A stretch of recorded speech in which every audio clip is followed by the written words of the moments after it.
all the tools in their possession to launch a campaign to boycott COP29 in Baku. And I have bad news for them. We have 72,000 registered participants from 196 countries.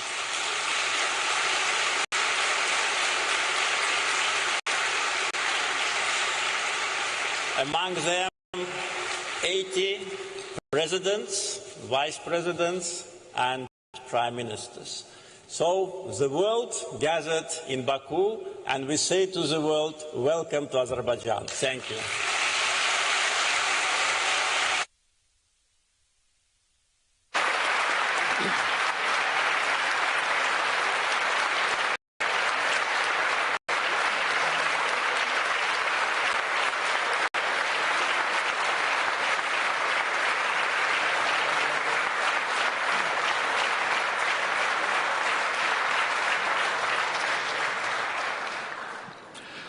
Thank you, Mr. President. It is an equally distinct honor to welcome His Excellency Mr. Antonio Guterres, Secretary General of the United Nations, to address this distinguished gathering.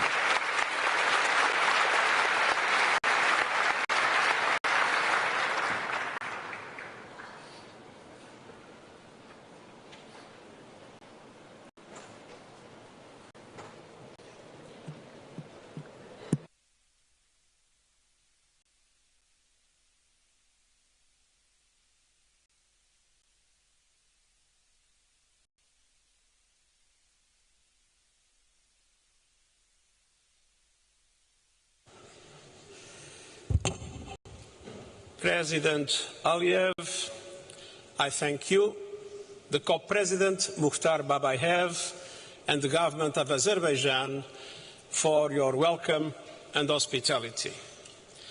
The Presidents can count on our full cooperation in your efforts to achieve the successful COP we all need. Excellencies and friends, the sound you hear is the ticking clock. We are in the final countdown to limit global temperature rise to 1.5 degrees Celsius, and time is not on our side.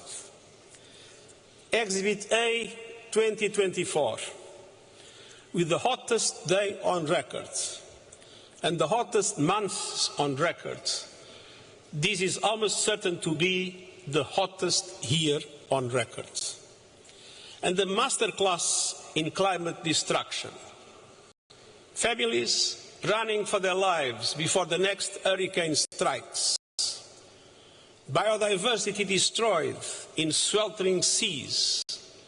Workers and pilgrims collapsing in insufferable heat. Floods tearing through communities and tearing down infrastructure. Children going to bed hungry as droughts ravage crops.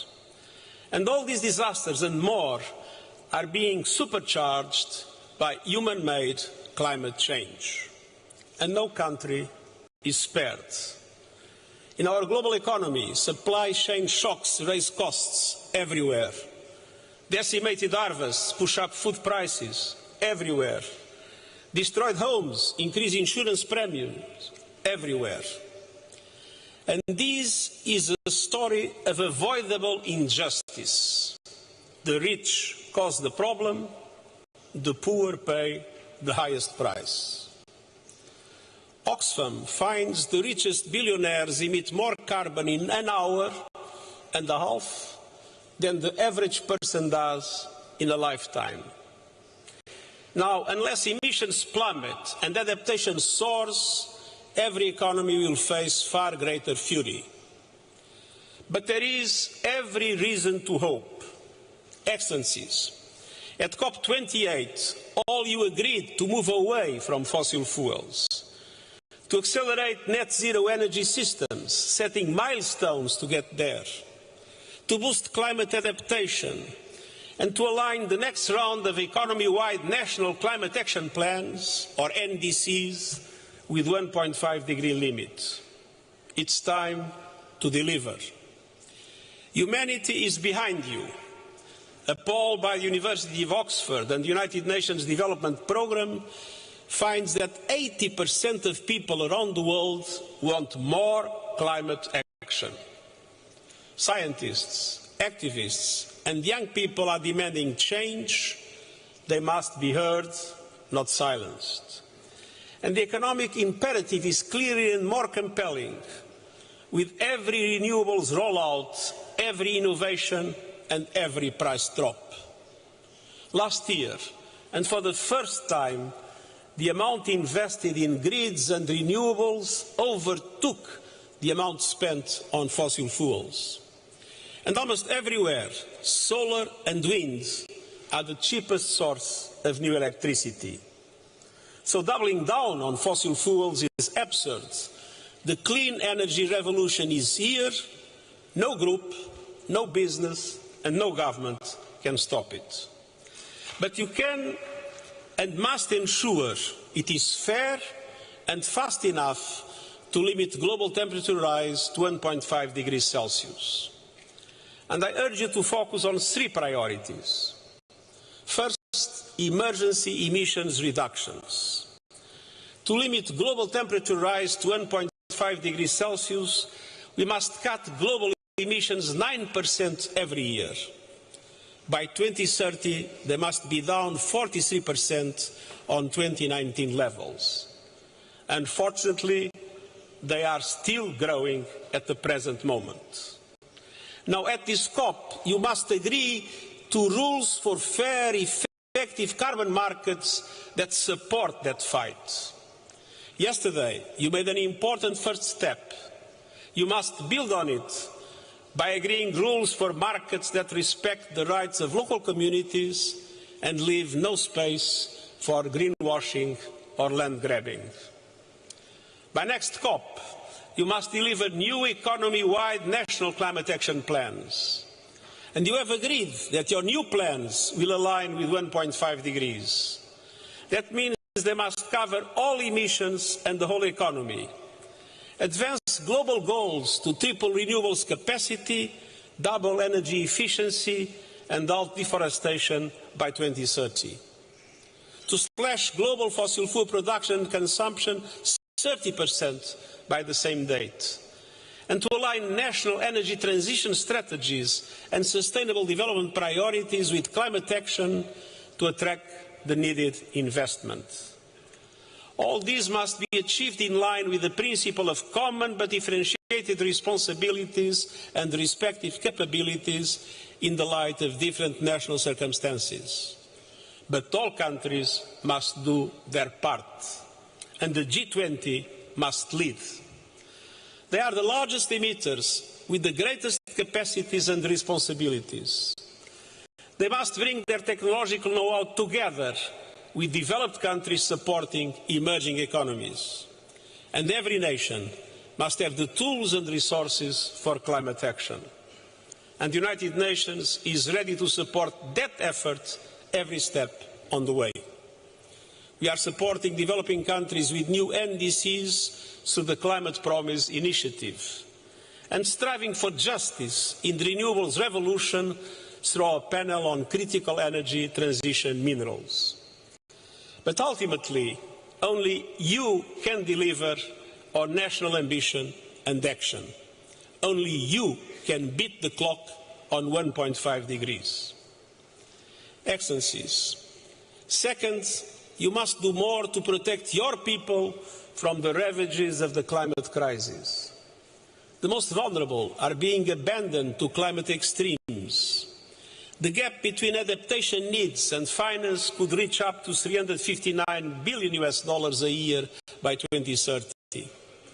And these missing dollars are not abstractions on a balance sheet. They are lives taken, harvests lost, and development denied. Now more than ever, finance promises must be kept, and developed countries must race the clock to double adaptation finance to at least $40 billion a year by 2025. Adaptation investments can transform economies, driving progress across the Sustainable Development Goals. We need countries' new climate action plans to set out adaptation financing needs. And we need every person on Earth to be protected by an alert system by 2027, in line with our early warnings for all initiatives. And we need climate justice, particularly a surge in pledges to the new loss and damage funds and commitments turning into cash, with finance pouring into the fund's coffers. But we also need a fundamental step change across the board. And so, Excellencies, the third priority is finance. Developing countries eager to act are facing many obstacles: scant public finance, raging cost of capital, crashing climate disasters, and debt servicing that soaks up funds. The result: adaptation denied and a tale of two transitions. Last year, developing and emerging markets outside China received just 15 cents per every dollar invested in clean energy globally. COP29 must tear down the walls of climate finance. Developing countries must not leave Baku empty-handed. A deal is a must, and I'm confident it will be reached. We need a new finance goal that meets the moment. And 5 elements are critical to success. First, a significant increase in concessional public finance. Second, a clear indication of how public finance will mobilize the trillions of dollars developing countries need. Third, tapping innovative sources, particularly levies on shipping, aviation and fossil fuel extraction, based on the principle that polluters must pay. And fourth, a framework for greater accessibility, transparency and accountability, giving developing countries confidence that the money will materialize. First, boosting lending capacity for bigger and bolder multilateral development banks. And I hope some good news will come. That requires a major recapitalization and requires reforms of their business models, including so that they can leverage far more private finance. The resources available may seem insufficient, but they can be multiplied with a meaningful change in how the multilateral system works. Big sums require big change. The COP29 outcome must build on the Pact for the Future, agreed by consensus in New York in September, and drive progress. And I urge the major MDB shareholders to use their position to push for change. There is no time to lose. On climate finance, the world must pay up, or humanity will pay the price. Excellencies, in these crucial periods, you and your governments must be guided by a clear truth. Climate finance is not charity, it's an investment. Climate action is not optional, it's an imperative. Both are indispensable to a livable world for all humanity and a prosperous future for every nation on earth. The clock is ticking. I count on you and I thank you.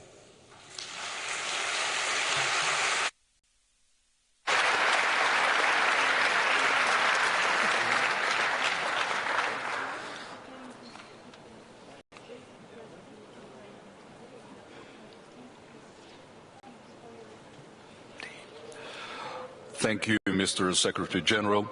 It is a pleasure to invite Ms. Maimouna Mohd Sharif, Mayor of Kuala Lumpur and former Executive Director of the United Nations Human Settlements Program, to the podium to share her remarks.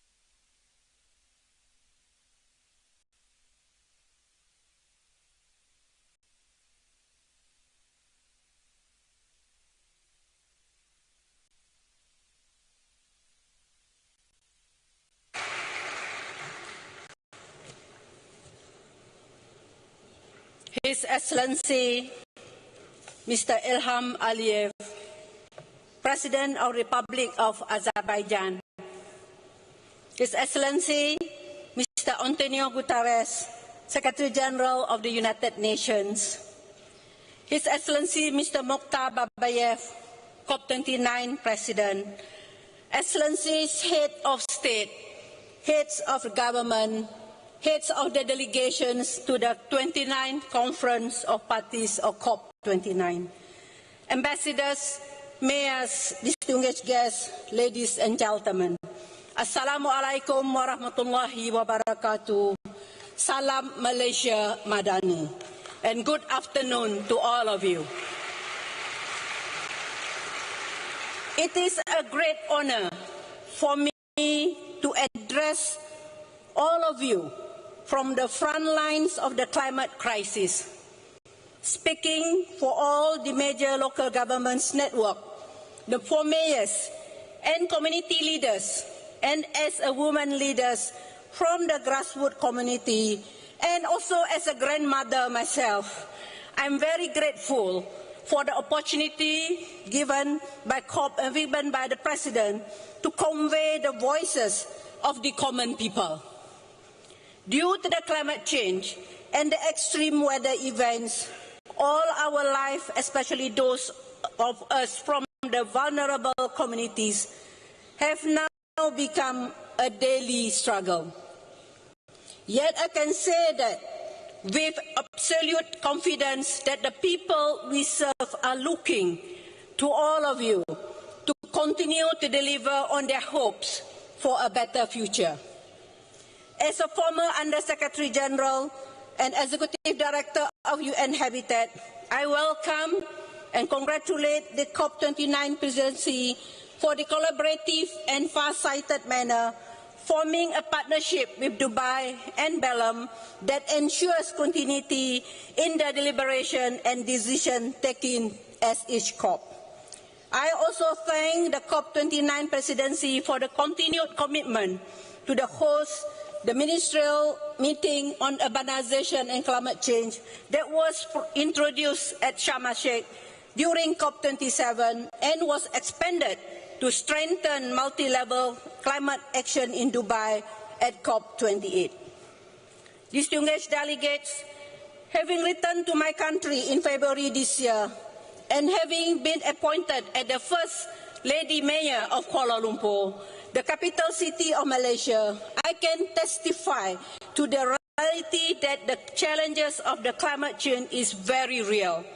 From the longest heat wave ever recorded in my region to the biggest storm in living memory, Kuala Lumpur, like many cities all over the world, is facing ever greater challenges on a daily basis.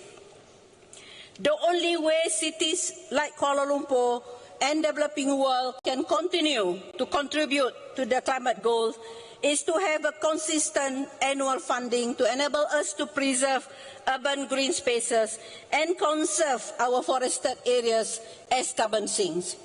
If we keep innovating to ensure our cities are walkable and invest more in public transport, we can further reduce carbon emissions and over-reliance on motor vehicles. To adapt to extreme climate events, I also advocate for more nature-based solutions, including expanding the Smart City concept and making urban centers into biodiversity hubs and create biodiverse cities. Different spelling, S-I-T-I-E-S instead of S-I-T-Y.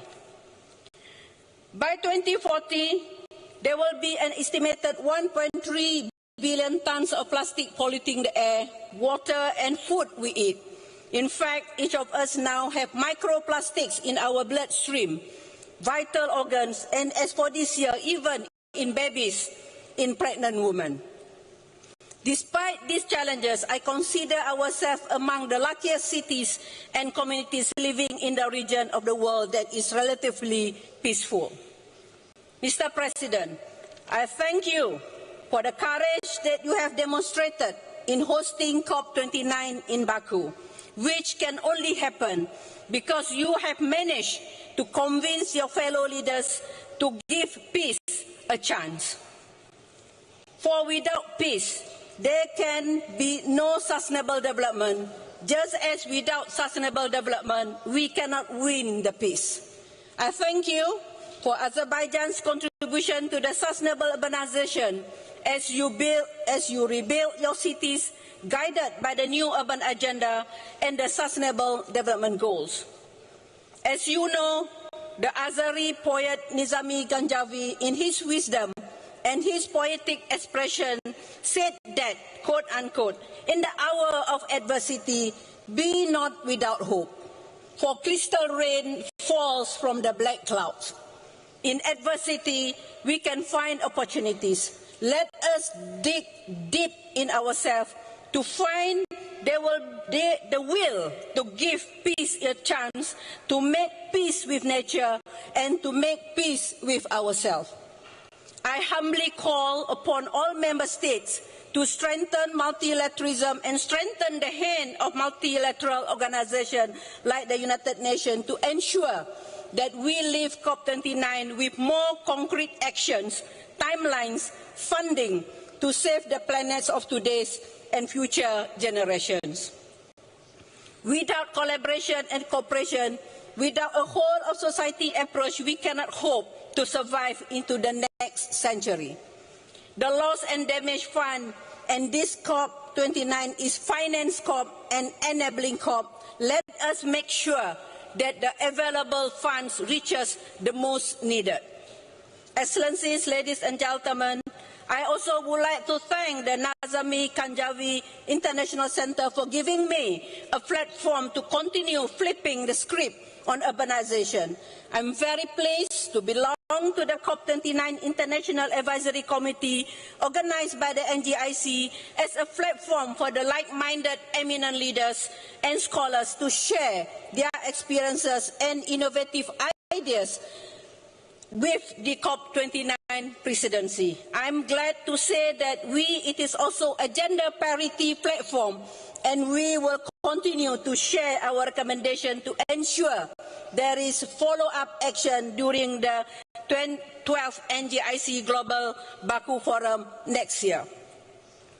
As we begin our 2-week celebration, let me also urge all member states and all key stakeholders present here today, particularly the business sector, to work collaboratively and find ways to make immediate serious action so that we can have this planet a better place than when we inherited it. More importantly, we need to do it now. And as the Malaysian Minister of Environment said at COP16, planet, profit, and then planet, people, and then profit. Mr. President, distinguished delegates, once again, I thank you for this opportunity to sound the clarion call for stronger multi-level climate action. I have always said enough declaration. We want declared action with implementation. Let us take heed of the word Nizami Ganjavi again, speaking to us from the century past, that in our darkest hour, let solution rain down on us to allow us to find the will to live up to the commitments we have made to heal the planet for future generations. Together, let us give planet, people, peace and peace a chance. Together, we should and can fulfill the pact of the future. To all the head of states and to all leaders, please stop all wars, as no sustainable development without peace and no peace without sustainable development. And let us aspire to inspire before we expire. Thank you.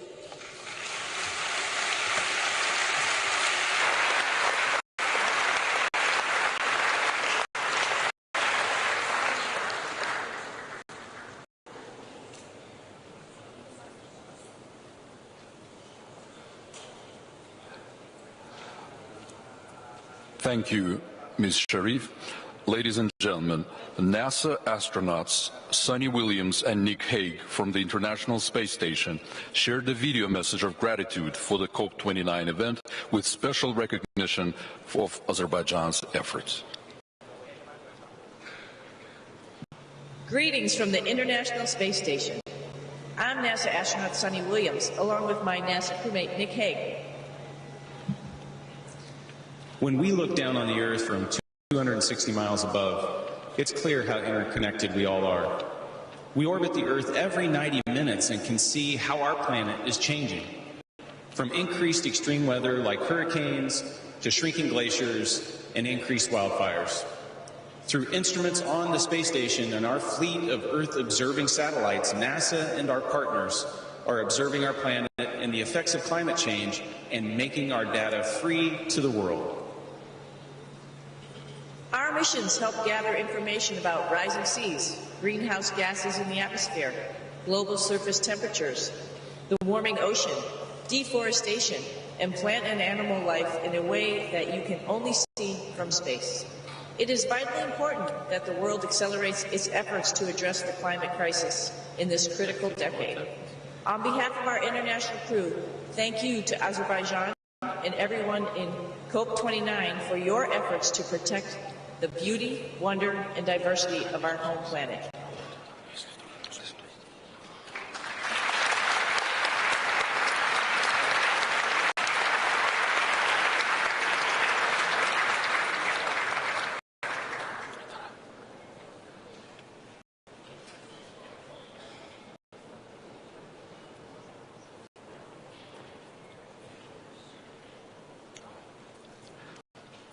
Esteemed guests, we are now delighted to begin the cultural program.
şenine şayan, gel eyle nevaziş, gel eyle nevaziş, mene ver bu selebinden, çünkü güzelin bu sesidir aşık esen, çünkü güzelin bu sesidir aşık esen.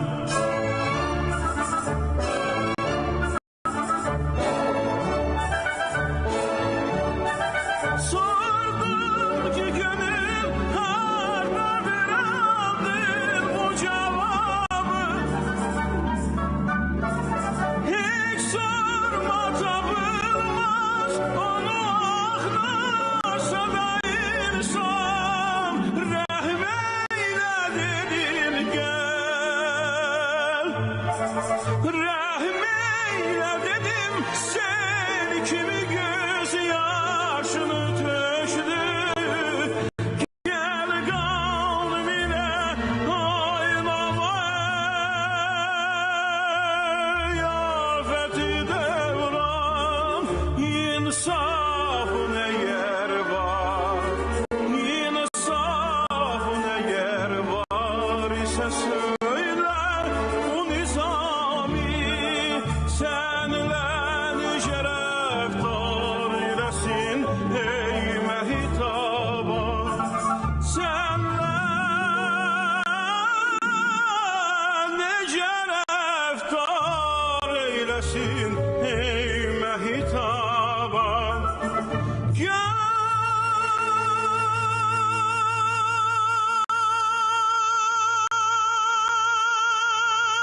Next.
vətənimdir vətən ey.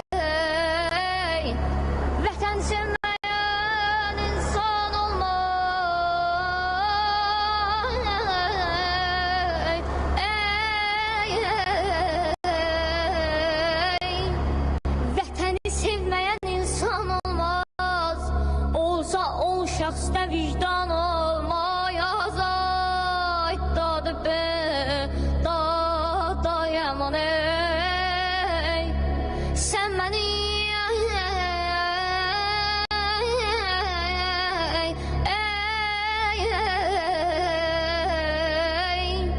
sən mənim köksümdə çarpan ürəksən.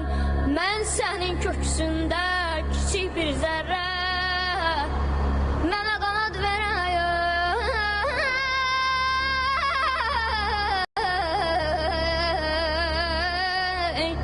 mənə qanad verən odu diləksən. Adına, özünə vətən deyirəm, çölünə, düzünə vətən deyirəm ey. Ay dadı be, da yaman ey.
saçın uzun hörmezler, gülü gonca vermediler sargeli.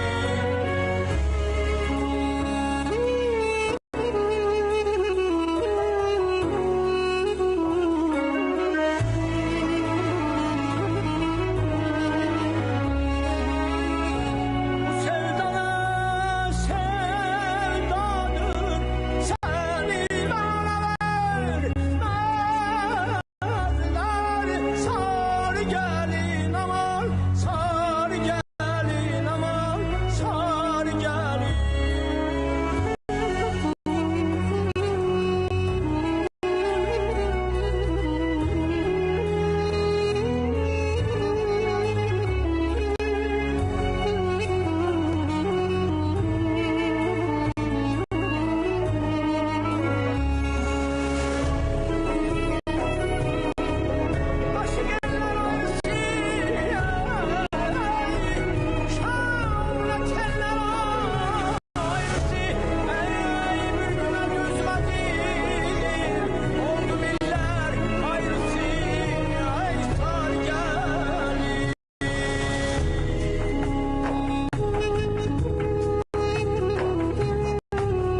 Ladies and gentlemen, this concludes the opening session.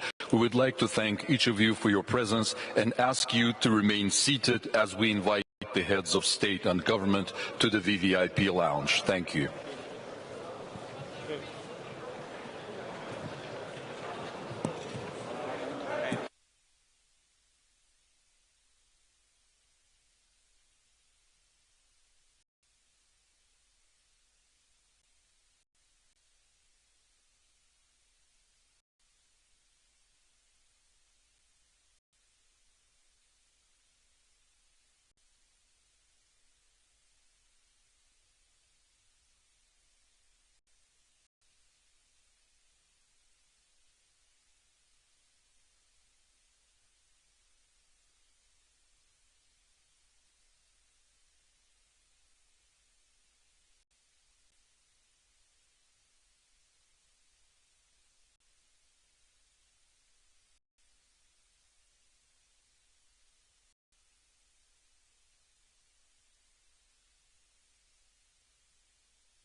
Ladies and gentlemen, distinguished guests, you are kindly asked to quickly vacate the room to allow converting to UN sitting format. This will allow for the next meeting to start on time. Thank you. Ladies and gentlemen, distinguished guests, you are kindly asked to quickly vacate the room to allow converting to UN sitting format. This will allow for the next meeting to start on time. Thank you.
Ladies and gentlemen, distinguished guests, you are kindly asked to quickly vacate the room to allow converting to UN sitting format.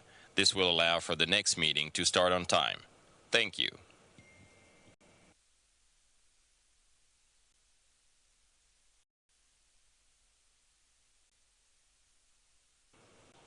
Ladies and gentlemen, distinguished guests, you are kindly asked to quickly vacate the room to allow converting to UN sitting format. This will allow for the next meeting to start on time. Thank you.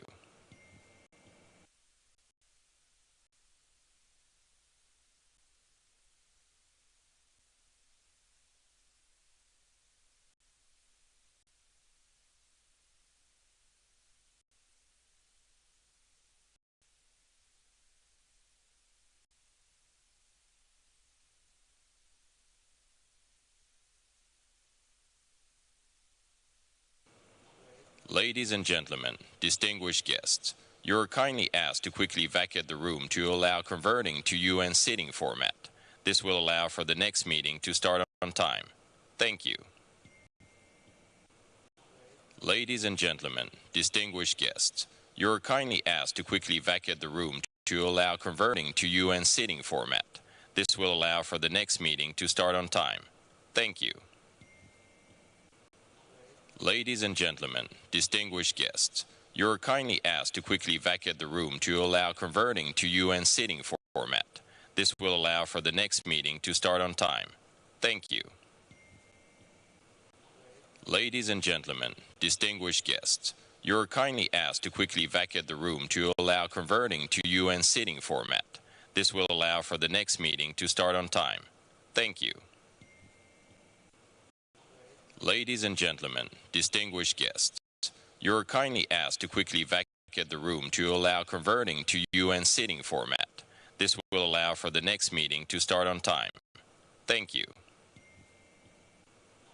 Ladies and gentlemen, distinguished guests, you're kindly asked to quickly vacate the room to allow converting to UN sitting format. This will allow for the next meeting to start on time. Thank you. Ladies and gentlemen, distinguished guests, you're kindly asked to quickly vacate the room to allow converting to UN sitting format. This will allow for the next meeting to start on time. Thank you. Ladies and gentlemen, distinguished guests, you're kindly asked to quickly vacate the room to allow converting to UN sitting format. This will allow for the next meeting to start on time. Thank you. Ladies and gentlemen, distinguished guests, you're kindly asked to quickly vacate the room to allow converting to UN sitting format. This will allow for the next meeting to start on time. Thank you. Ladies and gentlemen, distinguished guests, you're kindly asked to quickly vacate the room to allow converting to UN sitting format. This will allow for the next meeting to start on time. Thank you. Ladies and gentlemen, distinguished guests, you're kindly asked to quickly vacate the room to allow converting to UN sitting format. This will allow for the next meeting to start on time. Thank you. Ladies and gentlemen, distinguished guests, you're kindly asked to quickly vacate the room to allow converting to UN sitting format. This will allow for the next meeting to start on time. Thank you. Ladies and gentlemen, distinguished guests, you're kindly asked to quickly vacate the room to allow converting to UN sitting format. This will allow for the next meeting to start on time. Thank you. Ladies and gentlemen, distinguished guests, you're kindly asked to quickly vacate the room to allow converting to UN sitting format. This will allow for the next meeting to start on time. Thank you. Ladies and gentlemen, distinguished guests, you're kindly asked to quickly vacate the room to allow converting to UN sitting format. This will allow for the next meeting to start on time. Thank you. Ladies and gentlemen, distinguished guests, you're kindly asked to quickly vacate the room to allow converting to UN sitting format. This will allow for the next meeting to start on time. Thank you. Ladies and gentlemen, distinguished guests, you're kindly asked to quickly vacate the room to allow converting to UN sitting format. This will allow for the next meeting to start on time. Thank you. Ladies and gentlemen, distinguished guests, you're kindly asked to quickly vacate the room to allow converting to UN sitting format. This will allow for the next meeting to start on time. Thank you. Ladies and gentlemen, distinguished guests, you're kindly asked to quickly vacate the room to allow converting to UN sitting format. This will allow for the next meeting to start on time. Thank you. Ladies and gentlemen, distinguished guests, you're kindly asked to quickly vacate the room to allow converting to UN sitting format.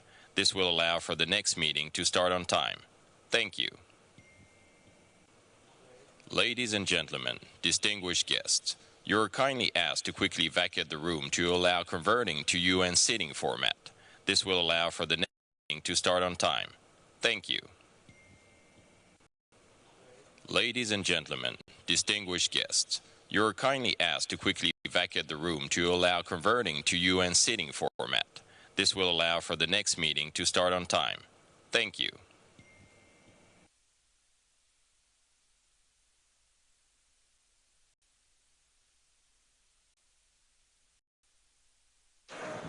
Okay, Adil. Guys, can we start the rolling and put the timer on the screen, please?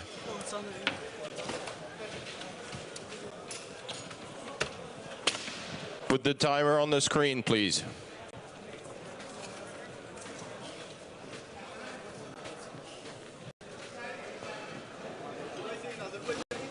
No, Adil is here, so, but the technician again.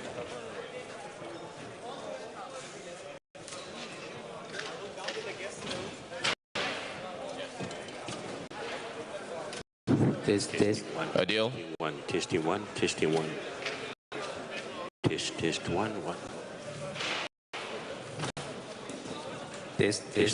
Testing one. Test one.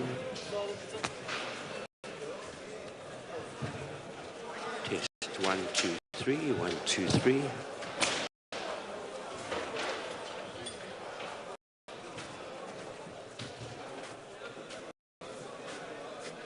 Guys.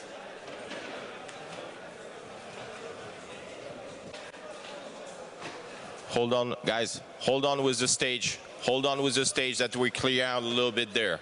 Okay? We have time. So hold on. Adil, I need the timer.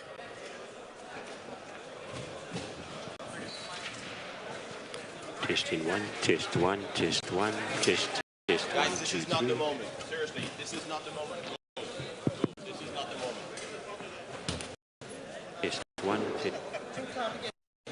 Test 1. Test 1. Okay, wait for the stage, guys. Wait that we clear out. Wait that we clear out this, and wait for the stage, okay? Testing 1. Test 1. 2, 3. Adil, the timer in the middle, please. Thank you. Yes, this one can go, but before we move that, let them clear that. This one can go, yes. But it's not us. That's why I want to come and take it.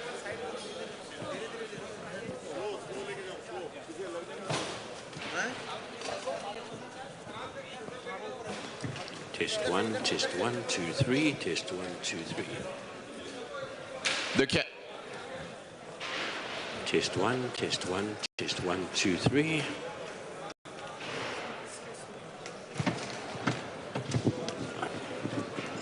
Testing 1, 1, 2, 3.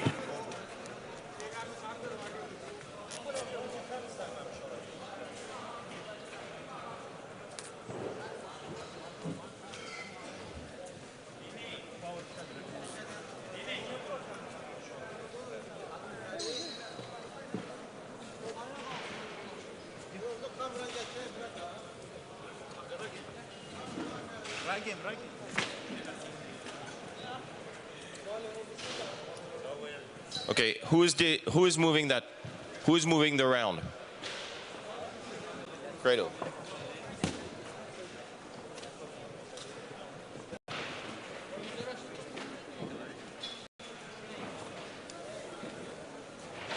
Those ones are turned. Guys, no. Those ones, the two at the extremity are turned 25 degrees. So those ones are like that. And the last one too.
三遍的party。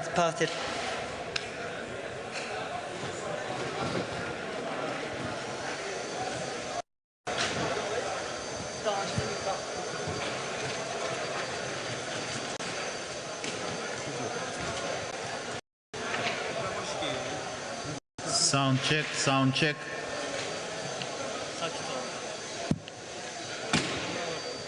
Yok söndürmezsem. Sound check.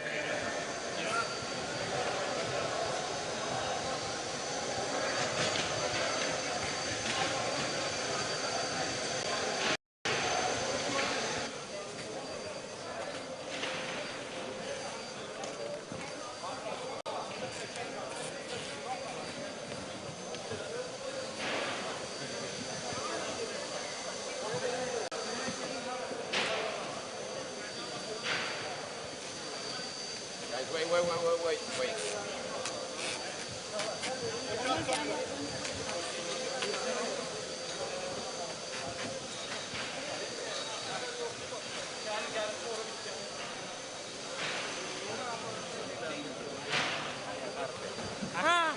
No, guys. Yeah, but pay attention that we have to do the touch-up. Okay. Yeah, paint. There's no paint touch-up. Okay. Yeah. Simultaneously, you have to finish.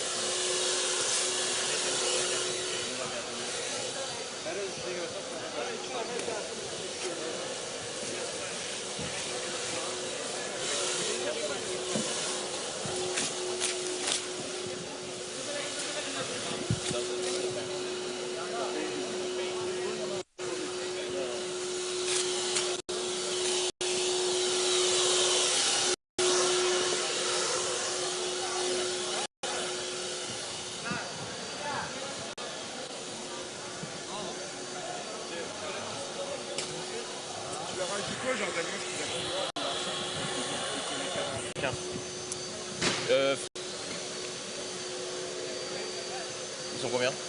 Ils sont 3, je crois. Tu récupères les badges par contre dès qu'ils sont rentrés. Ils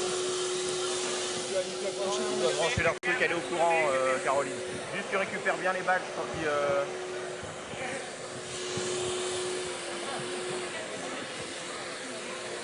Why did they do anything there? Why did somebody touch your lectern? Who has told you to touch your lectern?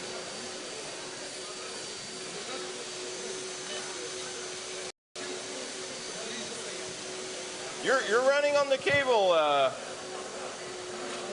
Who told you to touch your lectern? No one.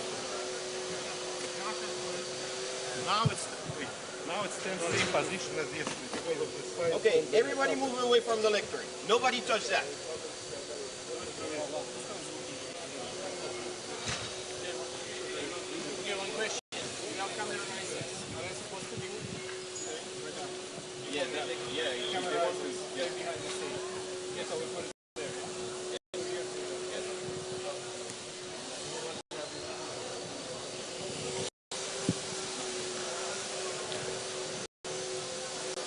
How you doing, Natalie? You good? Yeah, that will be fun. Everything will work, don't worry.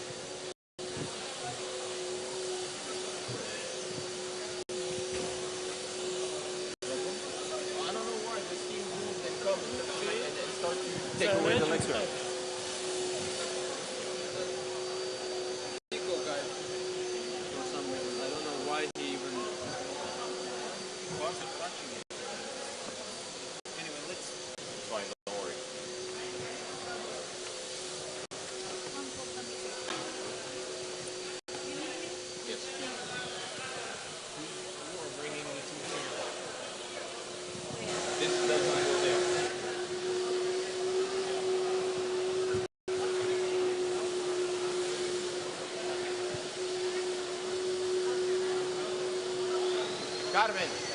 Carmen.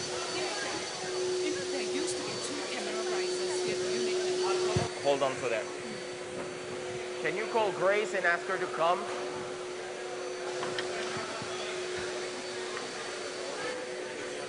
doesn't want this here. If you can come to tell her exactly where she wants it. Please. Sorry.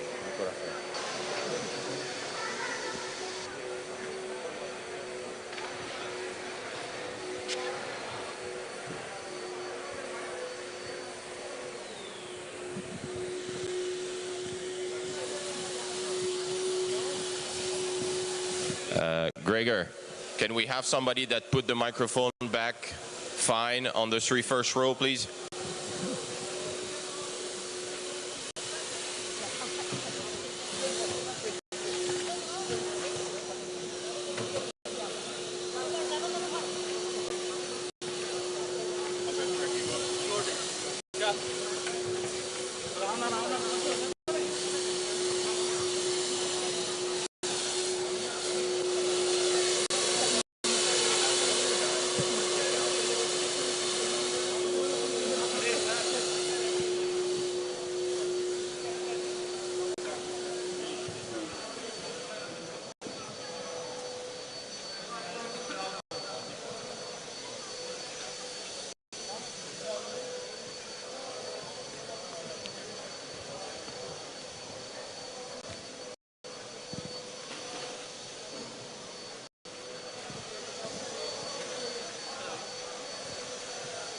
I'm the wireless guy now. I sent it for lunch. I'm here for the wireless mics.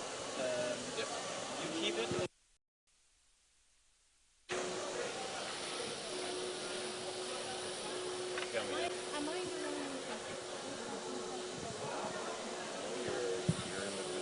I'm in the right one? Because no, I'm wondering, because it is based on the minute by minute, it starts at 1. High-level segment is here. 1:30. Yes. So But I'm they're, not in they're late because they finished late. So they're probably going to start at 2 o'clock.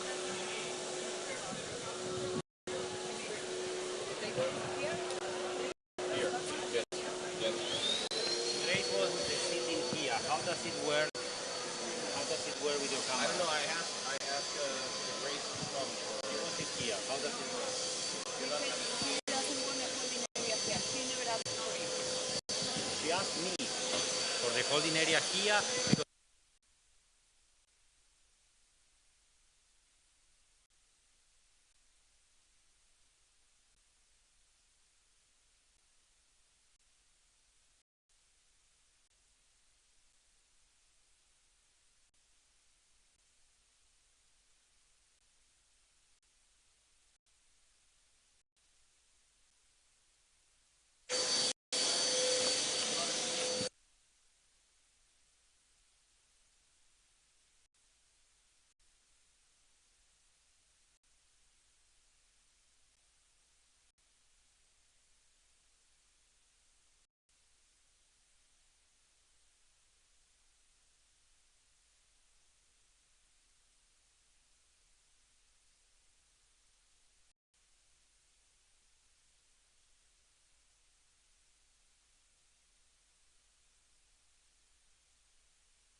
No. Okay. Okay, Stan, can I get the lectern camera please on?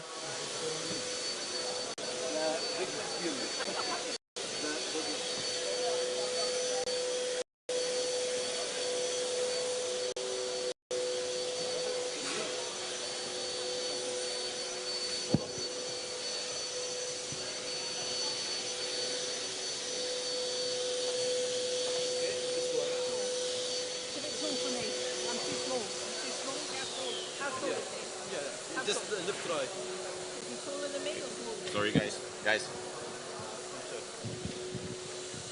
A little bit more. Is he like me? No, a little bit less. There you go. Don't touch it. Yeah, okay.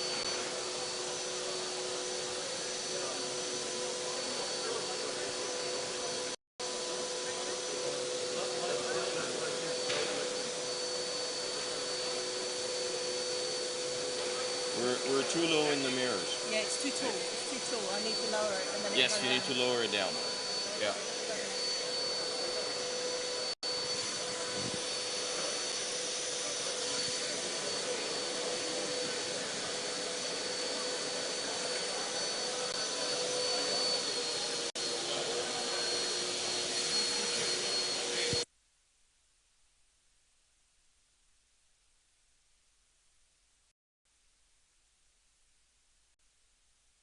Okay, for all the people that have finished their job, I need them to vacate the room, please.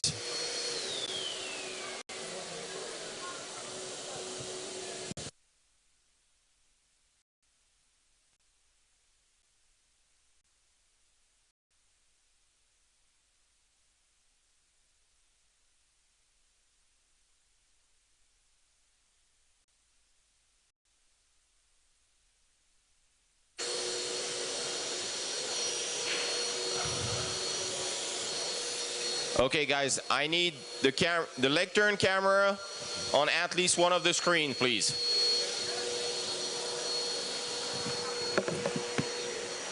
Careful, careful, careful.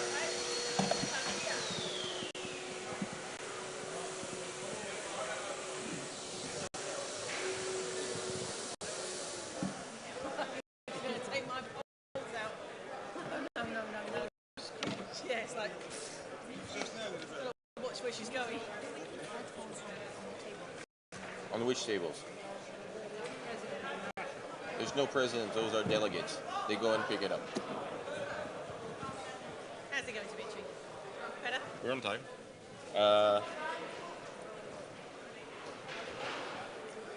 I would do this one a little bit more. Oh, too much? Too much?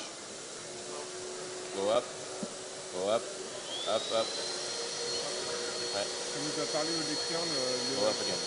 le ICPP là. Ouais. Il parle là, donc du coup sur cet écran-là, il faut que tu vois la vidéo.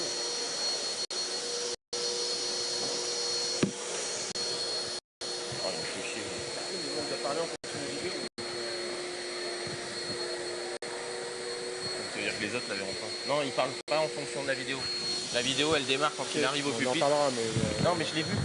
Mais on en parlera, il dira après, et puis j'avais pas la vidéo. Okay, we're good on this one.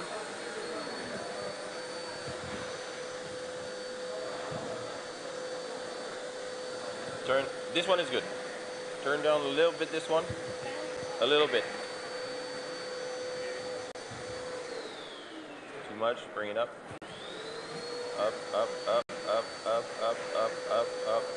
Go for it. Okay. Again. We're good. Check it.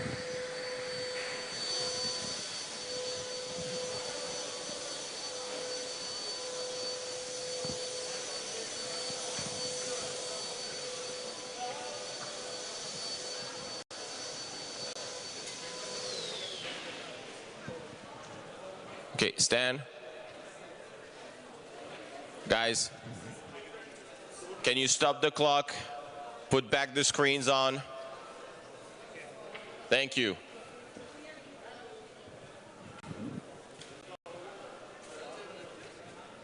Okay, can you center the stage, the lectern, please?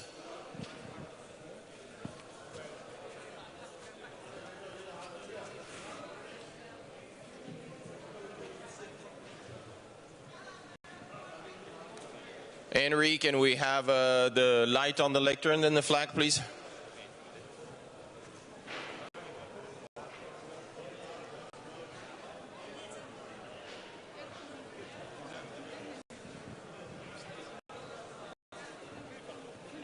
Henry, do we have the lights on the flags?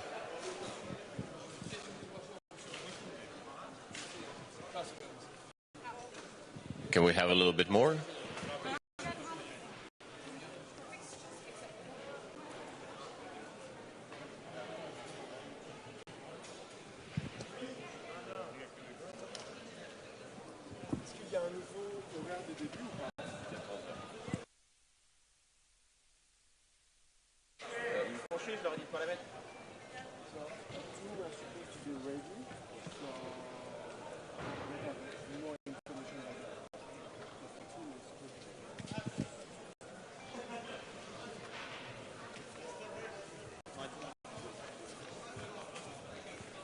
Guys.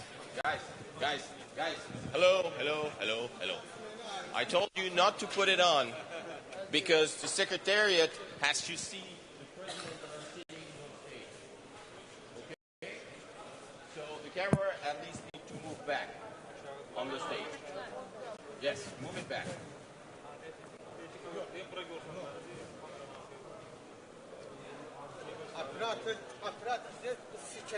That's what I told you, not to put the stage on, because the people sitting there have to see the President.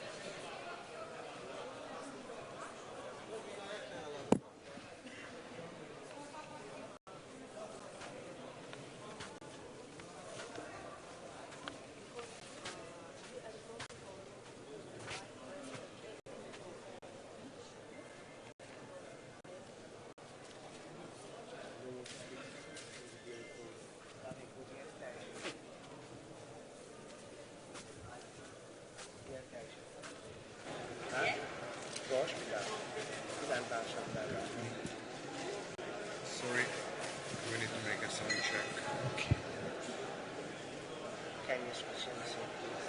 Testing 1 2 3 4. Testing 1 2 3 4. Testing. No. Sound check, check. Sound check. Sound check. 1 2 3. 1 2 2. Okay.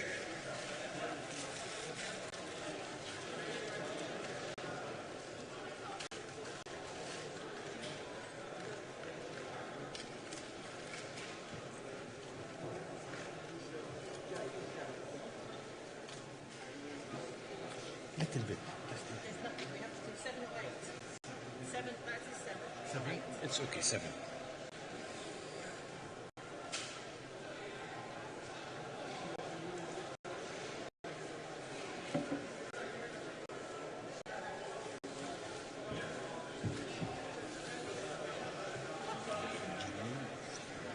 Sorry?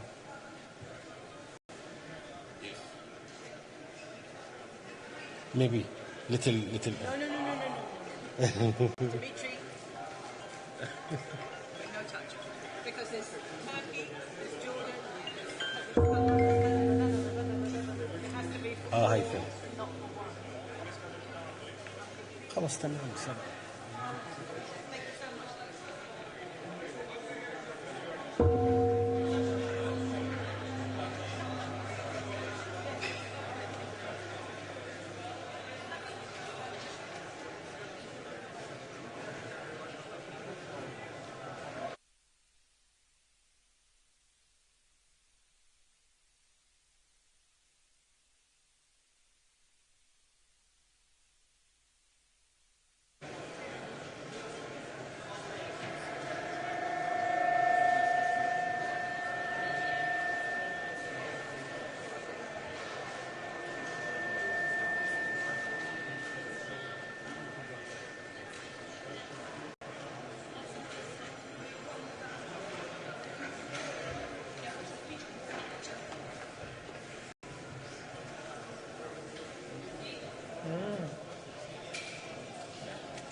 Sound, sound.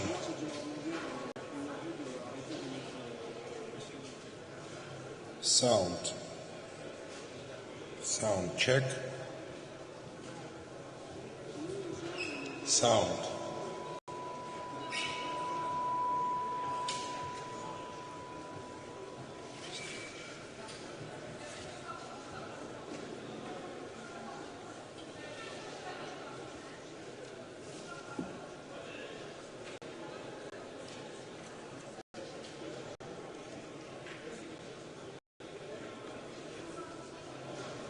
Sound, sound, sound,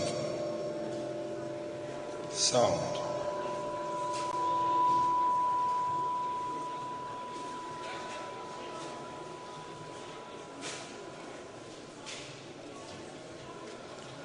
Sound check for plenary room. Sound check.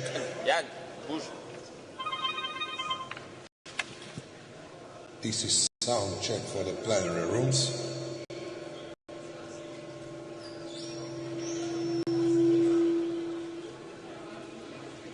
This is sound check for the plenary room.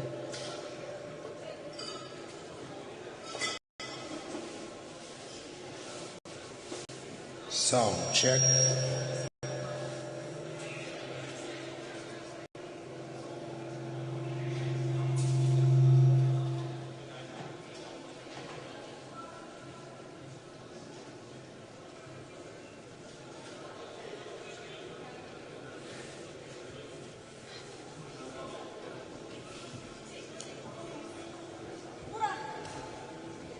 Sound check. This is sound check for plenary room. Plenary 1. Sound check.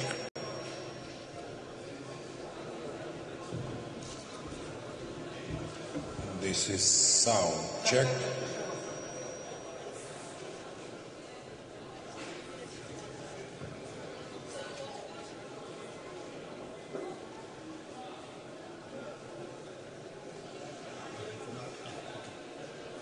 This is sound check. Sound. Yes, of course. Guys, we have 5 minutes to be ready. So all the people that are finished their job, I need to vacate the room. We have 5 minutes.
Sound check. This is sound check. This is sound check.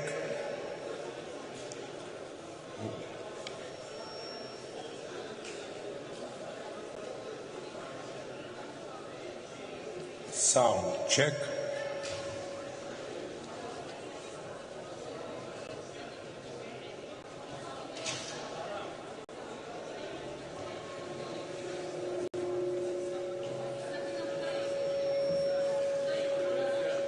Bence çok yukarıda.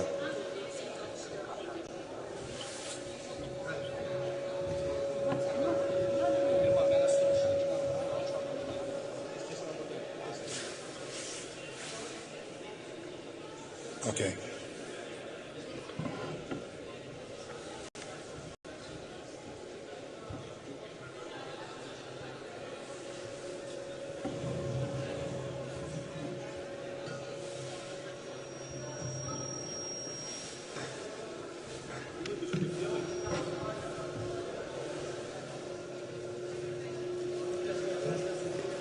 This is sound check. Sound.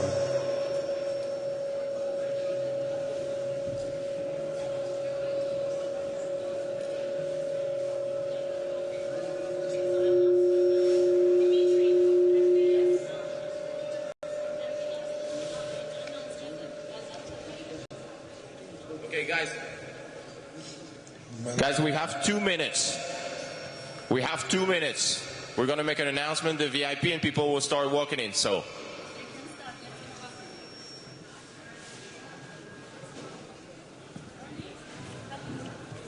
Where are the 2 gates? It's fine. I mean, we cannot do other one. He's coming. Sound check. Sound check. Sound check. Sound check. Guys, sound check. Dorcas. Sound check. Okay. Is that good over there? Media. Dorcas. You'll meet over You there. can start to let party. Sound check.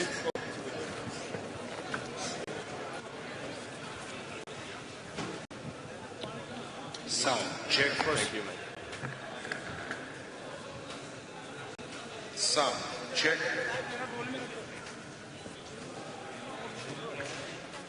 Sound check.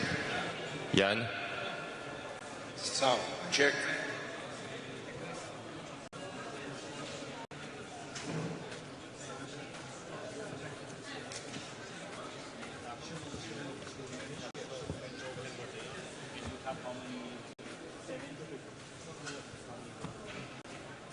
Only 150. That's okay.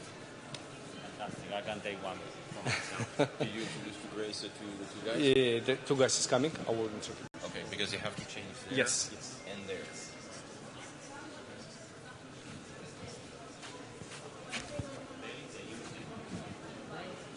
Guys, can we put the clock at 0?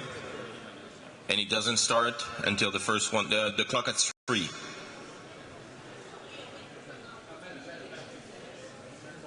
The clock at 3 and it doesn't start. 3, not 13, not 30, 3 minutes.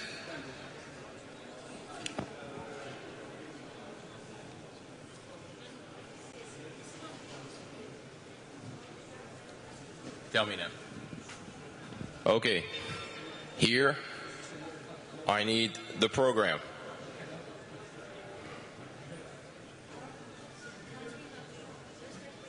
Exactly. I need the HV camera here.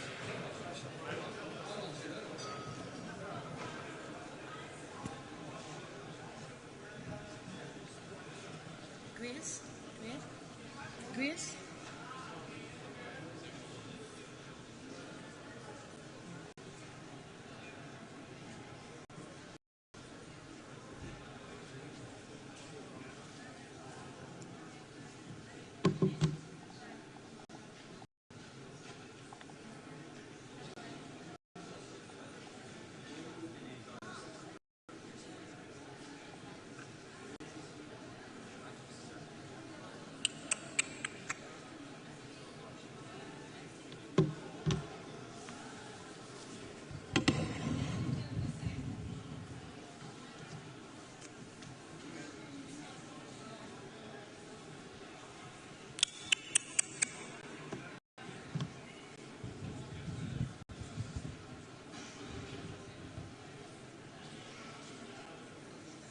T'es où?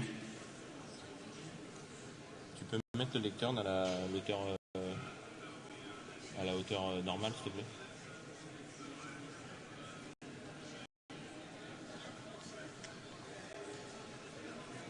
Et Yann, regarde si ça marche de là-bas.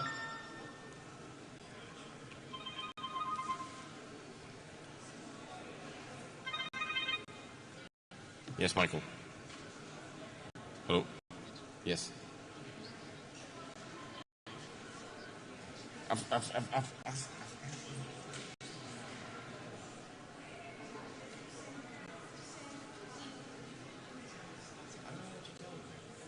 mean, this goes to the MCR. I've talked to them. I talked to them.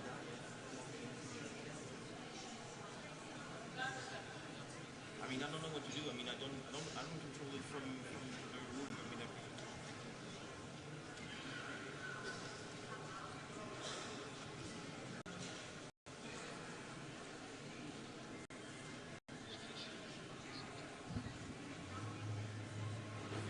yeah.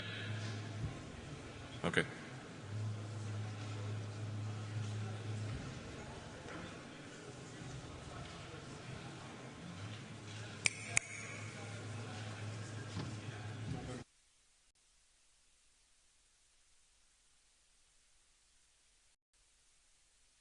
Okay, I need you guys to shut the streaming.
just open.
Ekselansları, sayın delegasyonlar.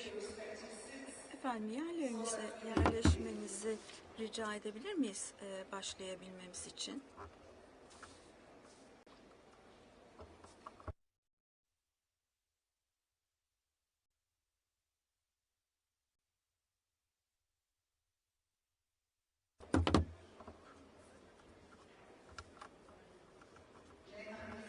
Sayın delegeler. Efendim ayakta olan delegelerimiz var. Yerlerinizi almanızı rica edebilir miyiz? Teşekkür ederiz.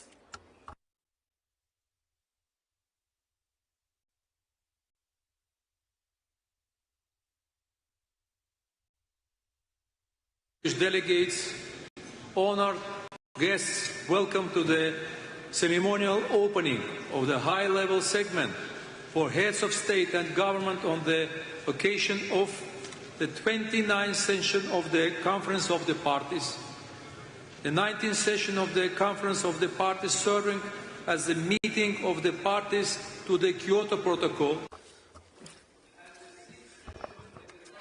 6.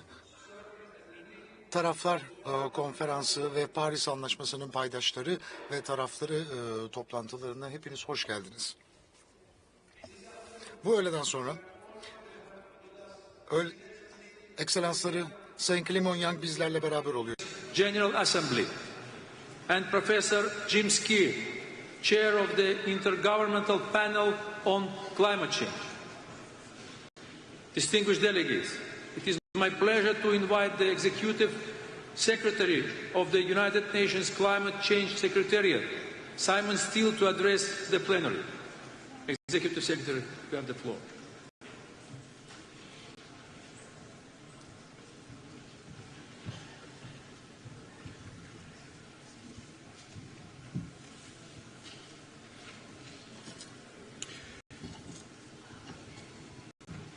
Excellencies, we used to talk about climate action as being mostly about saving future generations. But there's been a seismic shift in the global climate crisis. Because the climate crisis is fast becoming an economy killer right now, today, in this political cycle. Climate impacts are carving up to 5% off GDP in many countries. The climate crisis is a cost of living crisis because climate disasters are driving up costs for households and businesses. Worsening climate impacts will put inflation on steroids unless every country can take bolder climate action. Let's learn the lessons from the pandemic when billions suffered because we didn't take the collective action fast enough, when supply chains were smashed. Let's not make that mistake again. Climate finance is global inflation insurance. Rampant climate costs should be public enemy number one. Letting this issue languish halfway down cabinet agendas is a recipe for disaster. But this isn't just about saving your economies and your people. Bolder climate action can drive economic opportunity and abundance everywhere. Cheap, clean energy can be the bedrock of your economies. It means more jobs, more growth, less pollution choking cities, healthier citizens, and stronger citizens, stronger businesses. Billions of people simply cannot afford for their government to leave COP29 without a global climate finance goal. So for leaders here and back in capitals, make it clear that you expect a strong set of outcomes. Tell your negotiators, skip the posturing and move directly to finding common ground. Bring those positions together.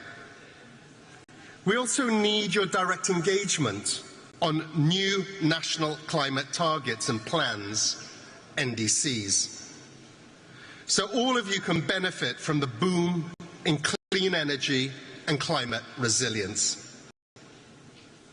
These are not easy times, but despair is no strategy, and it's not warranted. Our process is strong, and it will endure. After all, international cooperation is the only way humanity survives global heating. The time for hand-wringing is over, so let's get on with the job. I thank you.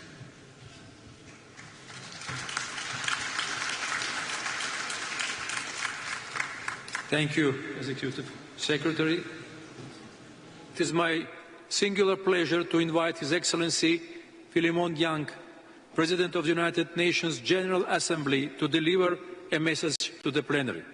Your Excellency, you have the floor.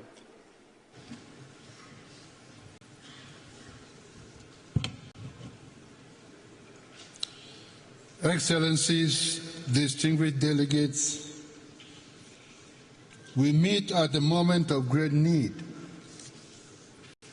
We must undertake several measures to avert further climate disaster and ensure our resilience. How can we do that? Firstly, we must deliver on the necessary finance commitments. Let me be clear, without financing, climate action will simply not happen.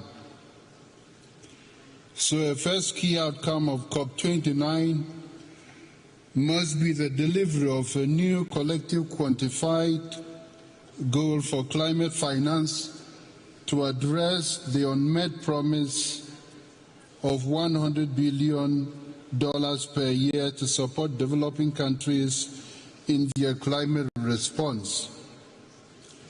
Climate finance should be additional to official development assistance.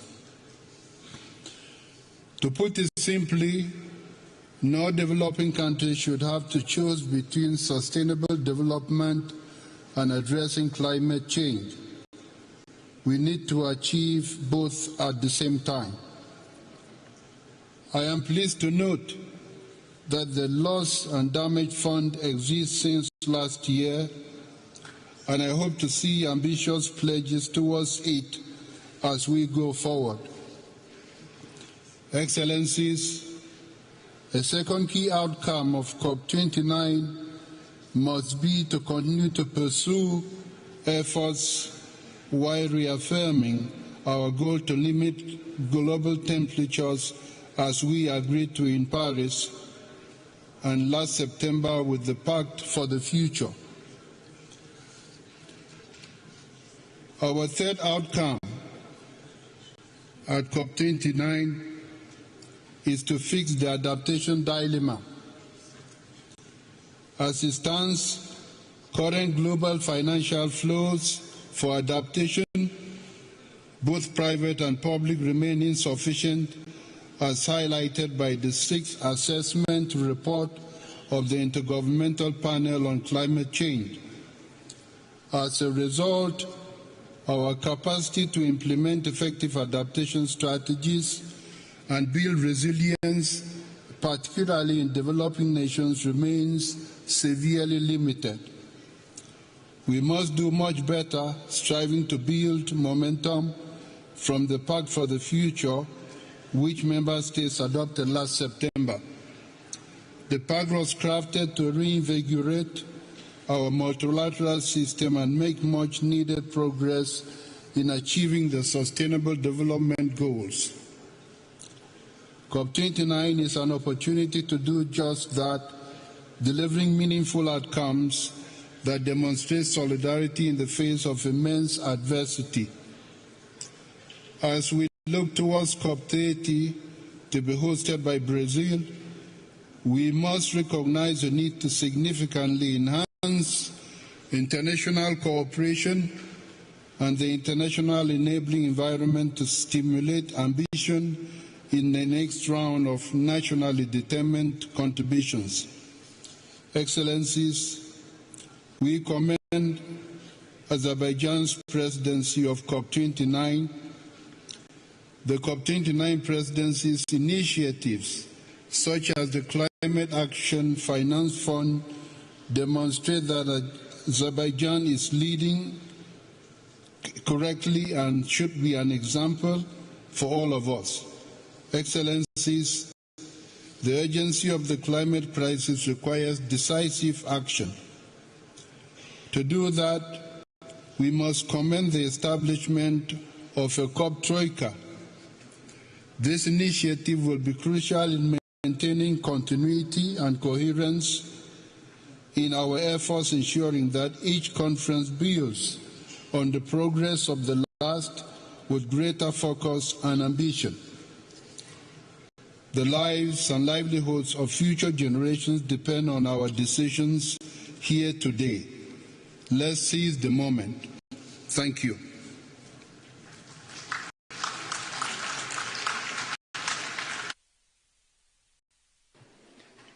Thank you, Your Excellency. It is my distinct pleasure to invite Professor Jim Skier, Chair of Intergovernmental Panel on Climate Change, to address the plenary. Professor Skier, you have the floor.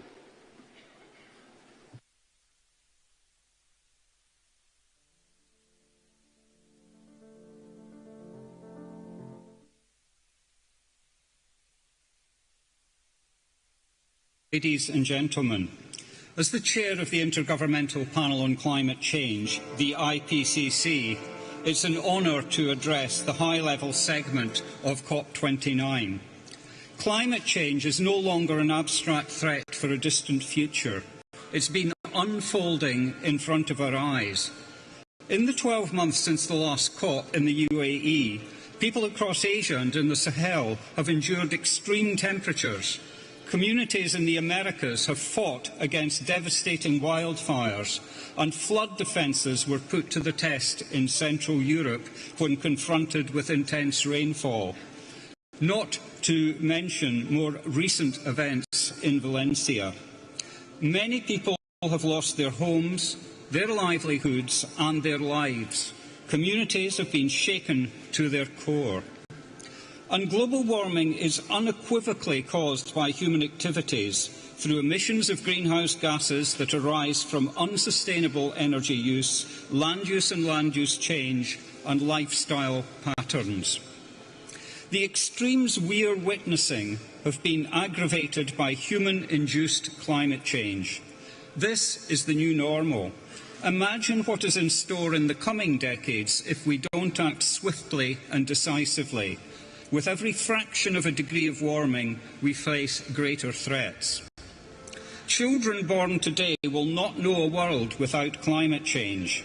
The IPCC has shown that we, and furthermore they, will live in a world marked by more intense storms, exceptional heat waves, devastating floods and droughts, a world where food chains are disrupted and where diseases reach new countries. Today, our chances of limiting warming to 1.5 degrees Celsius are hanging on a very slender thread.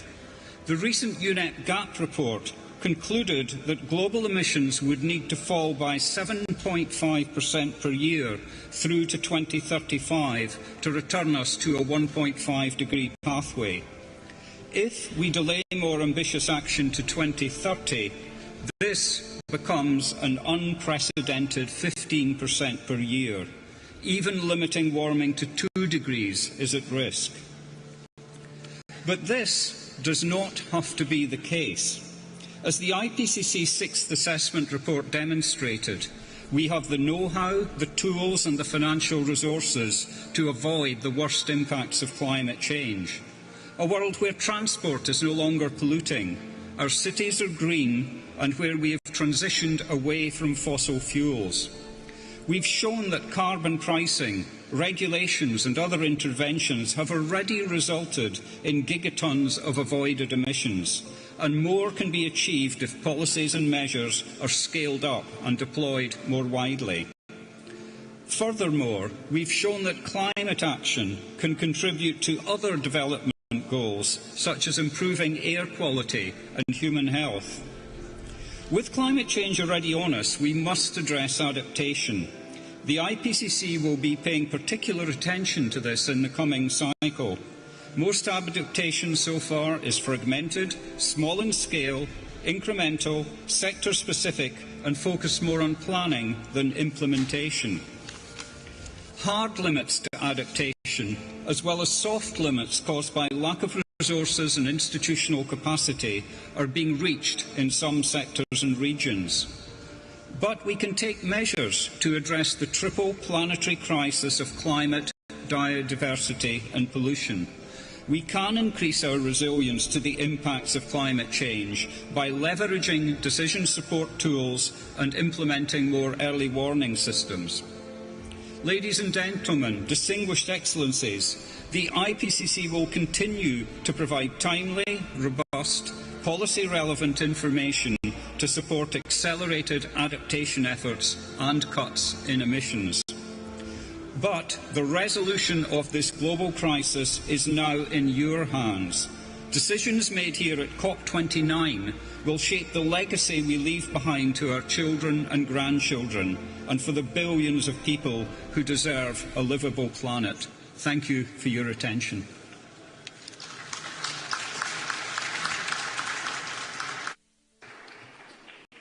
Thank you, Professor Ski.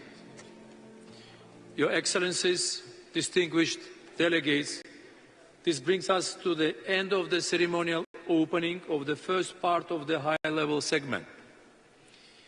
Please remain in your seats to allow our guests to leave the podium before we begin the delivery of national statements.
Your Excellencies, distinguished delegates, honourable guests, today heads of state and government will deliver their national statements.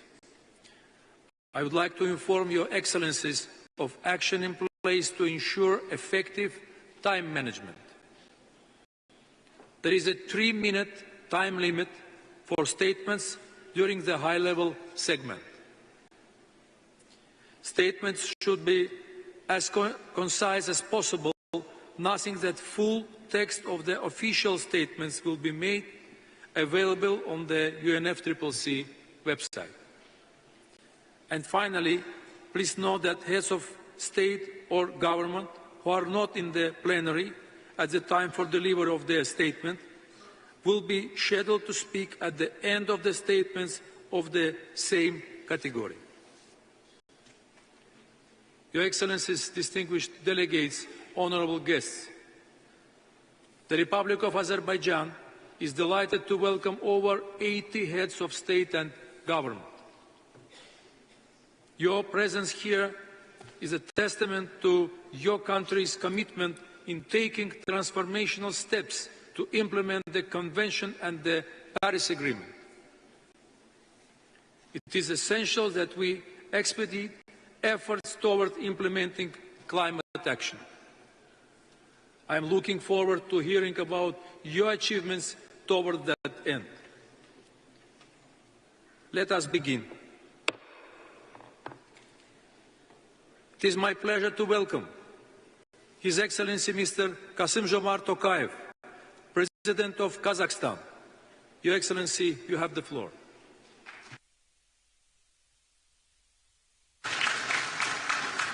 Your Excellencies, Kazakhstan is firmly committed to the global climate agenda under the Paris Agreement, pursuing an ambitious target towards carbon neutrality by 2060. To achieve any climate goals, access to both predictable climate finance and technology is vital. The new collective quantified goal on climate finance should prioritize regions most impacted by climate change, including landlocked developing countries. Despite accounting for only 1% of global emissions, Central Asia faces multiple climate risks. To enhance our climate response, we must now leverage technologies such as artificial intelligence, satellite monitoring, and other digital tools for early warning and better water and land management. Together with our partners, we continue working on concrete projects on methane reduction, targeting the coal, oil, gas, and agricultural sectors. Today, we have achieved a threefold reduction. Kazakhstan, with its 200 million hectares of agricultural land, is well positioned for carbon farming, a promising set of agricultural practices to reduce greenhouse gases and improve soil quality. I invite all interested parties to explore these opportunities in Kazakhstan. Our country exports 43% of the world uranium supply and therefore plays a critical role in low-carbon nuclear power generation. In October, a nationwide referendum supported construction of the nuclear power plant in Kazakhstan. We are committed to ensuring the project's safety and efficiency through partnerships with global technology leaders in this area. Kazakhstan is ready to be a major supplier of energy transition minerals. We see many opportunities for cooperation. Our principal position that the demand in these minerals should be responsible and socially just. Climate change is affecting global water cycle. The water-related disasters account for over 80% of all natural disasters, and we were not spared this year suffering from unprecedented floods. So we respond and recover from future natural disasters, and we will introduce comprehensive disaster risk management system. This December, we are partnering with France to host the One Water Summit to drive the momentum on water agenda. This summit will address issues in global water governance. The Caspian Sea is in danger. Saving the biggest lake in the world is a matter of common concern that requires long-term international cooperation. We support the initiative of President Aliyev to establish a group of experts from the Caspian states. Kazakhstan is intensifying its activities to preserve the Aral Sea. In conclusion, I express my sincere appreciation to the Azeri government for organizing this global gathering, and I believe that together we will be able to meet the defining challenge of this generation. Kazakhstan is strongly committed to multilateral pathways to a just, inclusive, transparent climate agenda. Thank you very much.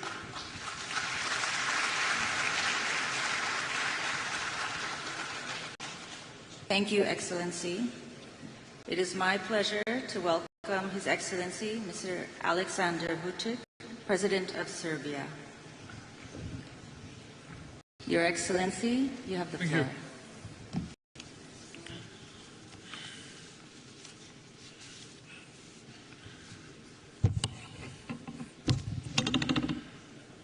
Your Excellencies, esteemed delegates, since I have 3 minutes, will say that it's a special honor and responsibility for me to be here today and to participate at a meeting that brings together the high state officials to discuss the pressing topic of today, the challenges of climate change and the future of our planet. But in the meantime, as I was saying last time in Dubai, we have several prerequisites to start tackling the issue of fighting climate changes. Number one is we need to restore peace in the world. Nobody likes today the word peace because everybody wants to win against the other. Everybody wants to see the defeat of the other side. On the other hand, we need to invest much more in the peace. Otherwise, we'll have to put more money for armament, ordnance, weaponry, as we did and as we do today, instead of investing hugely into all necessary instruments in fighting climate changes. Yes, we need to tackle floods, droughts, wildfires, air and water pollution and everything else. But before that, we need to establish peace. And that's why I'm urging all big powers to settle the problems, to settle the issues in Ukraine, the Middle East, all over the world. Then we'll be able to start resolving all these issues. Number two, as you know, it's always the case, big and rich, they cause problems, and the poor countries and small countries are paying the price. And that's why I believe that it's very important for us to find new financial instruments. How are we going to be helpful to non-developed and developing countries, where we can find money to invest into new technologies? Are we able to foster IMF and World Bank to be much more helpful than they used to be? How are we going to tackle the issue of public debt to GDP ratio, because we are getting closer to 100% worldwide speaking, and that will mean a lot regarding climate change fightings. And once again, I'm urging those big and rich to be helpful for poorer countries. At the end, our legacy, first and foremost to the youth, is to create a fair and sustainable society and to shape a livable, thriving world for all. Our legacy must be one of decisive action, rooted in hope. Let us leave this conference not only with renewed commitments, but with actionable plans that will shape our collective future. When I say this, once again going back to prerequisites, pre-terms for fighting climate changes, which is peace, peace, peace, and more of financial instruments that will be available for poorer countries. I thank you very much.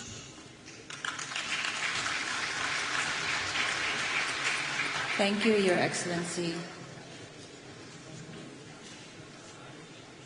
It is my pleasure to welcome His Excellency Mr. Emerson Dambudzo Mnangagwa, President of Zimbabwe.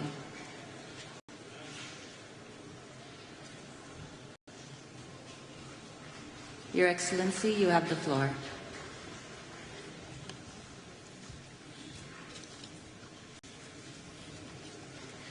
Your Excellency, President of the Republic of Azerbaijan, President Aliyev, Excellencies, distinguished ladies and gentlemen, I extend my profound gratitude to you, Your Excellency, President Aliyev, the government and people of Azerbaijan, for the warm hospitality and superb facilities put at our disposal. The COP29 theme is both timely and urgent, given the escalating global climate crisis. Science warns of the need to drastically reduce greenhouse gas emissions. Regrettably, pollution continues to degrade the environment, threatening the quality of our air and water.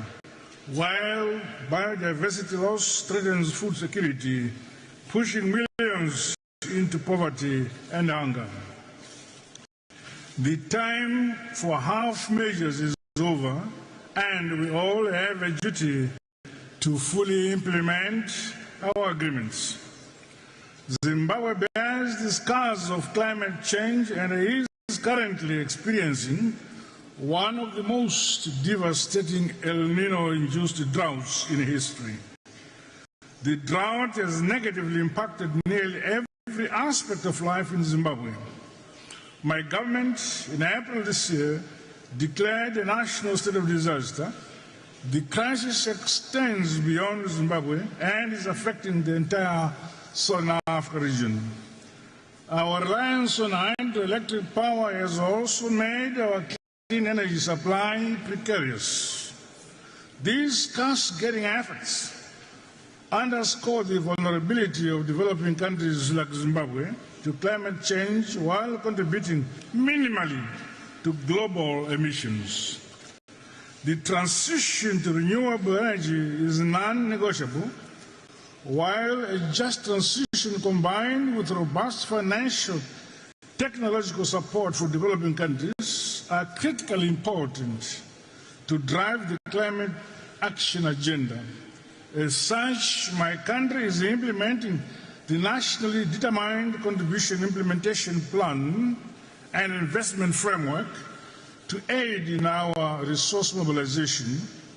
Additionally, Zimbabwe recently developed a national carbon market framework which puts Article 6 compliance framework at the heart of Zimbabwe's climate change strategy.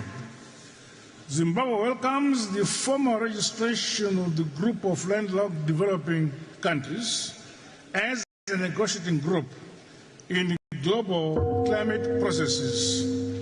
As we reflect on the commitments made at recent Summit of the Future, I urge us all to align our climate actions with our broader vision for more just, peaceful, and inclusive order.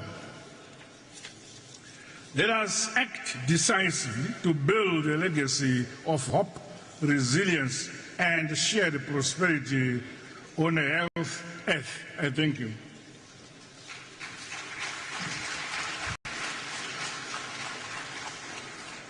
Thank you, Your Excellency. It is my pleasure to welcome His Excellency, Mr. Recep Tayyip Erdogan, President of Turkey. Your Excellency, you have the floor.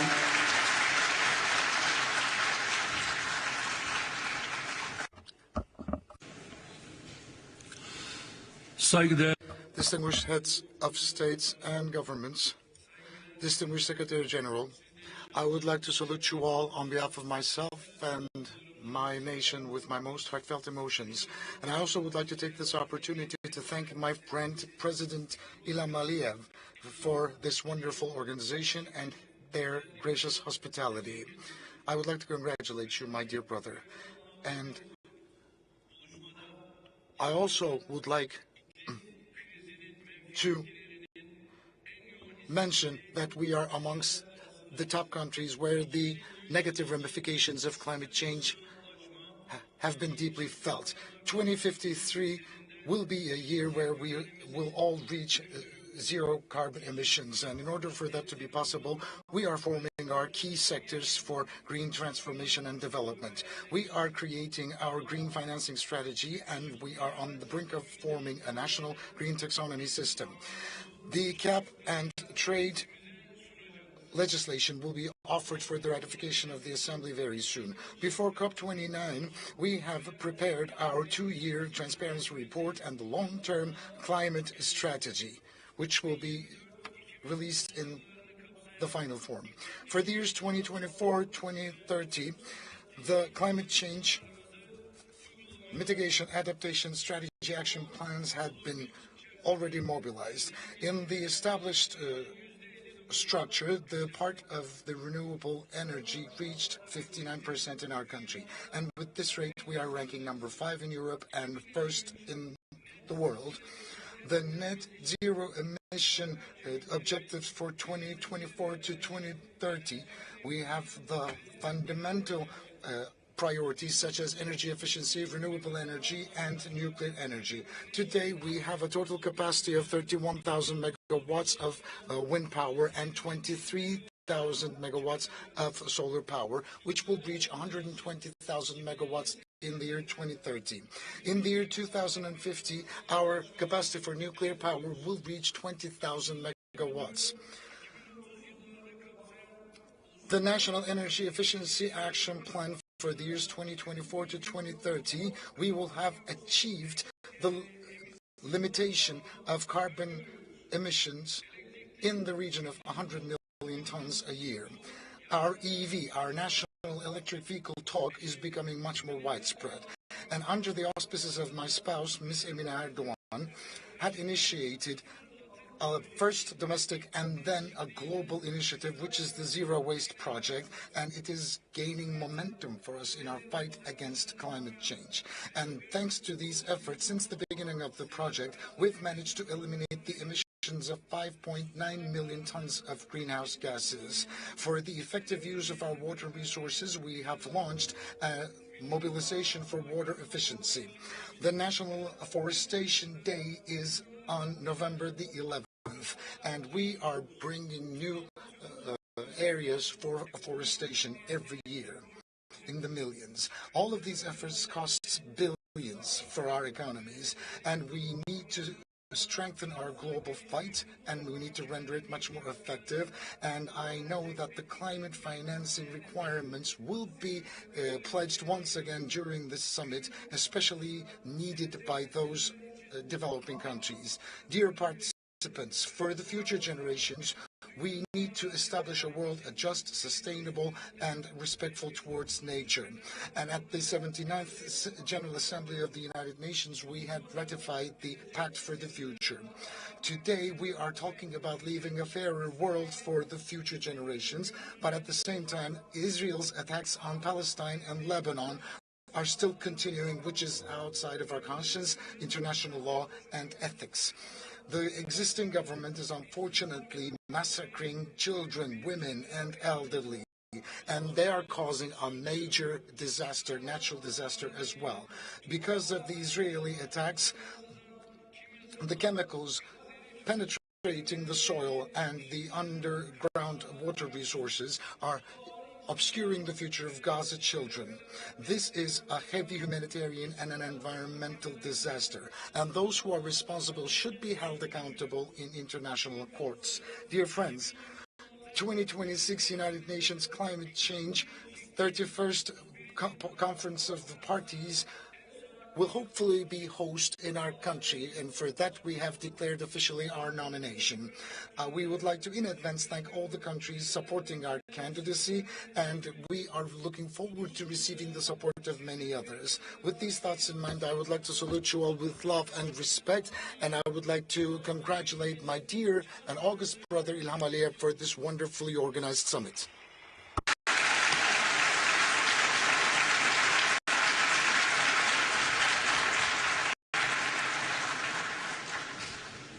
Thank you, Excellency. It is my pleasure to welcome His Excellency Mr. Mohammed Ould Sheikh El Ghazouani, President of Mauritania. Your Excellency, you have the floor.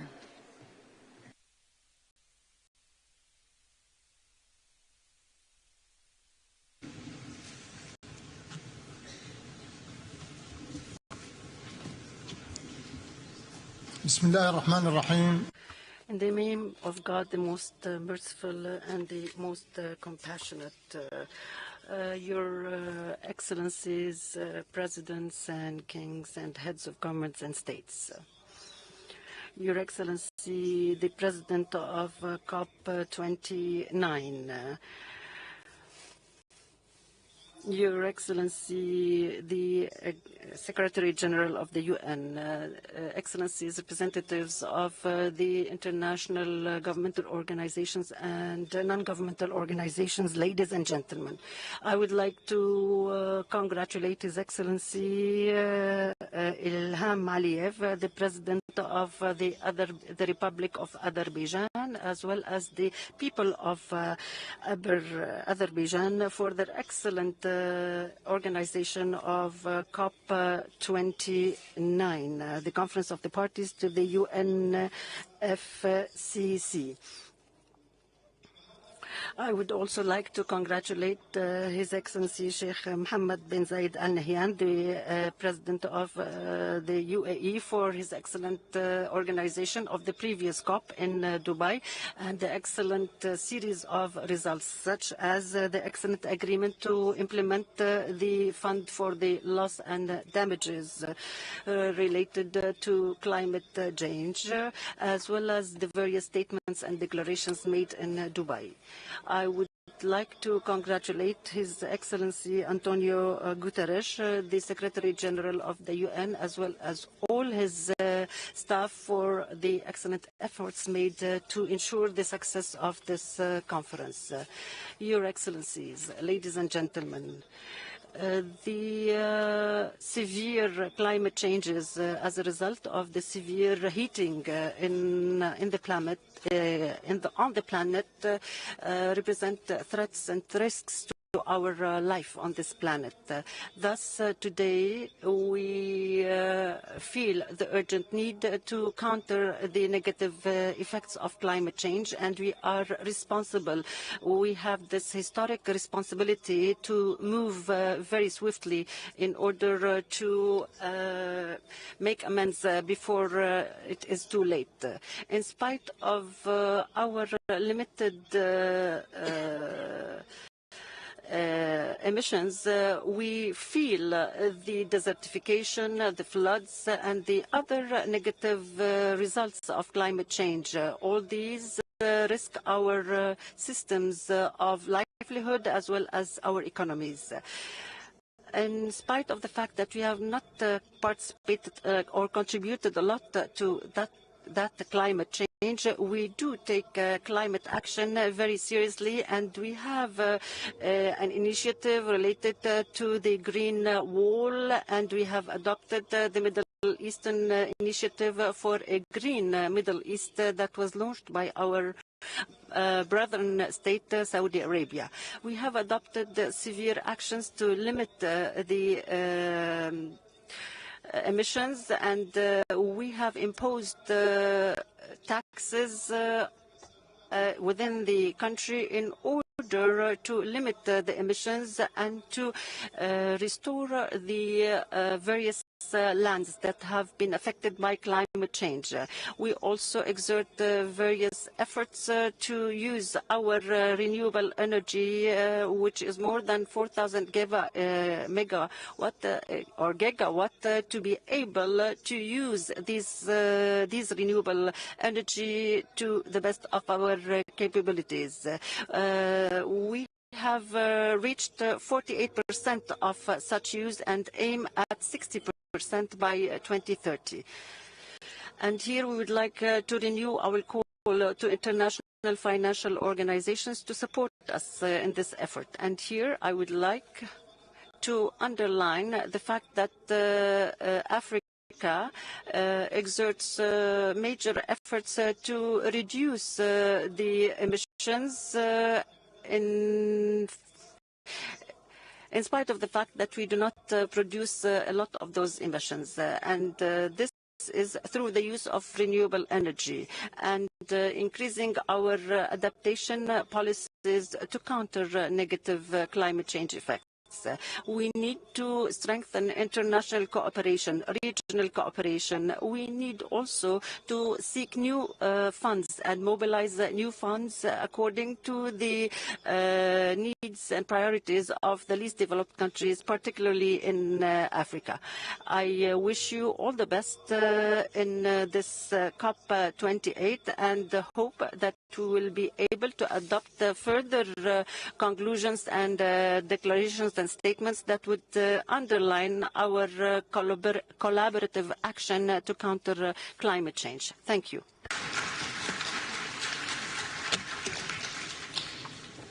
Thank you, Your Excellency.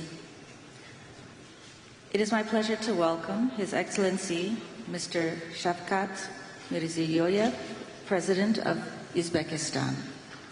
Your Excellency, you have the floor.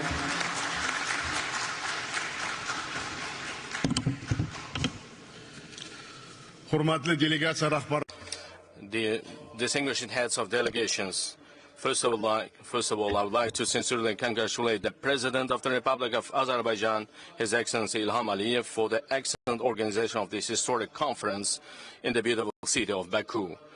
We fully support Azerbaijan's active efforts in broadening the international partnership to effectively address current climate challenges. Dear participants of the conference, climate change is now emerging as a major global threat and directly influencing the escalation of geopolitical tensions. It primarily exacerbates the problems of poverty eradication, food and energy security, as well as access to water and resources. In Central Asia, we feel these problems especially acutely. Climate challenges are posing new barriers to improving the quality of life of our people and implementing national development strategies. Our main goal under the Paris Agreement is to prevent the region from outpacing temperature rise and to keep it within 1.52 degrees this century. In this regard, we are actively pursuing extensive reforms in Uzbekistan to achieve carbon neutrality. We have set a target to reduce greenhouse gas emissions by 35% by the year 2030. We are ready to extend this commitment by the year 2050. We will increase the share of green energy to 40%. We are creating electric vehicle and green hydrogen clusters, along with hubs for solar and wind energy generation. We are drastically expanding green areas under the Yeşil Mekan Green Space program.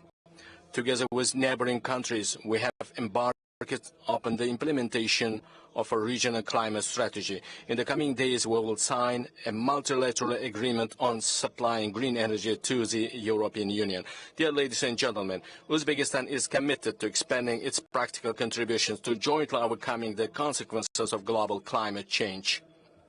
First, increasing the technical support from major powers and multilateral institutions to identify climate risk faced by developing countries is important. In this regard, we propose to consider the establishment of an international center for climate loss and damage assessment. Second, unified approaches are essential in preventing the pollution of transboundary water resources and preserving sustainable biodiversity. Using our region as an example, I would like to highlight that the total disappearance of the RLC before the eyes of a single generation has become a global tragedy. In this regard, we support the development of a declaration on obligations to ensure the ecological safety and health of river ecosystems under the auspices of the United Nations.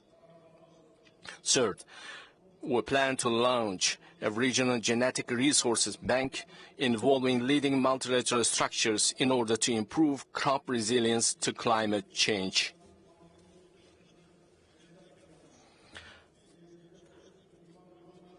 We put forward an initiative to create in our country the UN Agro-Industry Innovation Hub for landlocked countries. Fourth, we propose to create an alliance of world climate capitals for the transfer of advanced knowledge and best practices on sustainable development in megalopolises and cities which are negatively affected by climate change and host its first forum in the city of Tashkent. Fifth, we invite the representatives of our countries to your countries to participate at the Global Youth Festival of Digital Green Initiatives on May 15, 2025 in the RLC region as part of the International Climate Day. Dear participants of the summit, I would like to reiterate Uzbekistan's readiness for open dialogue and partnership for common well-being and green development. Thank you for your kind attention. Thank you, Excellency. It is my pleasure to welcome His Excellency Mr. Umaro Sissoco Embalo, President of Guinea-Bissau. Your Excellency, you have the floor.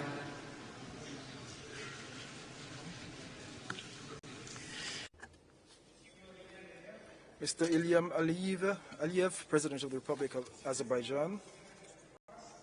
The 29th Conference of the Parties to the United Nations Framework Convention on Climate Change is being held at a time of global climate crisis that calls for urgent and coordinated action.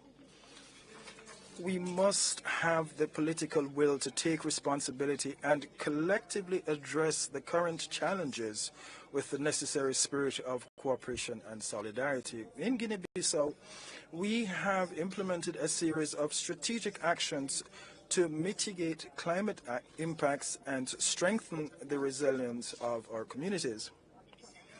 We have launched reforestation and mangrove protection projects, which are essential for biodiversity preservation and also for carbon absorption. We're also promoting water conservation initiatives and strengthening sustainable agriculture, which we consider critical sectors to ensure food security. These measures enhance the adaptive capacities of our communities and ecosystems. We will intensify these efforts with new projects outlined in our national strategy. Excellencies, ladies and gentlemen, we reaffirm the crucial role of multilateralism in the fight against climate change. We need cooperation to implement appropriate policies and to secure the climate financing that is required. The commitment of our partners and the support of the international community will be essential to ensure a fair and accessible energy transition respecting the principle of common but differentiated responsibilities. Regarding the commitments of this COP29, Guinea-Bissau reiterates its determination to carry out several actions, particularly in the following priority areas. Number one, adaptation and resilience. In this regard, international support is needed to continue to invest in programs that strengthen the resilience of our ecosystems and communities, mainly through biodiversity conservation and climate risk mitigation strategies. Number two, loss and damage. Given the climate consequences already being experienced in our country, we advocate for the full operationalization of the Warsaw loss and damage mechanism. We need financial resources to compensate for the damages caused by extreme climate events. Number three, climate financing. We remind everyone of the urgent need for fair and accessible climate financing for developing countries. Allocating adequate resources to vulnerable countries such as Guinea-Bissau is a priority and a necessary condition for enhancing resilience and adaptive capacity. We are committed, and this is number four, to developing renewable energy sources and reducing our dependence on fossil fuels, promoting a fair energy or just energy transition rather that directly benefits our populations. Distinguished delegates, excellencies, climate change knows no borders. We must act globally, and we must make bold decisions and take appropriate measures. Guinea-Bissau reaffirms its commitment to contributing to an adequate collective response for a resilient and sustainable future. We trust that the decisions made here in Baku will demonstrate our collective awareness of the serious dangers threatening the globe, as well as our common determination to adopt dynamic commitments in favor of climate justice, international solidarity, and sustainable development. It is our duty to express our will, unite our forces and resources to preserve our planet and to build a safer and more equitable world. Thank you very much. Thank you, Your Excellency. It is my pleasure to welcome His Excellency Mr. Andrzej Duda, President of Poland. Your Excellency, you have the floor.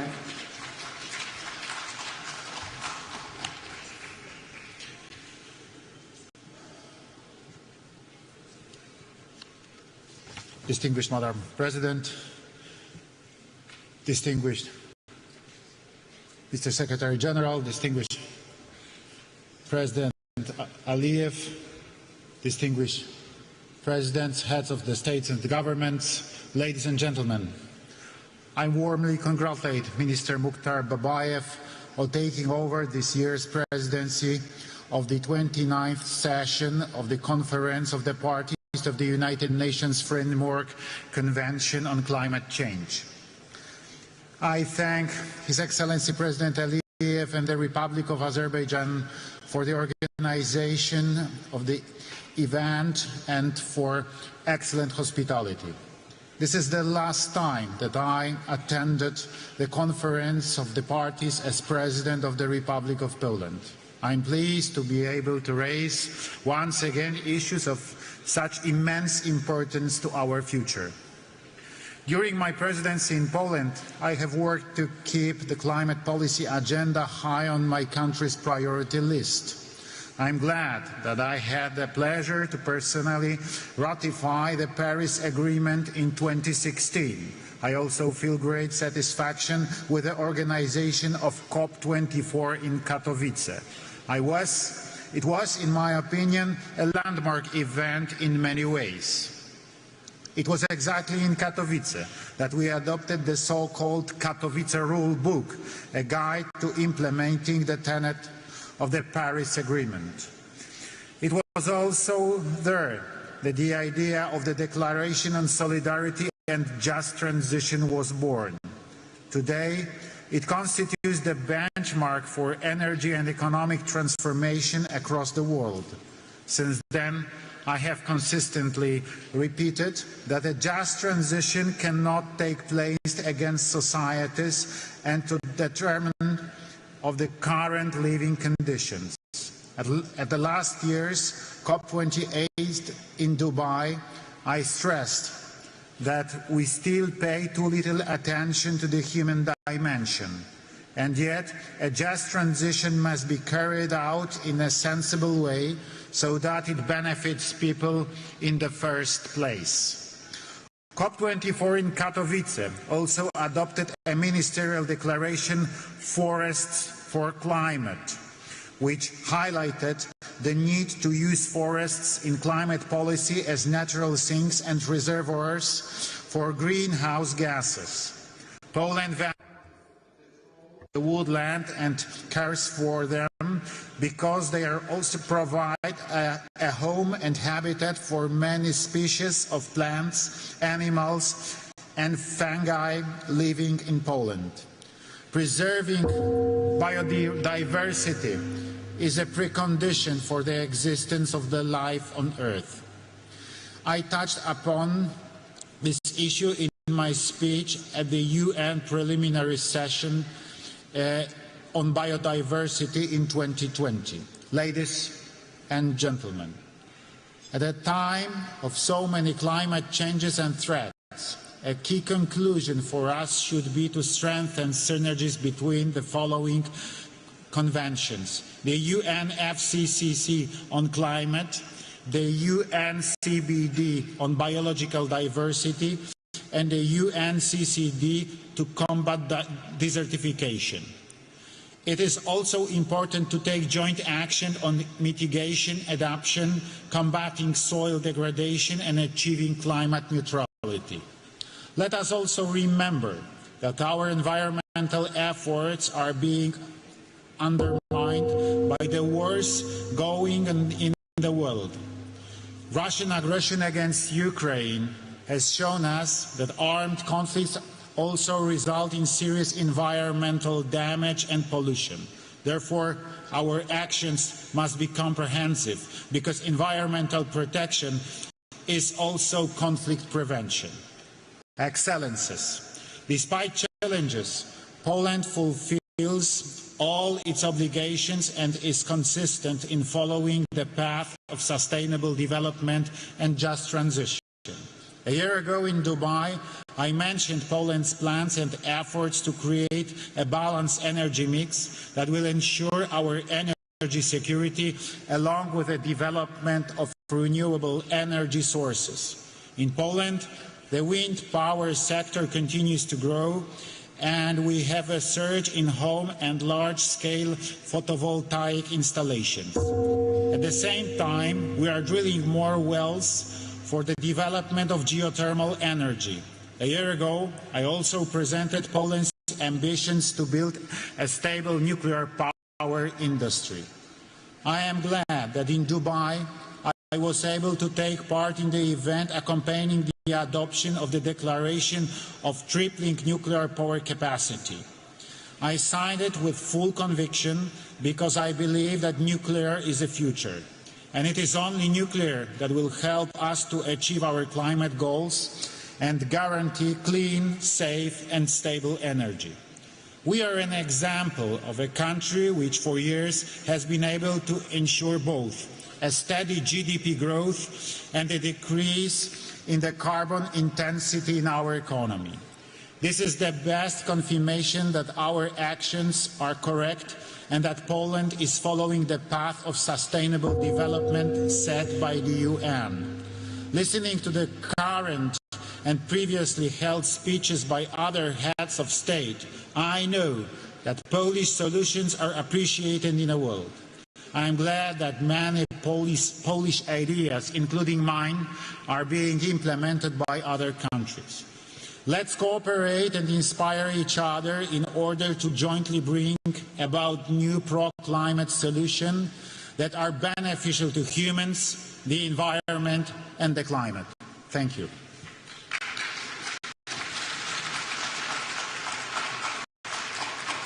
Thank you, Your Excellency. It is my pleasure to welcome His Excellency, Mr. Emomali Rahmon, President of Tajikistan. Your Excellency, you have the floor.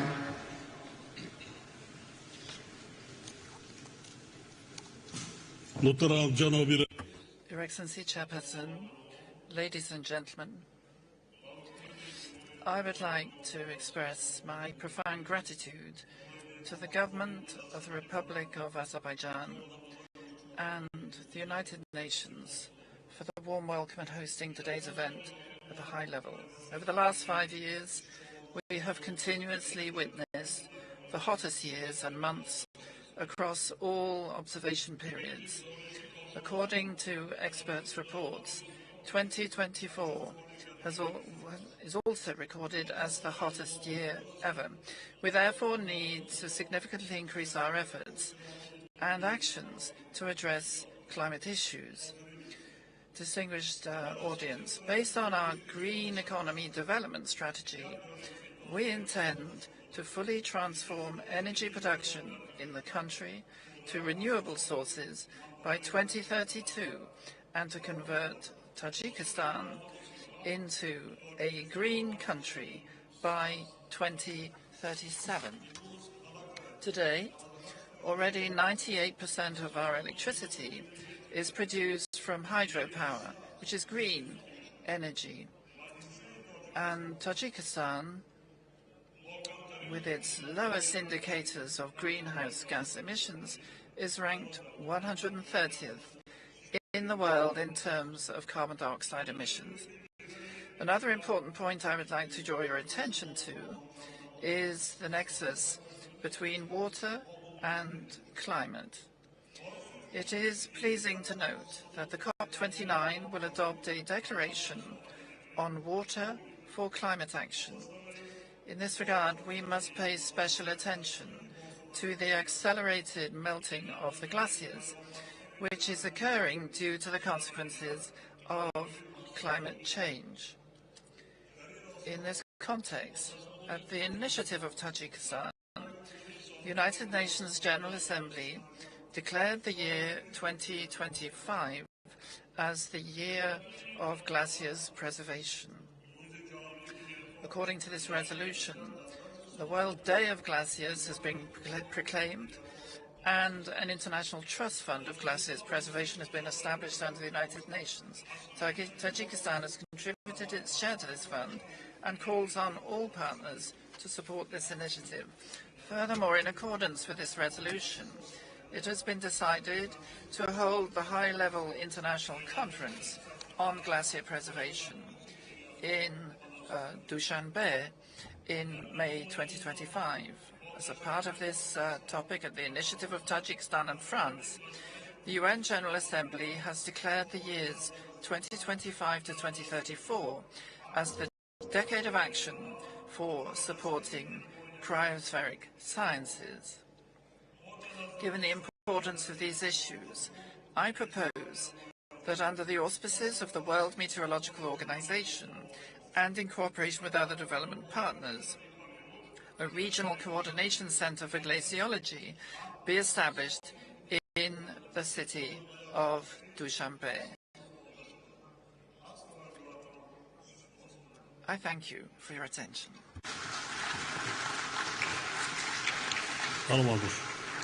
Thank you, Your Excellency.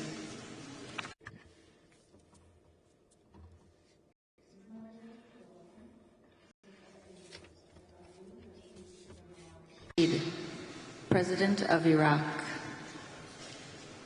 Your Excellency, you have the floor.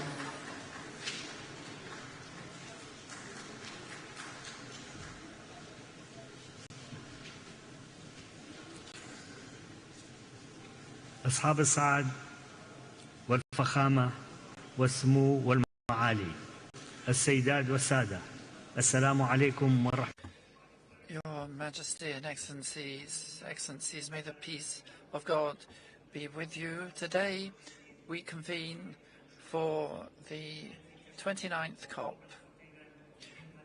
on climate change, a crucial conference which affects us all.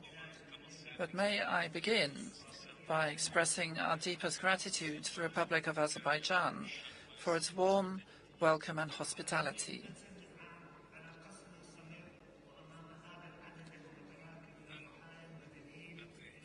One year on from the constant bombing and incessant killings of women and children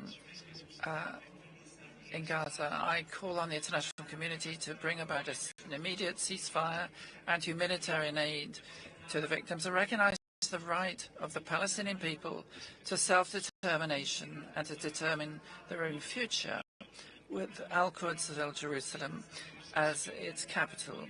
Indeed, we hope that the discussions at this conference will culminate in proportionate decisions equal to the growing global challenges of climate change, such as the tragic flooding in densely populated area in Spain recently, with a huge loss of human life.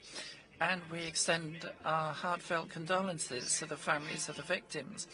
These challenges gravely affect the countries of the world, especially the developing countries, and they jeopardize their food security and social and health situation. And the impacts are very strongly felt in Iraq. We are suffering from record heat waves and increasing dust, sandstorms, and a reduction in farmland, and a reduction in biodiversity, and an increase in desertification and drought. Such climate change has also led to the displacement of ancestral historical communities, such as the Marsh people in Iraq, whose heritage and civilization may disappear as a result. Although the historic contribution of Iraq to global greenhouse gas emissions is very low, as is the case in most developing countries, we feel that climate justice must be at the heart of our discussions, because these are human rights, and we have an obligation not only to current generations but future generations whose survival will depend on the decisions we take now. And we trust that these negotiations will lead to tangible measures and clear and effective mechanisms, such as the Loss and Damage Fund, its activation after it was created last year. We reaffirm our commitment to the principles of fairness, equity, and common but differentiated responsibilities in facing climate change. Iraq depends a great deal on fossil fuels, and it's especially vulnerable to climate change and any measures taken to tackle it, which is why we call on the countries of the region affected by the same climate problems to establish a negotiating group to coordinate their efforts and to work hand in hand so that our collective contribution is greater than the sum of our parts. And on the same principle, we call on the major global economies to step up their commitments in support of climate action. And if some of those economies decide to withdraw, then we call on the key players in those countries, whether they're political or private or public, to step up their commitments, because the world cannot progress towards sustainable development without the contribution of all. Iraq, ladies and gentlemen, is working to honor its commitments under the Convention and other international agreements related to climate in order to reduce its greenhouse gas emissions and to adapt to the impact of climate change, as well as to mitigate the effects, while also to bring about renewable transition. And we have restated our commitments under the Paris Agreement, and we've completed the preparation of a technological needs assessment and a national plan to define our climate technology needs in priority areas. We are also about to complete a climate investment plan to plot the course for public and private investors and meet our climate commitments through national and foreign investment and mobilizing financial resources to tackle climate change and move towards a more sustainable future. Iraq, after taking tangible measures to reduce methane emissions, is one of the first countries in OPEC to accede to the global pact on methane. And we are working for the Global Coalition for Clean Air and reduction of methane emissions, and we seek to eliminate the burning off of this gas between now and 2028. To conclude, I would like to remind the international community of the importance of its role in promoting regional peace and security in the Middle East. For a long time, we've suffered from conflict and tension in the region, and the economic and social consequences persist. Thank you very much, and may the blessings of God be with you. Thank you. Thank you, Your Excellency. It is my pleasure to welcome His Excellency Mr. Sadir.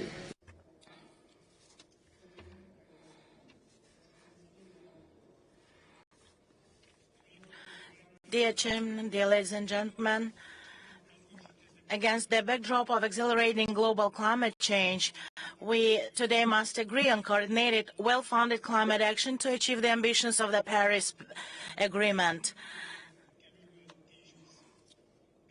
When we speak in the climate issue, we must unite regardless of relations between the countries of the world. We support the early adoption of the new collective quantitative goal on climate finance and call on development countries to raise amount of climate finance assistance to developing countries up to $2 trillion with easy access to this finance. For its part, Kyrgyzstan has initiated a mechanism for exchanging external debt for climate and sustainable development projects. We propose restructuring of the country's external public debt by applying the debt exchange mechanisms for specific green projects, including using the mechanisms of the Climate Trust Fund being created in Kyrgyzstan, which will finance projects in the fields of ecology and sustainable mountain development. We invite interested countries to join this fund. Taking the opportunity, I would like to express gratitude to Turkey and Germany, as these two countries have taken the decision to transfer debt to green projects. Dear ladies and gentlemen, in our country, we have a number of projects implemented in the field of renewable energy sources. Thus, together with our neighboring countries, a project has been launched in the region to build the largest hydropower plant, Kambarata 1. The climate context change, issues of inefficient use of water resources are becoming increasingly important. In this regard, we kindly request development partners to support our initiative to establish a regional center for the implementation of energy-efficient and resource-saving technologies in Bishkek. Dear participants, we are witnessing intense melting of glaciers and reduction of the glacier cover, low water levels, and desertification. I would like to draw your attention to the fact that the life of people living in the downstream regions also depends on the process occurring in mountainous regions and ecosystems. Due to climate change, these water resources in the region are decreasing every year, negatively affecting water and energy, food security, and in general the socio-economic situation of all countries. Recognizing the importance of the issue of sustainable development of mountain regions, the UN General Assembly, on our initiative, adopted at its 77th session the resolution Sustainable Mountain Development, within the framework of which 2023-2027 is declared a 5-year action for mountain regions. I invite all participants to Kyrgyzstan and for the second Global Mountain Summit Bishkek Plus 25 in 2027, during which we will summarize the results of the Mountain 5 years. Thank you very much for your attention. Thank you, Your Excellency. It is my pleasure to welcome His Excellency Mr. Denis Sassou Nguesso, President of Congo. Your Excellency, you have the floor.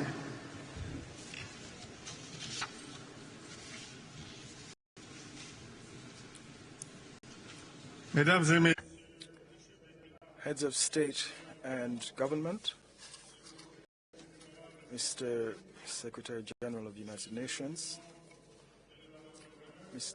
President of COP29, ladies and gentlemen, allow me to begin with words of congratulation to the Republic of Azerbaijan, to its President and government for their excellent organization of COP29. We extend to them our most sincere appreciation for the warm hospitality extended to my delegation and to myself. Ladies and gentlemen, the Republic of Congo, as most of you already know, has for almost a half a century taken full part in the global effort to tackle climate change and biodiversity loss. Indeed,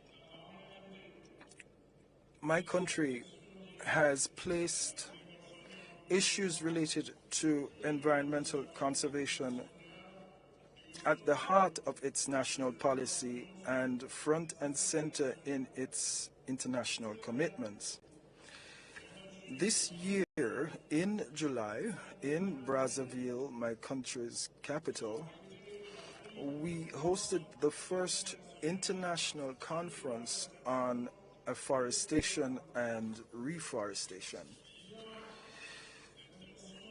In our bid to deliver on our commitment and to strengthen the essential role of forests in regulating climate, and also in our bid to make the initiative for a global reforestation effort a permanent one, recently Congo submitted to the United Nations General Assembly a resolution on declaring a global decade of afforestation and reforestation. Furthermore, jointly with the group of African forest countries known as the C15, the Republic of the Congo is today carrying what can be styled as a climate justice initiative. This is an initiative which is aimed at including gross natural capital of countries in our calculation of states' GDP.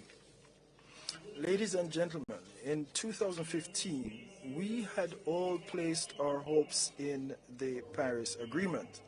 For this agreement, which is based on the principle of climate justice and the just transition, clearly establishes a global framework to tackle climate change and to keep global warming to under 1.5 degrees Celsius. We note with regret, however, that the financing mobilized since 2015 is not commensurate with our expectations and in no way corresponds to the level of our commitments. We're particularly concerned over the issue of climate financing, and here I must note that the commitment or pledge rather of $100 billion in 2009 for the period running 2010 to 2020 was fulfilled only in 2022. The new collective quantified goal for climate financing must be based on scientific data that take into account the impact and needs of developing countries in tackling climate change. Now, we know that these needs total over $1,000 billion. Our fervent wish is that the amount in this new goal will be established and defined from a perspective of climate justice and the just transition. This objective should enable our countries to reduce our debt burden rather than worsen it. Lastly, this new collective quantified goal should cover mitigation and adaptation in a balanced way. And in order to do so, substantial efforts must also be made to ensure that loss and damage are taken into account, because we must have substantial resources in place to tackle the impact of extreme events and to deal with any eventualities. And here I must welcome the fact that an encouraging step was taken here when we adopted here in Baku Article 6.4 of the Paris Agreement. We believe that this tool under the Paris Agreement, which enables us to transfer carbon credits between low greenhouse gas emitting countries And emitting countries will open a pathway to interstate, international, and structured cooperation that will foster sustainable development, resilience, and economic diversification in developing countries. Ladies and gentlemen, the ecological transition which we all yearn for will not take place unless we have innovative financing mechanisms in place.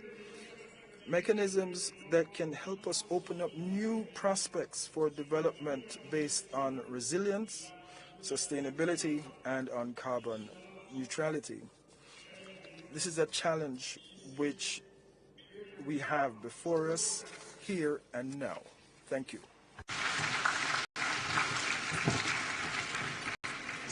Thank you, Your Excellency.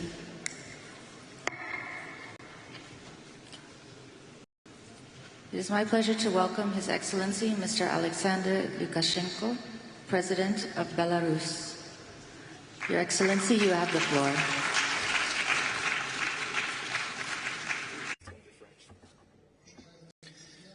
Distinguished friends, much has been said about how much has been done in dealing with climate change, but I've followed events since the last conference, and things have only got worse. A war in the Middle East, a war in Ukraine, a war in the south of Yemen. There are more than 50 conflicts in the world which are having a harsh effect on the climate and on our planet. So what's got better? And who's started paying for the emissions? It's sufficient to say that today, when there's been so much concern about the deterioration of the climate,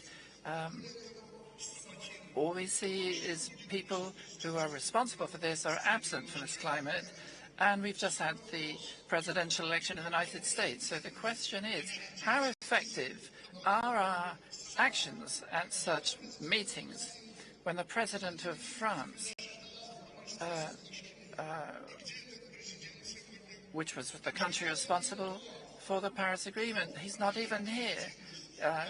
He feels it's not relevant. So there's nothing to be proud about at present, but what we can do is thank our Azerbaijani colleagues for the excellent organization of this summit.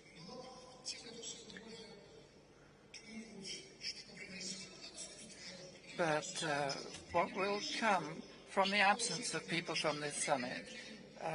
It's not going to come from the United States. Recently, so many people died in Valencia, which shows what we're doing about improving the climate. But I have to say that there's nothing to hold against our country. We are strictly complying with all our obligations. But since there is this deep-seated bureaucracy in the UN Secretariat, it's almost impossible to say anything substantive. I will say just a few key things. The climate has changed. It's a fact of life, and therefore the prime task is to restructure national economies, first and foremost agriculture, to take into account of the changing conditions and adapt it to these difficulties. And we have experience which we're prepared to share. Secondly, there's a need to help the developing countries to secure equal access to green technologies without impairing their national interests, and so that they don't become enslaved as a result. And everything needs to be done to do away with those things which hamper international technology, trade, and exchange of innovation and best practice. Thirdly, we've already had to deal with a situation when new production, which is positioned as more environmentally safe, nonetheless does even more damage. And objectively, there's a need for new approaches to a comprehensive assessment of the potential impact of innovation on the environment throughout the entire life cycle of such production.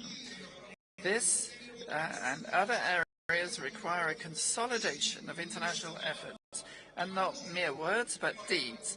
And therefore it's time to move from words to deeds. And those who have to pay must pay, and not hide in the shadows. Thank you very much.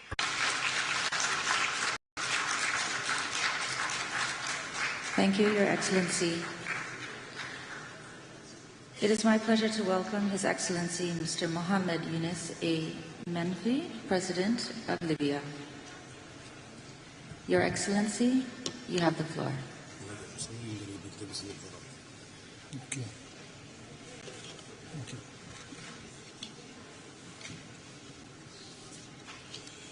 بسم الله الرحمن الرحيم السيد Name of God the Merciful.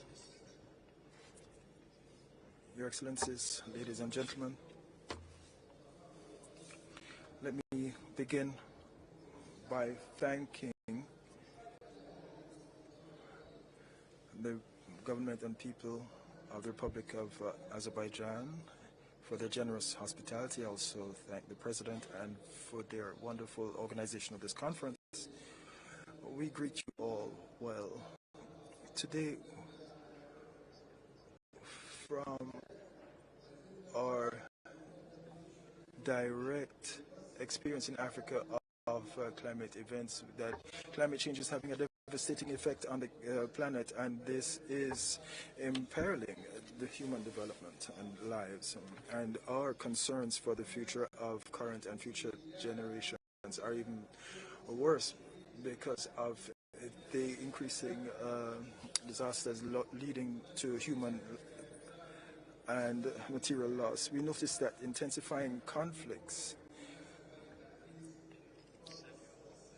are intensifying, and we welcome the call for truce and to reduce military activities, and we encourage the presidency to renew this call each time for global peace. Ladies and gentlemen, 14 months ago, several regions in the Green Mountains experienced disasters that caused the loss of hundreds of lives.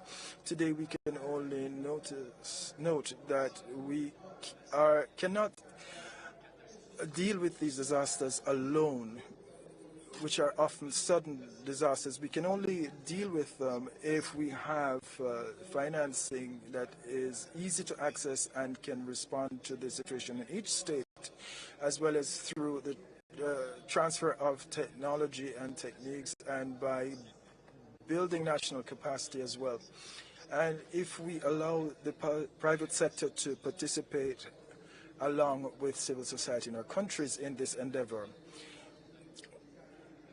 this can help improve lives, and we need a better approach to water security, and this can help strengthen our resilience to climate change. We reaffirm the need to look into the pledges undertaken by the developed countries under the UNFCCC with respect to transfer of technology, financing, and so on. Libyan cooperation announced the initiative following COP28 that we will be expanding the plant cover in Libya to reduce emissions and to capture carbon emissions. We believe we'll be able to achieve net zero by 2030, but also create a carbon credit bank. Like the other countries, we wish to deal with the financing gap. We need financing that will come from multiple sources, and we must enable access to financing through the World Bank, the IMF, and other IFIs, so that there will be access to credits, especially for adaptation and mitigation projects so that these projects can actually become investment projects. We wish to reiterate our commitment, especially to education and for sharing best practices, and we stand determined to participate in any international effort to reduce greenhouse gas emissions and to strengthen biodiversity. Thank you. Thank you, Your Excellency. It is my pleasure to welcome His Excellency, Mr. Rumen Radev, President of Bulgaria. Your Excellency, you have the floor. Excellencies, let me first express my gratitude to our host, the Republic of Azerbaijan, and the Presidency of the Conference for organizing this significant event in times of political, security, and climate challenges all around the world. The continuity of our actions is crucial to deliver ambitious and balanced approach to achieve the climate goals in the complex geopolitical context. Agreeing on the achievable new collective quantitative goal on finance will be the main expected outcome of this conference. The new goal must provide financing from all possible sources, both public and private, to address the financing needs for mitigation and adaptation measures, focusing on the most vulnerable countries. At the same time, we must significantly strengthen the mitigation ambition and remain on the course of decarbonizing global energy systems. This can only happen if we embrace all available technologies, significantly improve energy efficiency, upgrade energy infrastructure, and ensure that energy security remains of utmost importance. Bulgaria is committed to not only be a part of regional energy cooperation initiatives across Central and Eastern Europe, the Balkans and the Black Sea region, but also beyond, by strengthening the links between the European Union and non-EU countries who share our priorities on climate neutrality, just energy transition, energy security, and low-carbon technological innovation. As no region is spared from deadly and costly climate-related disasters, all parties should undertake greater efforts to integrate climate change adaptation and resilience into all policies and strategies. We call for continuing support for climate science and education. Bulgaria proudly hosted the IPCC session this summer. Science holds the key not just to reducing our carbon footprint, but also to improving human lives in an age of climbing instability. Finally, let me conclude by reiterating Bulgaria's commitment to climate policy goals. We stand with all countries willing to strengthen climate diplomacy and regional cooperation, as only together we can achieve a better and resilient future for us and for the future generations. Thank you.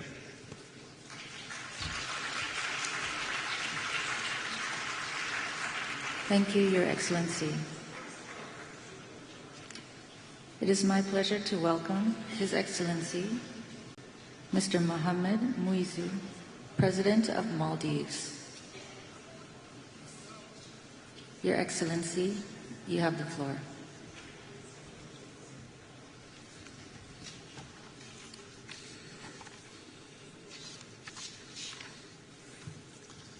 Bismillahirrahmanirrahim. Excellencies, ladies and gentlemen, I extend our gratitude to the government and people of Azerbaijan for the exceptional hospitality and leadership. We pledge our full support to ensure the success of this COP. We also congratulate the UAE for its successful COP28 presidency. Vulnerable, this is how the Maldives is often portrayed. But we are a nation of extraordinary fortitude. We speak not from desperation, but from a belief in the power of collective action. Our story is not of fragility, it is a testament to resilience, leadership, and international cooperation. Since hosting the first Small States Conference 35 years ago, we have called for stronger climate action. Our call has not changed, our course has not strayed. Because for us, the environment and the ocean are more than resources. They are our cultural identity. Their protection remains our sacred duty. At COP28, I shared my vision for a climate-resilient Maldives.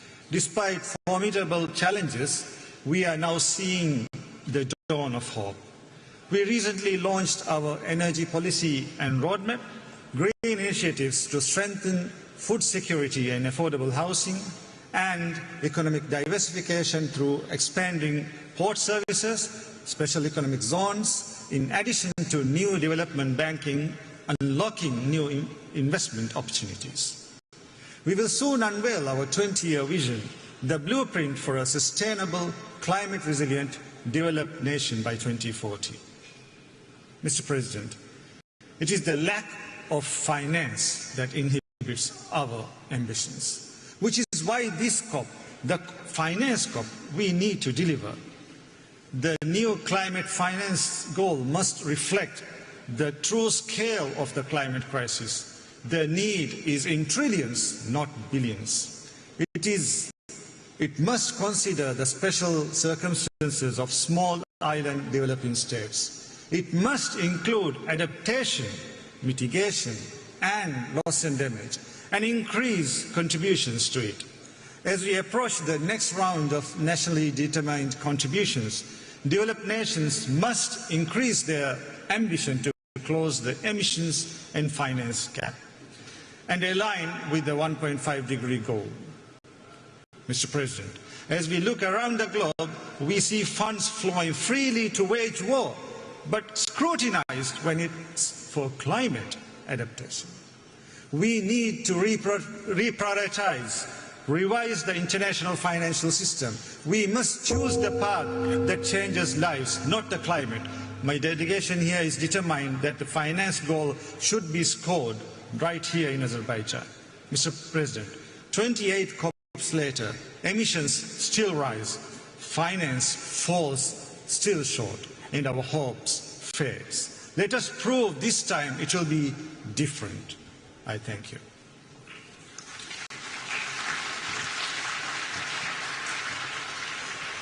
Thank you, Your Excellency. It is my pleasure to welcome His Excellency, Mr. Faure Essozimna Nyasingbe, President of Togo. Your Excellency, you have the floor. Excellences, Mesdames et Your Excellencies, ladies and gentlemen, heads of state and government, ladies and gentlemen, heads of delegations, distinguished delegates, ladies and gentlemen, we are here to recall a simple truth. Climate promises are no longer enough. Every year the urgency becomes greater, and every year we are approaching the point of no return, and it's important for our actions to reflect the urgency. To find our way there, I'd like to make two comments. Firstly, there's a need for genuine climate justice. That is a shared but differentiated responsibilities among countries. Africa is paying the harshest price for climate change.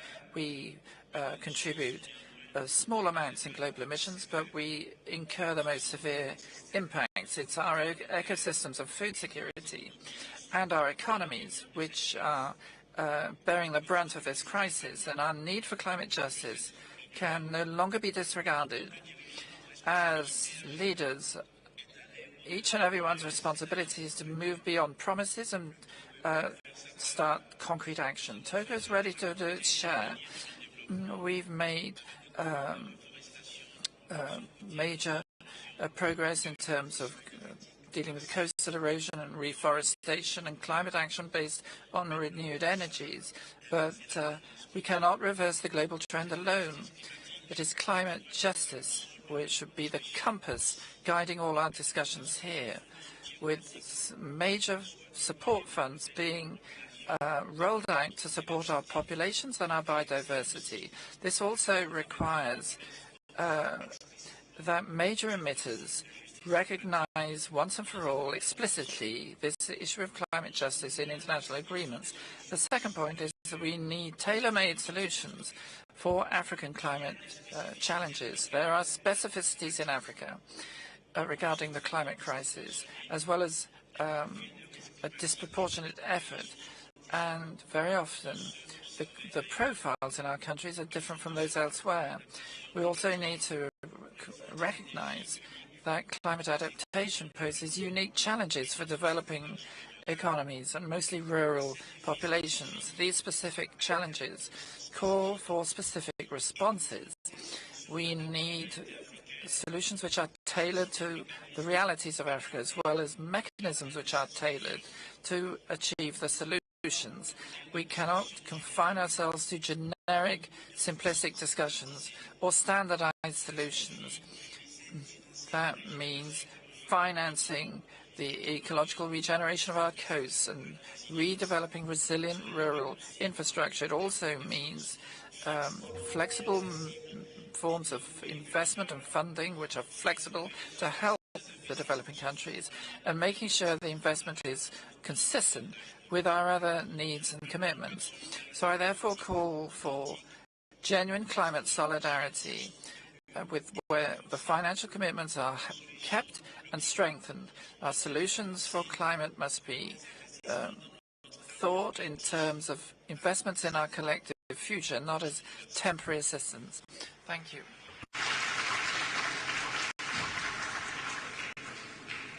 Thank you, Excellency. It is my pleasure to welcome Her Excellency Dr. Hilda Heine, President of Marshall Islands. Your Excellency, you have the floor.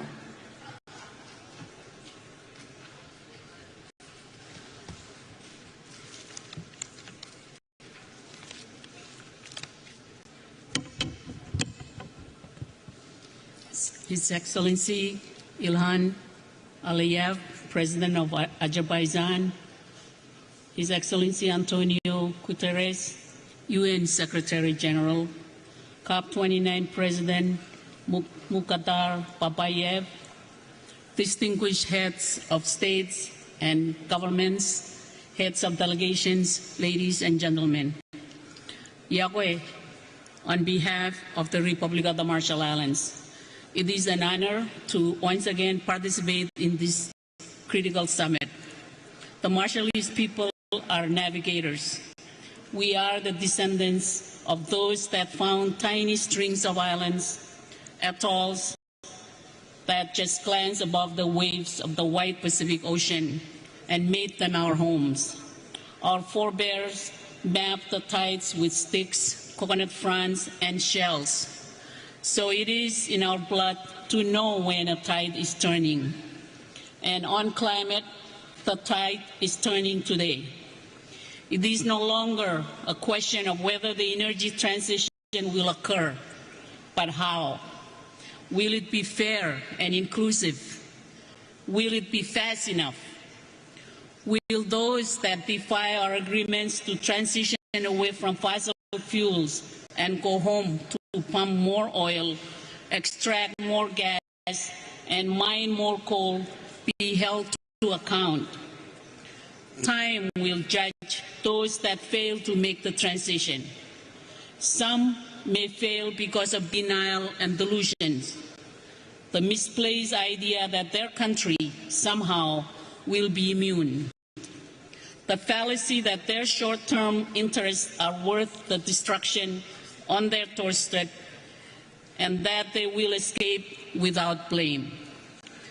Other risks falling behind because they lack the resources to make the transition happen. In the Marshall Islands, we have a vision for a future with clean energy, and the resilience to withstand climate impacts. But to make that vision a reality, we need much more money, and we need it much faster. Our National Adaptation Plan sets out a pathway for our entire nation to become resilient in the face of the climate crisis. As one of the most vulnerable places on the planet, every aspect of our lives will change, from infrastructure to education to healthcare to our economy and culture, to protect our right to live in our homelands and exercise our right to self-determination. We cannot do this by cobbling together project-based funding, waiting for support that takes years to arrive. By improving access, coordinating processes, and reducing choke points, donors can put decisions in our hands where they belong. We've shown that with cooperation, we deliver. In collaboration with Germany and South Korea, a new innovative low-carbon cargo ship, the Juranai, has joined our domestic fleet that will have 80% lower CO2 emissions than comparable ships. The Republic of the Marshall Islands will soon submit a new enhanced NDC. Let me be clear. We have only received half of the finance we need to deliver our last NDC. But we will develop and submit a new one because we know that this system only works when everyone continues to strive and plays their part. But those parts are not all equal. Our contribution to global emission is tiny. Major emitters, members of the G20, if we can do it, so can you. You can and must submit 1.5-degree aligned NTCs that set absolute economy-wide reduction targets and that cover all greenhouse gases and categories. The urgency of these commitments and the urgency to act on them before 2030 is paramount. The repercussions of low ambition and inaction will only get worse. We will be watching for 1.5 greenwashing. You can and must spell out to the rest of the world whose safety relies on your action, how you will deliver, and the energy goals set in Dubai last year. President and Excellencies, the winds are shifting too on climate finance. With the explosive increase in the cost of the climate crisis, it is obvious to everyone that the system isn't working. We can no longer afford to be unrealistic and unresponsive about the cost of the crisis, which we all know are in the trillions of dollars per year. Anyone who is here to fight over who pays for a small share of those needs rather than engage in a collective effort to find the trillions is no friend to islands like mine. Nor can we afford empty promises. Those that have benefited from extractions have an obligation to provide the climate finance that is desperately and urgently needed.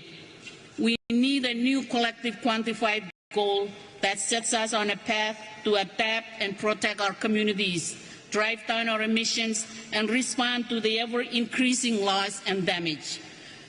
That starts with making it crystal clear what climate finance is not.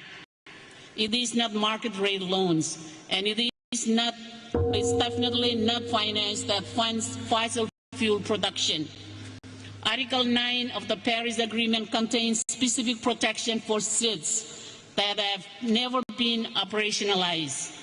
The new call must remedy this by ensuring a minimum floor of finance that flows to our islands.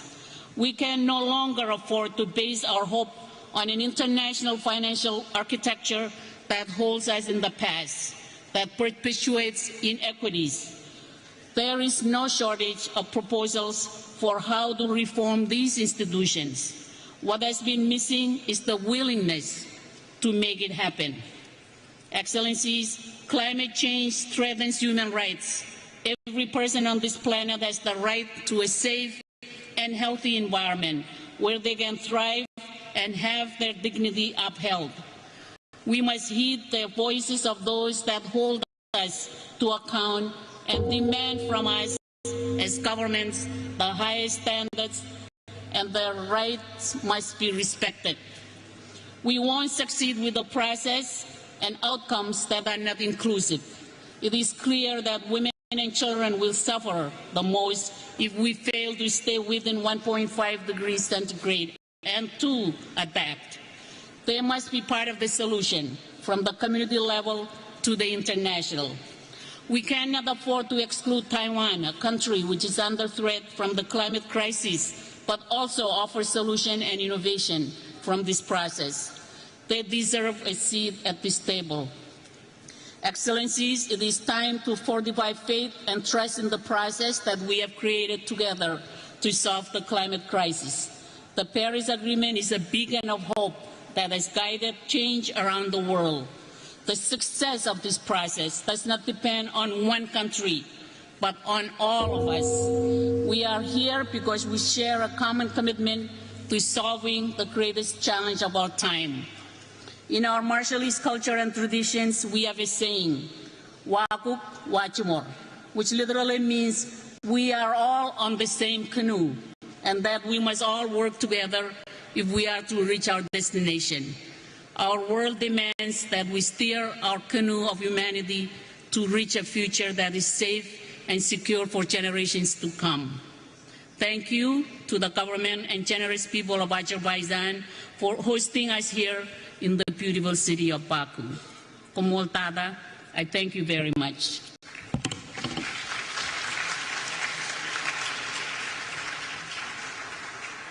Thank you, Your Excellency. It is my pleasure to welcome His Excellency Mr. Nikos Christodoulidis, President of Cyprus. Your Excellency, you have the floor. Excellencies, at the outset, I would like to extend my gratitude to the government of Azerbaijan for hosting COP29. Today, the goal's attention is focused on our deliberations here in Baku, as the outcomes of this conference are critical to our shared commitment to securing a sustainable future for our planet. Dear friends, I address you today with feelings of honor, but also of great concern. We stand at a critical juncture as the impacts of climate change are intensifying with alarming speed.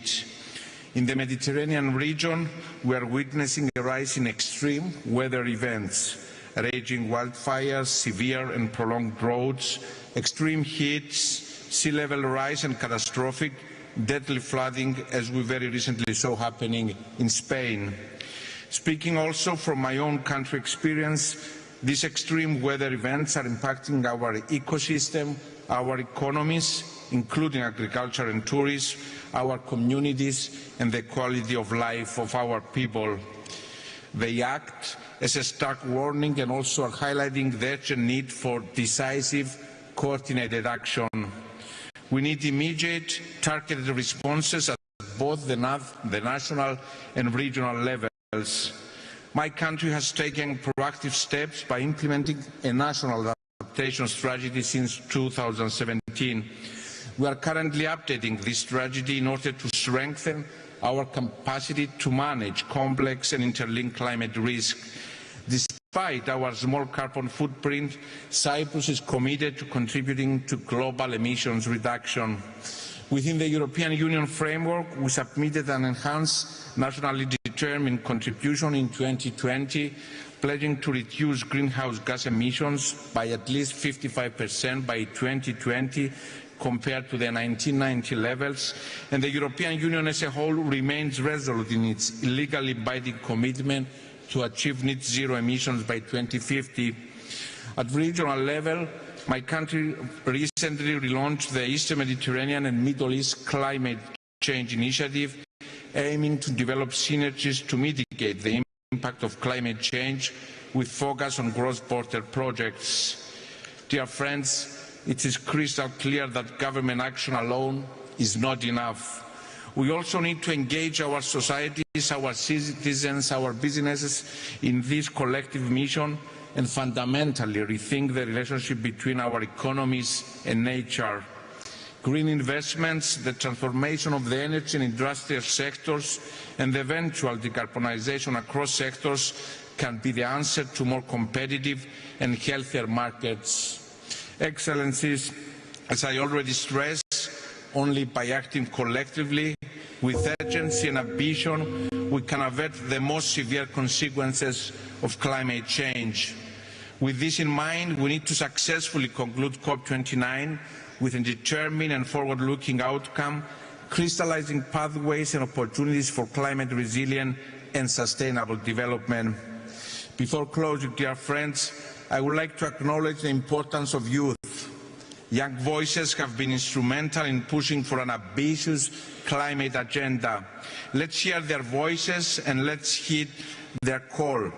If we ignore these voices, our children and grandchildren will inherit a climate and natural dystopia. Let us resolutely work together the path of climate neutrality. Only together we can build resilient, sustainable and green societies for the generations that will inherit our planet. Thank you very much.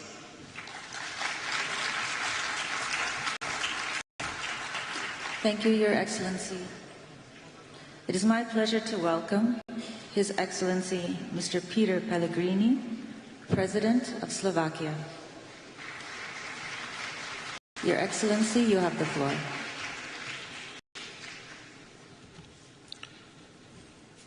Excellencies, ladies and gentlemen, this year my country, Slovakia, as others in Europe, has experienced the hottest summer on record. It brought heavy rains and devastating floods. The greenhouse gas concentrations are the highest in the humankind.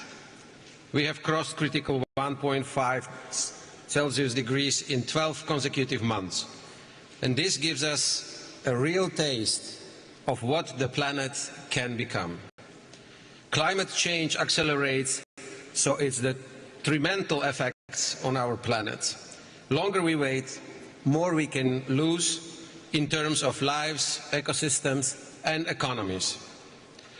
Esteemed colleagues, in face of climate change danger, every single country is too small. True commitment of all to multilateralism is badly needed. Let us ask, can we succeed without all the biggest economies and polluters stepping up? Developing countries need our solidarity. Can they succeed if our approach to financing and its contributors remain the same? Everyone needs to speed up. My country does. We cut our emissions by almost 50% since 1990. In the energy sector, we shut down our last coal mine in 2023 and remaining 2 coal power plants recently. It's a big step towards full phase-out of coal from our power generation. At this COP, Slovakia joins the call to action for no new coal. Soon, my country's electricity will come from low-emission sources by 90%, mainly nuclear and renewables. We will also become its net exporter, and already we help Ukraine, which lacks electricity due to Russian aggression. For Slovakia, the second largest producer in Europe, nuclear is crucial on path towards neutrality. In innovations, we want to go beyond small modular reactors. Only around 40% of nuclear fuel we can turn into energy in current large-scale reactors. We want to become leader in multiple reuse of this spent fuel. This could be a real breakthrough in energy security or costly nuclear waste storage. We could secure enough energy for many generations to come.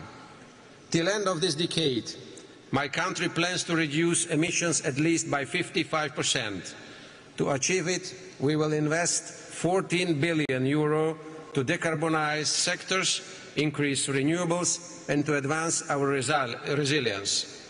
I am an advocate of the rational choice that do not harm the working people, the most vulnerable, our competitiveness and prosperity. If we lose trust of our citizens as politicians, we cannot succeed. Slovakia pledged to contribute €2.2 million to the Green Climate Fund by 2027. Our climate finance grows. It helps our developing partners to build their cleaner future and their resilience to climate adversity. Colleagues, I wish this COP and its presidency a progress towards meaningful climate action in line with the global stocktake along all standards of the Paris Agreement for sustainable well-being of and at our planet. Thank you very much.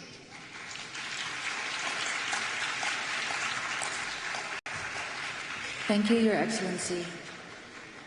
It is my pleasure to welcome His Excellency, Mr. Charles Michel, President of the European Council, speaking on behalf of the European Union. Your Excellency, you have the floor.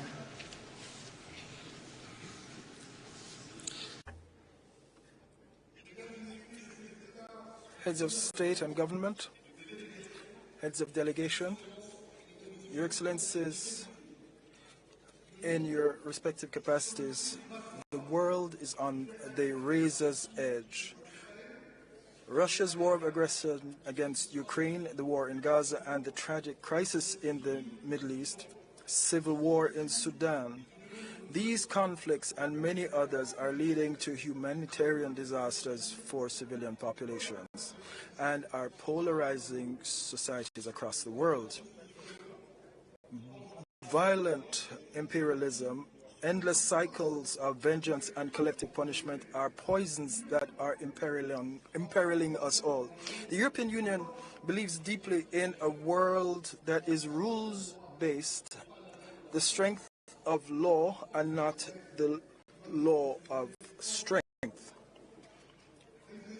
Ladies and gentlemen, each week somewhere in the world we have to deal with the devastating consequences of climate change. This climate threat is an existential threat to humanity, and it is our responsibility as human beings to wage for this war against nature, and some are more responsible than others, and they are known as the developed countries. And this is how the Paris Agreement should be our peace treaty with nature. The principle of cooperation should govern our implementation of this agreement. Boldness rather than procrastination, solidarity instead of selfishness, ambition instead of surrender. We must go for the survival instinct rather than burying our heads in the sand. You can count on the European Union. We are stepping up to the plate with financing, $31 billion. That is more than our fair share, and we are calling on everyone to follow our example, including the G7 emerging countries. We stress the need to broaden the donor base, and we must have more contributors. We must meet this ambitious objective. We support a multi-track approach, and we must use carbon pricing as a lever, and we must use development banks to mobilize this agreement. The euro is the currency of the climate, and we are determined to support developing countries, and we are doing so with our partnership for an equitable and just energy transition.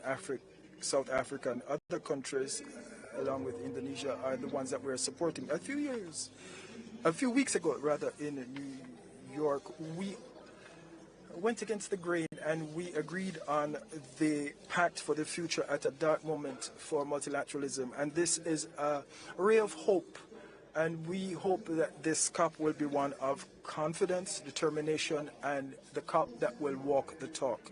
You can count on the European Union. Thank you.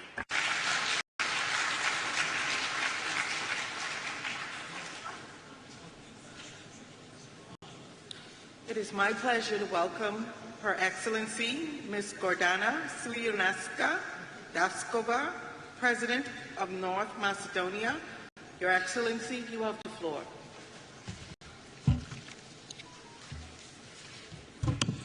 Mr. President, Excellencies, ladies and gentlemen, let me thank the Republic of Azerbaijan and the President Aliyev for hosting, in my opinion, this urgent conference. We have gathered at COP29 in the midst of a war. The good news is, some would say, that the aggressor is already suffering heavy losses and will most probably lose the war. The bad news is that the aggressor is humankind itself, with its unsustainable production systems and consumer habits. Unless we hold global warming below 1.5 degrees by 2050, instead of sustainability and growth, we will have to think about habitability and survival. In this war against nature, it is the innocent, the children, the vulnerable populations and small developing nations who often suffer most. Situated in one of the most climate vulnerable regions in the world, the Mediterranean, we must adapt our security, defense, energy, health, tourism, water, educational and other systems to this multidimensional challenge, making them inclusive to women, children and youth. We have endorsed the declarations on enhanced action in tourism and on water for climate action. In addition, I have appointed a climate expert in my National Security Council, and we have joined the group of friends on climate and security. Our goal is to accelerate the transition to a low-carbon economy across all sectors, including energy, transport, industry and agriculture. To achieve green growth, we will invest in green jobs, in reskill workers, moving away from carbon-based energy production. Sustainable energy transition must be environmentally and socially just. We adopted a long climate action. We will introduce a legal framework for monitoring, reporting, verification and accreditation. In parallel, we will adopt a revised law on energy and a new law on renewables. These laws support the implementation of the challenging green agenda and sustainable connectivity cluster in EU membership negotiations, requiring €3.1 billion for renewable energy and energy efficiency. The Economic and Investment Plan and the Green Agenda for the Western Balkans provide funding for this. Regardless of progress in the EU accession process, countries should have ongoing access to climate action funds before membership. Esteemed Excellencies, we need a peace agreement, a natural contract, as Michel Serra would say, to stop treating nature as adversary and start treating it as partner. The Paris Agreement, the SDGs are the blueprint of that peace agreement, of that natural contract. Let's implement them in the line with the principle Pacta sunt servanda.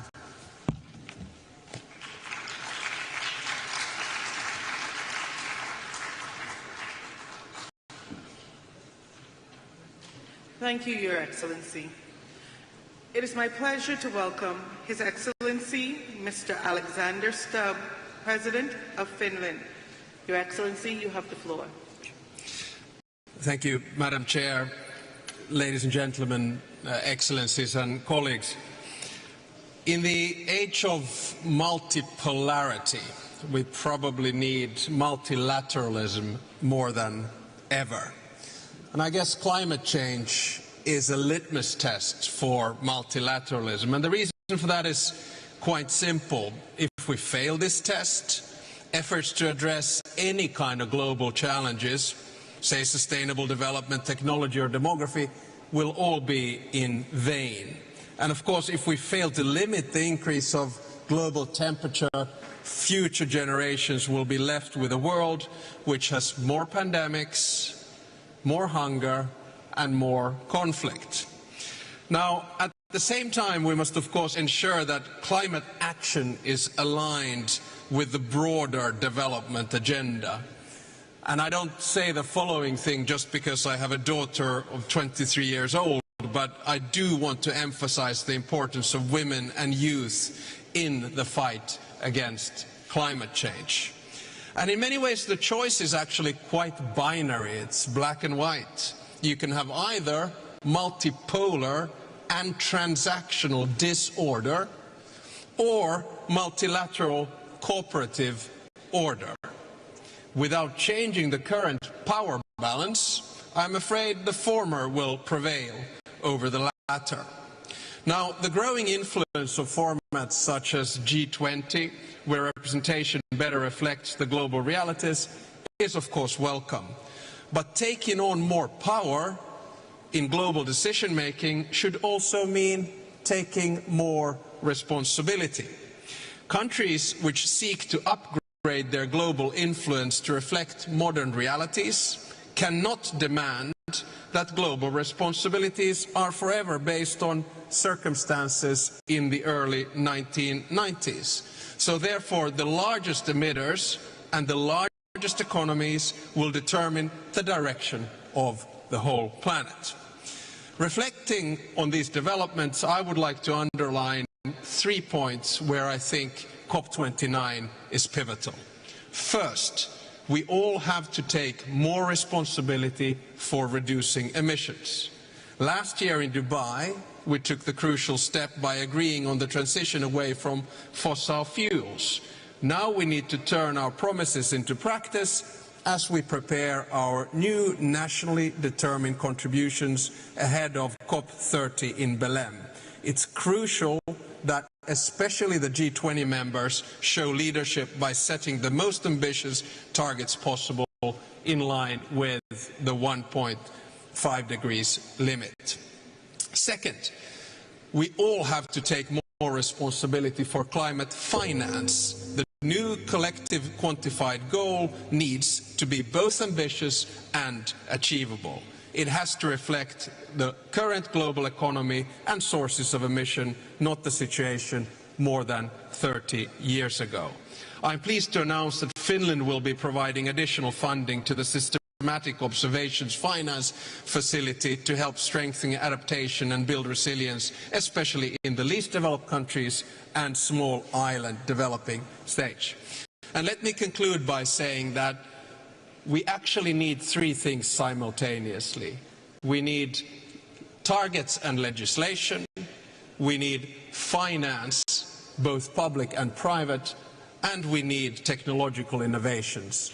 And the bottom line is that we need all 3 of them together. We cannot regulate ourselves out of this crisis, we cannot pay ourselves out of this crisis, but we can innovate ourselves from this crisis. Here in Baku, I'm really looking forward to explore all of these things achieved together. And whenever in the future I hear that gong, I shall take it as a symbol for the urgency we have to fight climate change. Thank you very much.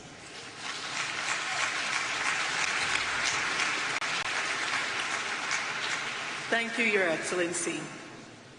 It is my pleasure to welcome His Excellency Jakov Milatovic, President of Montenegro. Your Excellency, you have the floor. Thank you, Chair.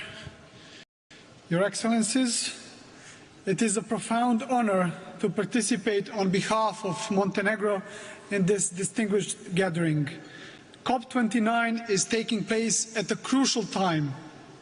The data from the UN agencies are showing that 2024 is on track to be the hottest year on record. The negative consequences of the climate change are increasingly impacting communities worldwide, with Montenegro being no exception, thus underscoring the urgent need for climate action.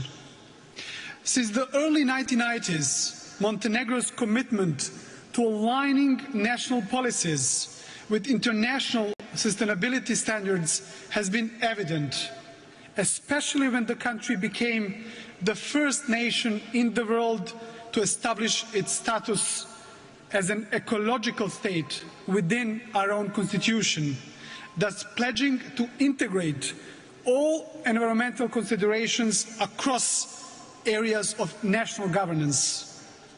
Although our share in global CO2 emissions is negligible, and Montenegro's contribution to environmental goals may seem modest in a global context, this does not exempt us from the responsibility to contribute to collective efforts towards carbon neutrality.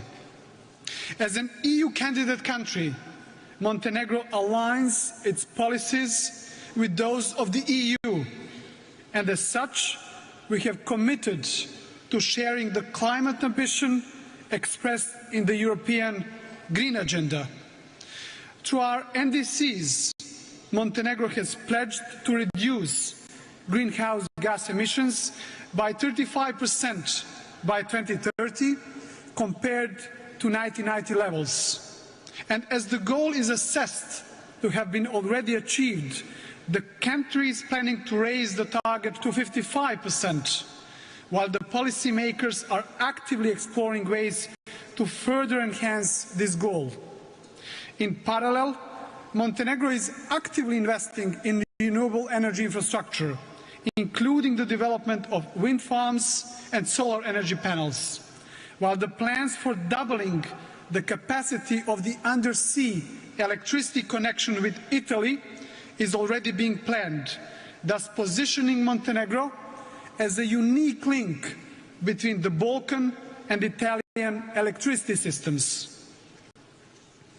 The country is accelerating the implementation of energy efficiency initiatives, especially within public institutions, and these efforts are being supported by major international organizations.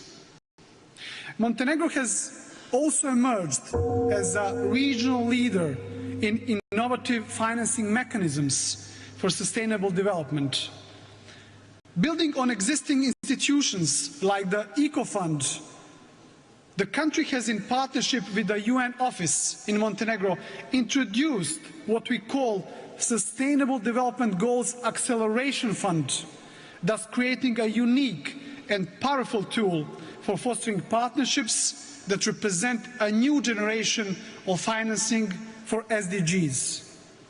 Ladies and gentlemen, to conclude, on the path to carbon neutrality, we must remain committed to just transition.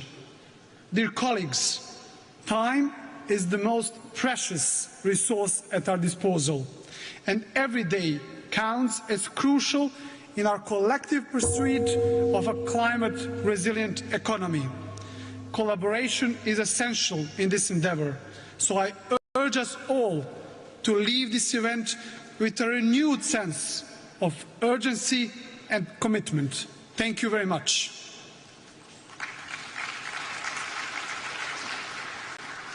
Thank you, Your Excellency. It is my pleasure to welcome His Excellency Mr. Ramchandra Paldale, President of Nepal. Your Excellency, you have the floor.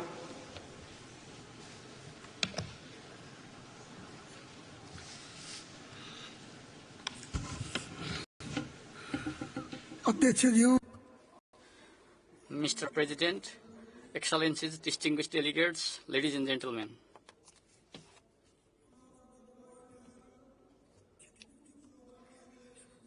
Mr. President, climate justice and climate finance, including reparations for loss and damage, are my paramount concerns today.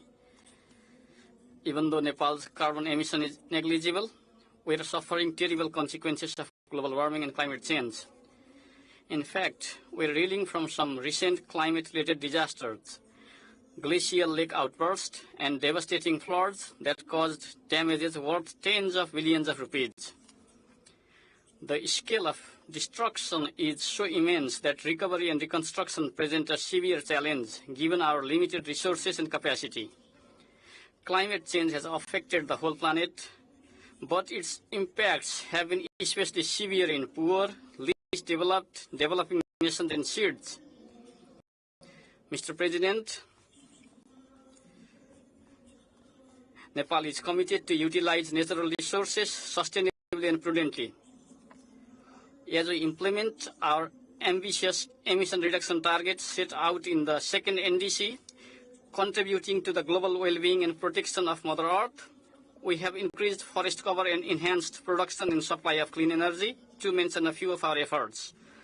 But the challenges precipitated by global warming and climate change far exceed our capacity and resources to manage them. Mr. President, we are compelled to divert our meager resources, originally allocated for poverty reduction, towards adaptation and mitigation, which is a grave injustice. Urgent implementation of polluters pay and compensate principle is critical, and they must also take responsibility for reducing emissions. While the pledges for climate funds have been insufficient to begin with, they have also remained unmet. It is even more distressing to note that the targeted communities do not receive the funds due to complicated processes. In this regard, I also call for urgent operationalization of the Loss and Damage Fund, which is intended to support the vulnerable developing countries. Climate finance must recognize the contributions of countries like Nepal in protecting biodiversity, the Himalayan cryosphere, as well as in supplying fresh water. These nations must also be adequately compensated for climate-related loss and damage.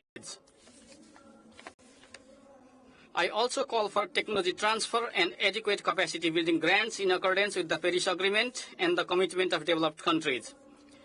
Climate finance must be provided in the form of grants, and this should be disbursed through national treasuries to ensure effectiveness. Mr. President, the vast resources spent for the arms should instead be redirected for adaptation and mitigation efforts to protect human civilization and bequeath a habitable planet to future generations. I hope this conference will make concrete progress towards setting out a clear NCQG based on the principle of climate justice, equity and capacity, towards limiting global warming to 1.5 degrees and towards ensuring climate justice and sustainable development of least developed and Himalayan nations. As the snow-capped white mountains turn into black rocks, the world needs to recognize that the effects are not limited to the mountainous nations, but also extend to the coastal ones.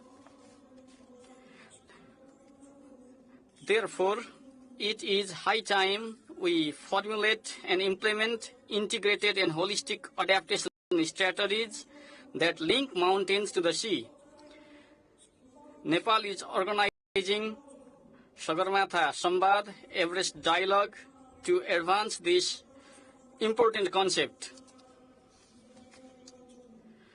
Finally, I reiterate that protecting Himalayas is protecting ourselves and entire humanity across the planet. Thank you for your attention.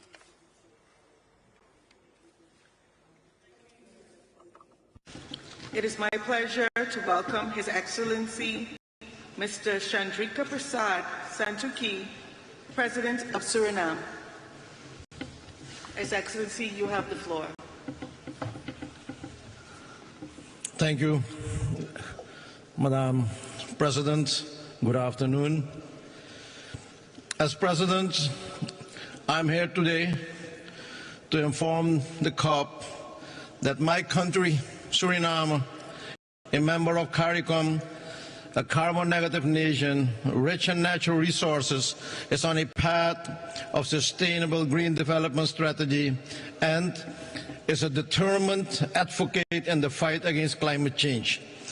Our vast forests, still covering 93% of our territory, act as a vital carbon sink, absorbing more carbon dioxide than our economy emits, and we are committed to stay carbon negative. CARICOM and 6 nations are facing the injustice of a crisis they didn't cause, a crisis they cannot solve alone, even with their best efforts to cut their emissions, which are now lower than 1%. Developed countries must act now to support the resilience and transition of developing nations. We as CARICOM leaders are committed to stay below 1.5 degrees this century as pledged, and we ask you all to do your part. My country will continue to contribute to our green transition, adapt to climate impacts, and achieve our sustainable development goals through a green development strategy, leaving no one behind.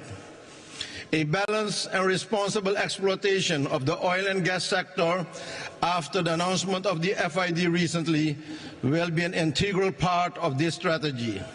Suriname's strong commitment to environmental leadership is evident through our leading position in the Environmental Performance Index in Latin America and being the first country to develop internationally transferred mitigation outcomes, ITMOs. Madam President, most CARICOM states lack the financial capacity and resources to recover from escalated climate impacts. Outdated GDP-based criteria keep concessional financing out of the reach of many of us, despite adoption of the Multidimensional Vulnerability Index at the United Nations.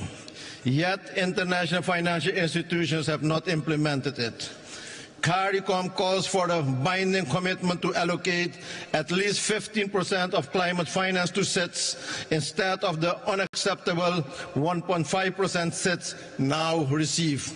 We call for easier, more tailored access to climate financing for SITs, including simplified applications, capacity building, direct funding, and affordable financing.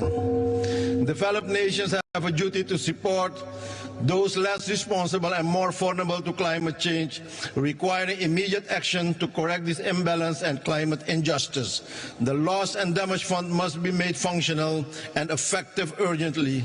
This must be fixed in 2025. Without significant increases in climate finance, SITs cannot adapt the climate impacts or achieve sustainable development.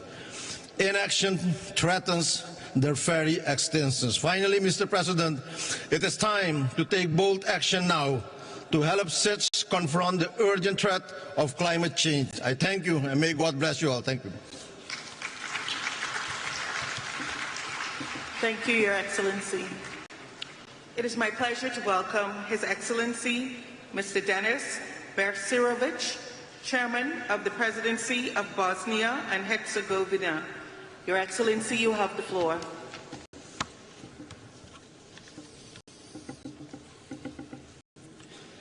Distinguished Madam President, ladies and gentlemen, first of all, let me thank to host Azerbaijan and United Nations for organizing this important conference. The state of our planet is alarming. Accelerated climate changes are the result of irresponsible human actions. By industrializing the earth, man endangered nature and thus endangered himself. The path our civilization is currently on is leading to catastrophe. One of the key problems today is the complete erosion of moral. We are witnessing that some big countries preach heaven but practice hell. Because of such policy, both people and nature are suffering. One of the biggest obstacles in the fight against the climate crisis is state egoism.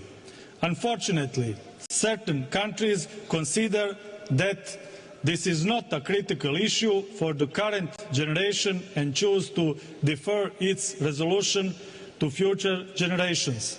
This mindset is deeply wrong. The challenges are different for each of our countries, but the goal is the same. Let's be on the same side in the fight against the climate crisis.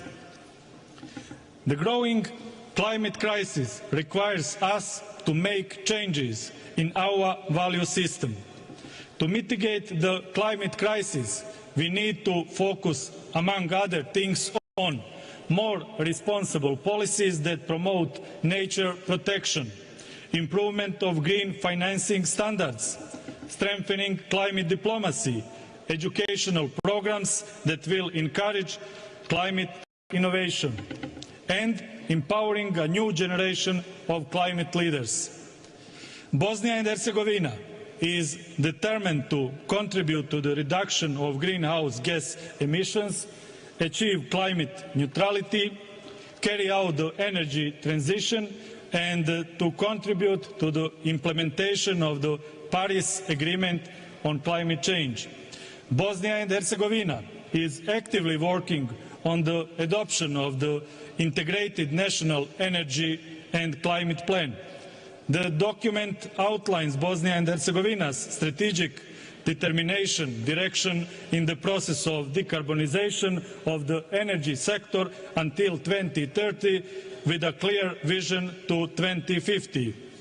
Finally, let's not forget, the earth does not belong to humans, but humans belong to the earth. Let's continue our fight against climate change. It is a fight for our future. Thank you for your attention. Thank you, Your Excellency.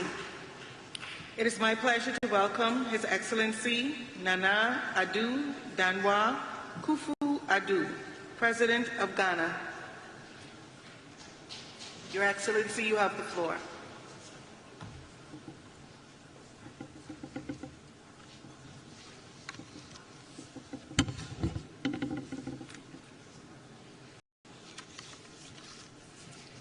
Chairperson, Excellencies, distinguished leaders, Ghana thanks Azerbaijan for her warm welcome and congratulates her for assuming the chairmanship of COP with dedication to our shared future, as I attend COP for the last time as President of the Republic of Ghana.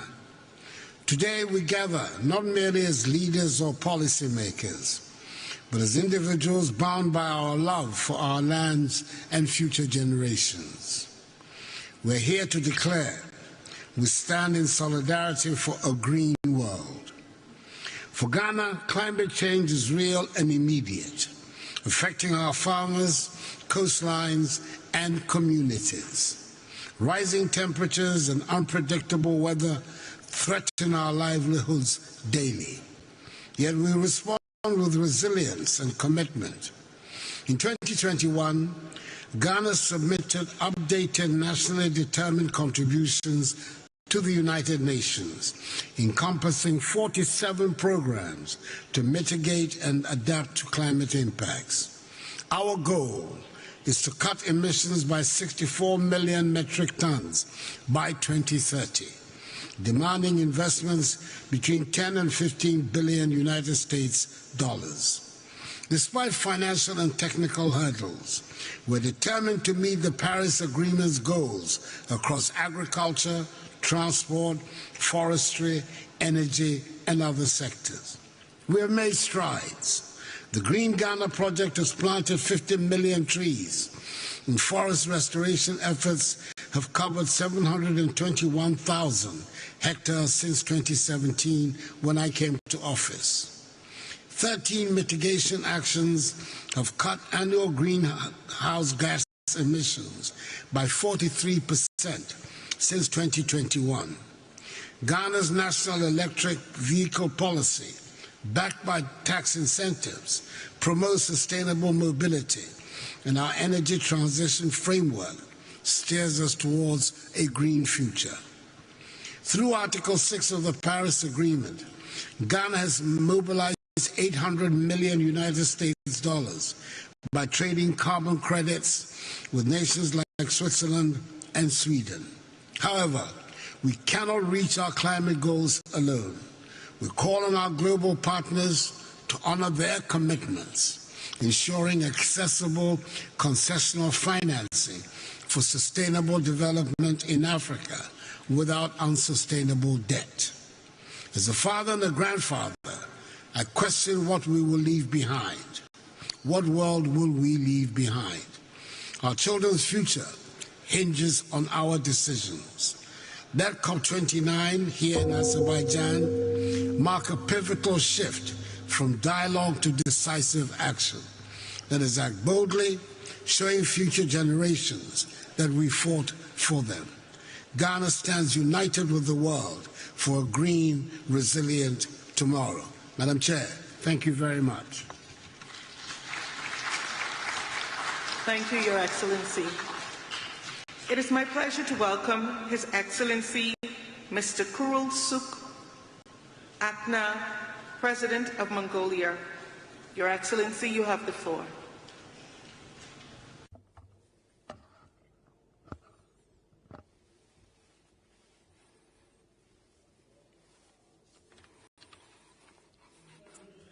His Excellency Mr. Ilham Aliyev, President of the Republic of Azerbaijan, Mr. Antonio Guterres, Secretary General of the United Nations, distinguished delegates, ladies and gentlemen.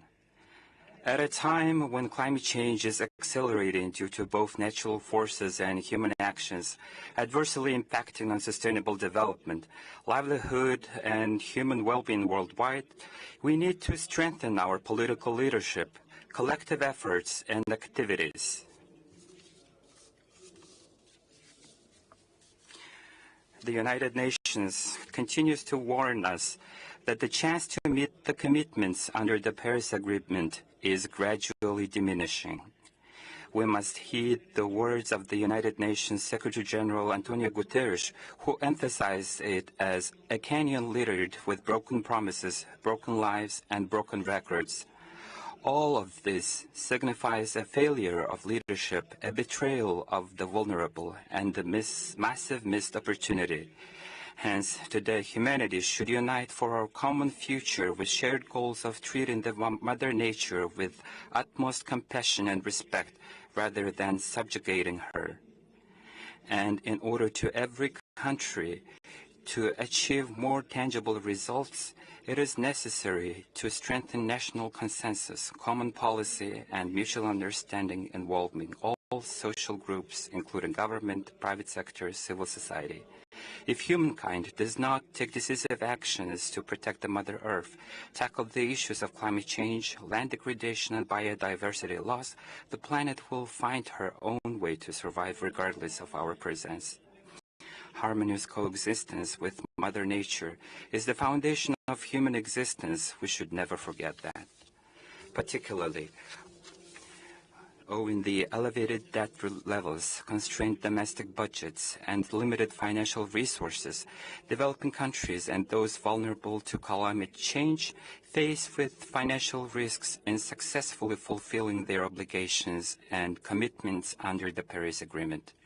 Therefore, I would like to emphasize that the world leaders need to take up into consideration the priorities and needs of countries, especially developing countries, and support and adopt the new collective quantified goal for climate finance at this 29th session of the Conference of the Parties to the UN Framework Convention on Climate Change, which will significantly increase climate finance.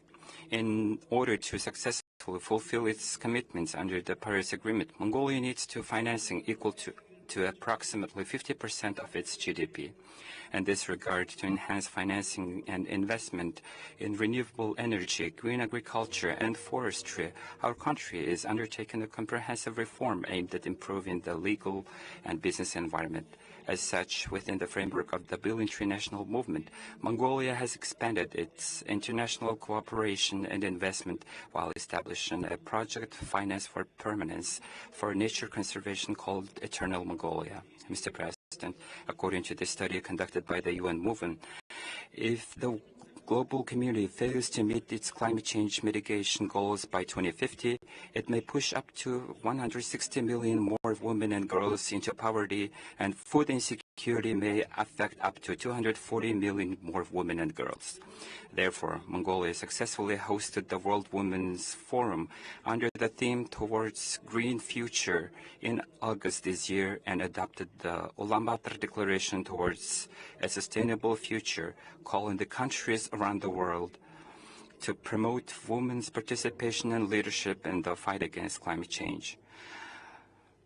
Moreover, Mongolia is putting forward an initiative to establish a global coalition on sustainable rangelands and pastoralists for the future at a time when climate change is detrimental impact the country's wide traditional pastoralism. I'm confident that this initiative, will contribute to the implementation of the resolution adopted by the UN Secretary General, UNGA, declaring the International Year of Cooperatives in 2025 and the International Year of Rangelands of Pastoralists in 2026, and as well as the preparation of the 17th UNCCD COP in Ulaanbaatar in 2026. May the eternal blue sky bless us, the humanity forever. May the world be at peace. I thank you very much for your attention.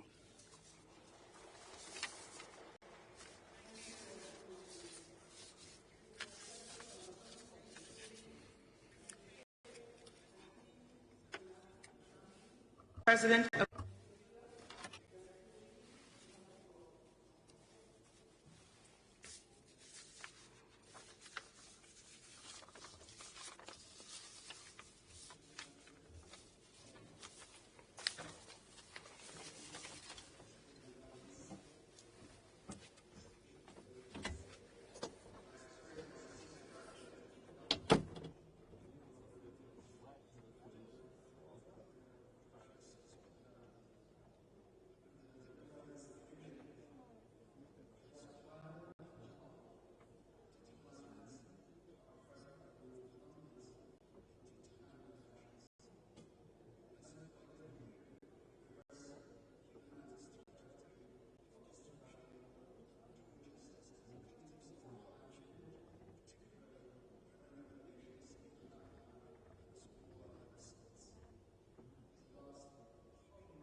So it's essential for the Paris Agreement to be respected because this is the fundamental global convention for combating climate change. Indeed, climate change is a key priority for Sudan because it is vital to deal with it for our national development. Our country is facing aggression, whether it is from the rapid response militia, rebels, and all the consequences stemming therefrom such aggression. But these aggressions have an impact on people and on the environment. There are also non-sustainable practices which are the result of war, such as, for example, the felling of trees, an increase in pollution, as well as the destruction of infrastructure. All of that has an impact on us. Notwithstanding all of this, the government of Sudan has established a whole number of policies and plans to improve the efficiency of production and to depend less and less on fossil fuels. Ladies and gentlemen, financing, localizing, and making sustainable development financeable is something which is vital for the donor countries to help the developing countries to meet their climate change commitments. Thank you. Thank you, Your Excellency. It is my pleasure to welcome Her Excellency Ms. Mia Sandu, President of the Republic of Moldova. Your Excellency, you have the floor.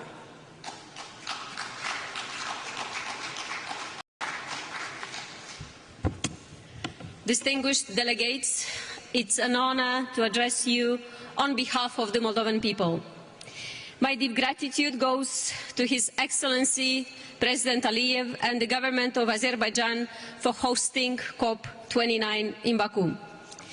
Ladies and gentlemen, Moldova exemplifies the injustice of climate change.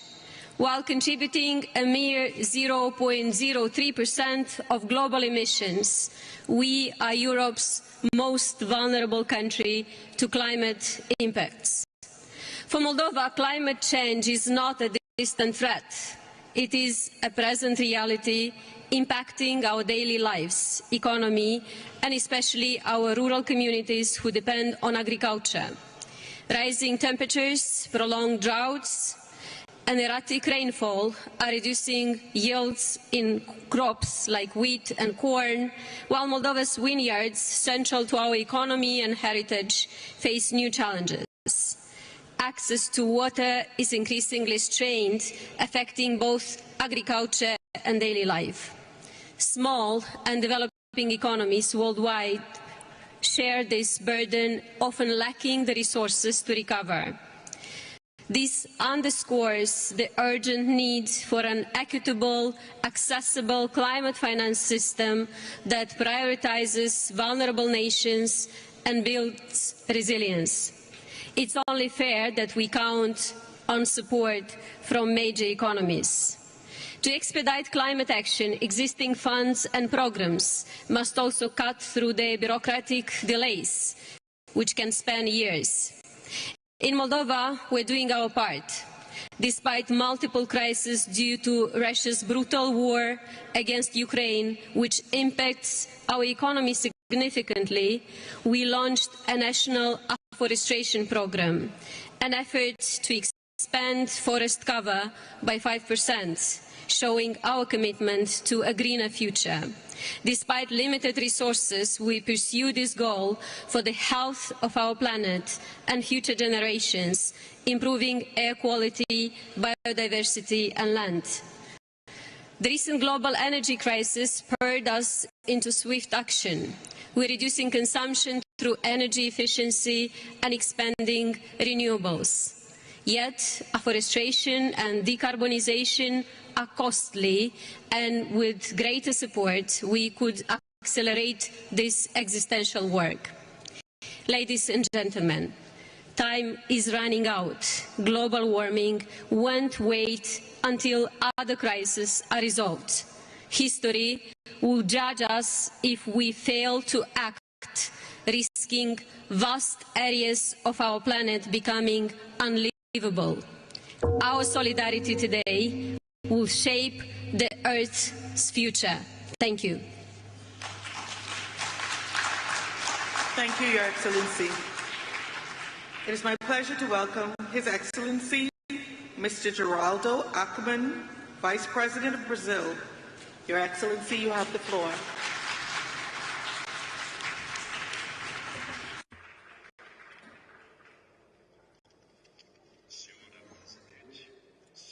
Madam Chairman, ladies and gentlemen, the pathway and the diplomatic efforts of the Climate Convention, which began in 1992 in Rio de Janeiro, Brazil, now bring us to Baku in Azerbaijan for COP29. Each step along this path represents both progress and hesitations of multilateralism in the task of achieving common environmental goals and in our ability to rise to the challenges. The Baku conference aims to define the new climate finance target. The new financial target must be ambitious in a way as to limit the temperature increase to 1.5 degrees Celsius. Baku also has the challenge to conclude carbon market negotiations and lead the way for the implementation of historic commitments achieved during COP28, in particular about energy and forests. Brazil is recognized as an environmental powerhouse, but also a leader in food security. We have the largest tropical forest in the whole wide world. We have the cleanest energy matrix among the major economies, efficient and green agriculture, and above all, we are aware and committed to the fact that there is no future without sustainability. We are implementing the climate plan, which will serve as a guide for Brazilian climate policy until 2035. We have also signed the Pact for Ecological Transformation between the three branches of government of Brazil, with the support of which is fundamental the participation of civil society. We need concrete measures at the right pace. I will have the honor of presenting at the COP29 Brazil's NDC. Our target reflects our highest ambition to reduce emissions by up to 67% by 2035 compared to the year of 2005. Certainly ambitious, but also feasible. To do this, however, we will need to work together to ensure the appropriate conditions and means of implementation. Our NDC is much more than simply an emissions reduction target for 2035. It reflects the vision of a country that looks to the future and is determined to be a protagonist in the new global economy with renewable energy, fighting inequality, and commitment to sustainable development. The success of COP29 is fundamental to the success of COP30, which we are proud to host in Belém, in Brazil, and also for the global response to climate change. Failure to act now will cost us dearly later. On behalf of President Lula I hope to see you next year in Brazil. Thank you. Thank you, Your Excellency. It is my pleasure to welcome His Excellency Mr. Philip Isidore Mapango, Vice President of the United Republic of Tanzania. Your Excellency, you have the floor.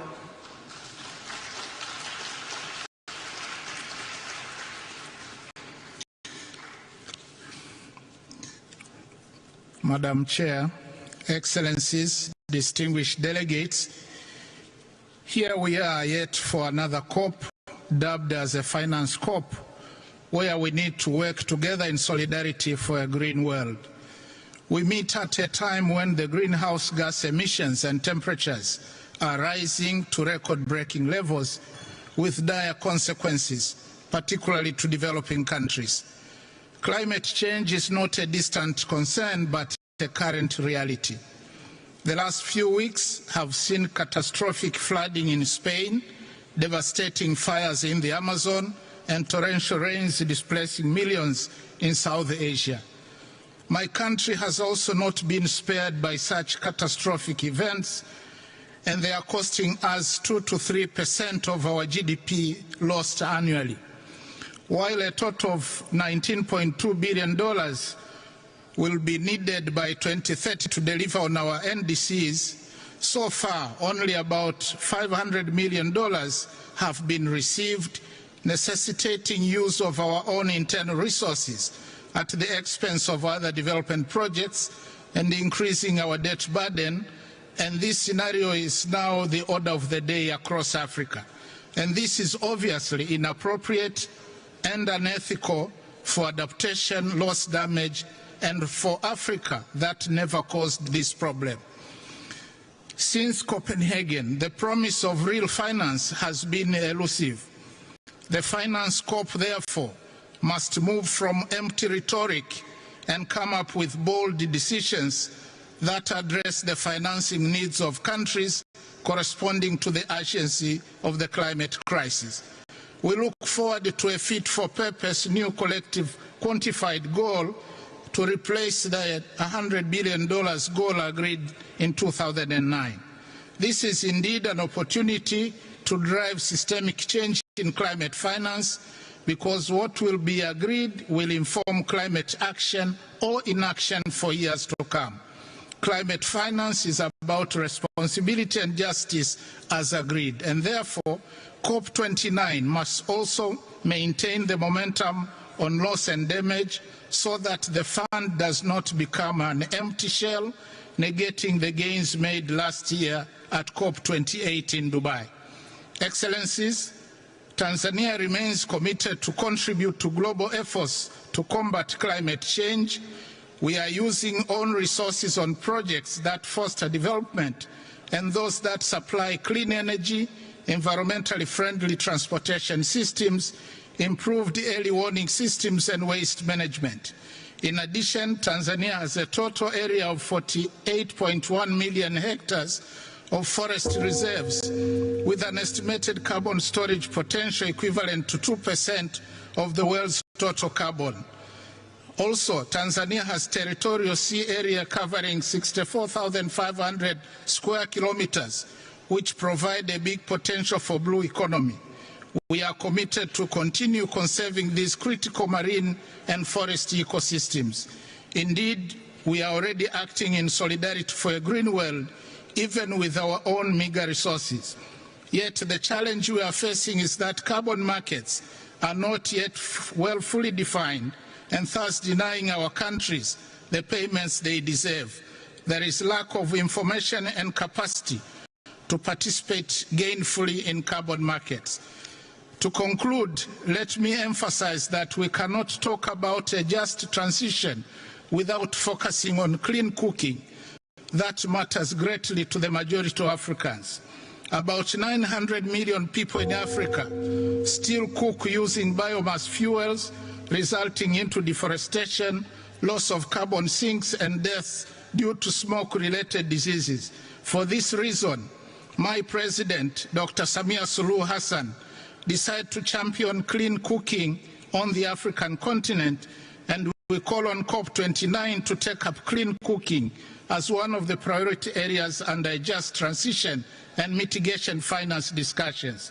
As a show of leadership, Tanzania is implementing the clean cooking strategy to ensure the availability of clean, safe and affordable cooking energy to about 80% of households by 2034, and has launched a Pan-African Women Clean Cooking Support Program that requires financial support of about $4 billion annually by 2030 to transform the continent with clean cooking solutions.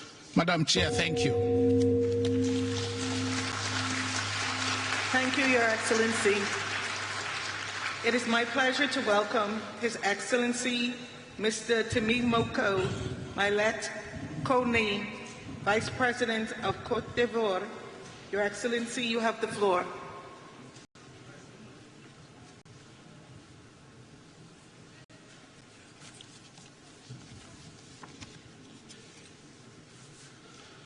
Madame la Présidente, Excellences, Mesdames et Madam Chair, President, ladies and gentlemen, our meeting is being held at a time when the climate crisis has reached an unprecedented level.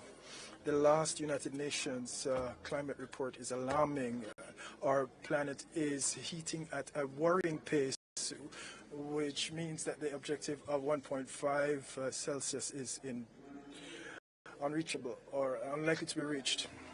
We are now at a decisive juncture, and we must take rapid and collective action to tackle climate challenges which are increasingly destructive. No country, I must add, is spared.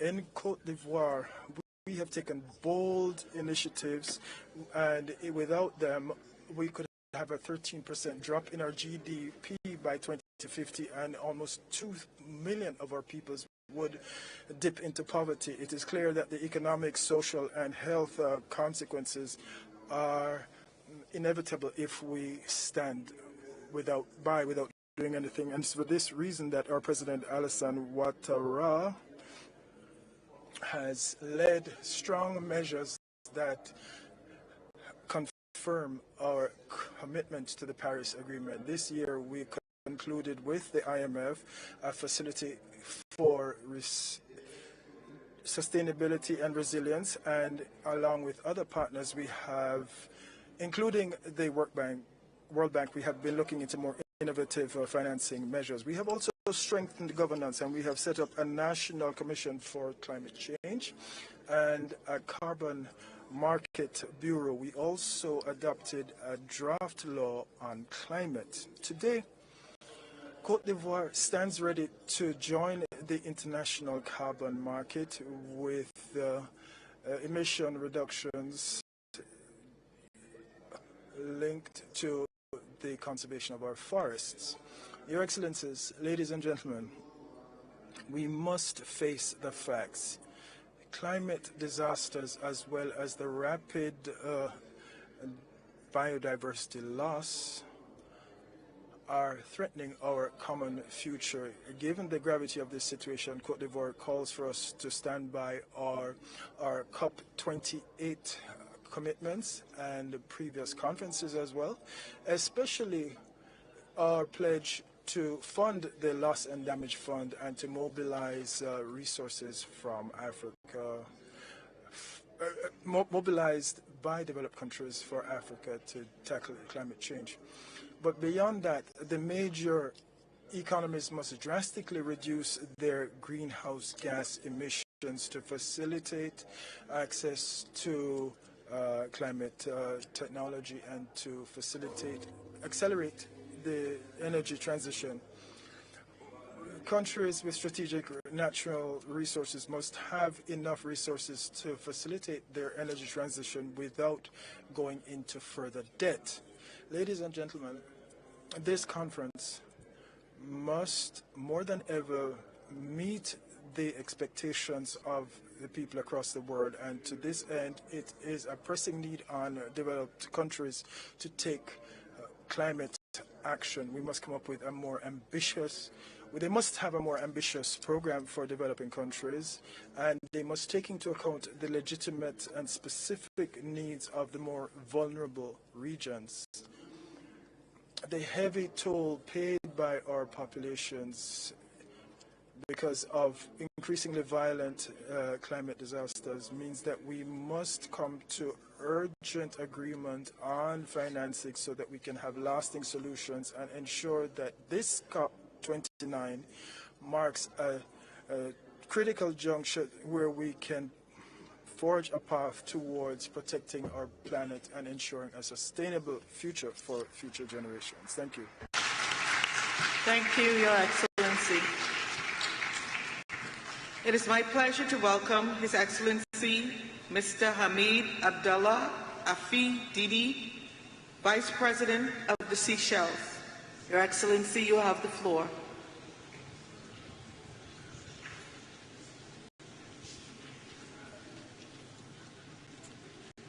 Thank you, Madam President, distinguished delegates, ladies and gentlemen.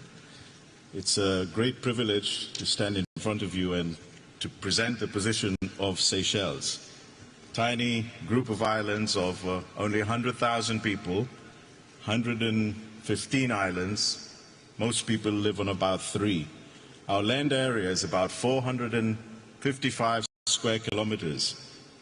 This is less than the size of Munich in Germany. But our maritime area is 1.374 million square kilometers. This is the size of France and Turkey put together. So 100,000 people managing a huge maritime space the size of France and Turkey. What are we doing in Seychelles to protect the environment and to protect the planet? Madam Chair, the UN has set all of us countries goals that we have to protect 30% of our land, fresh water, and our oceans by 2030. 30%. Of our little amount of land, we've protected half already. Of that huge expanse of sea that we have, we've already protected 32%. In other words, we have achieved the UN 30 by 30 4 years ago. So the Seychelles has performed. And in fact, of the sea area that we're protecting, there's an area called Saya de Mala, which is the size of Switzerland. And it's actually a seagrass meadow. What does it do? It absorbs carbon emission. So our output, we emit about 600,000 tons, but our seagrass meadow absorbs 18 million tons. So in other words, for every ton that we put out, we absorb 30 tons from the rest of the world. Having done all of that, what do we find? Rising sea level. It's threatening our port, our airport, our housing infrastructure, our fuel farm, our power station, our courts. Everything is being threatened. We have to relocate our houses. We have to relocate infrastructure. It may cost us $15 to $20 million to relocate houses, $15 to $20 million to relocate infrastructure. Where will we get the money for this? Well, there's been a lot of pledges through COP 28, 27, 26, now 29, and Adaptation Fund, the Loss and Damage Fund, $700 million. But the mechanisms aren't clear. What Seychelles is asking, COP29, let's make this a resolution that we shall ask that the mechanisms to release those funds be decided. Just like the gong just went now, if this could have been done every time it made a boom, we could have released $1 million. I think this afternoon Seychelles would have had all the money that it needed to restore a lot of its damaged environment. So I say to COP29 and I say to the world, let us do all we can to put the words into action. There are countries punching way above their weight. Seychelles is doing its best to help the world. Please help us. Let's make these promises become a reality. Thank you very much. Thank you, Your Excellency. It is my pleasure to welcome Her Excellency Ms. Esperanza Maria Ecuador Francisco de Costa, Vice President of Angola. Your Excellency, you have the floor.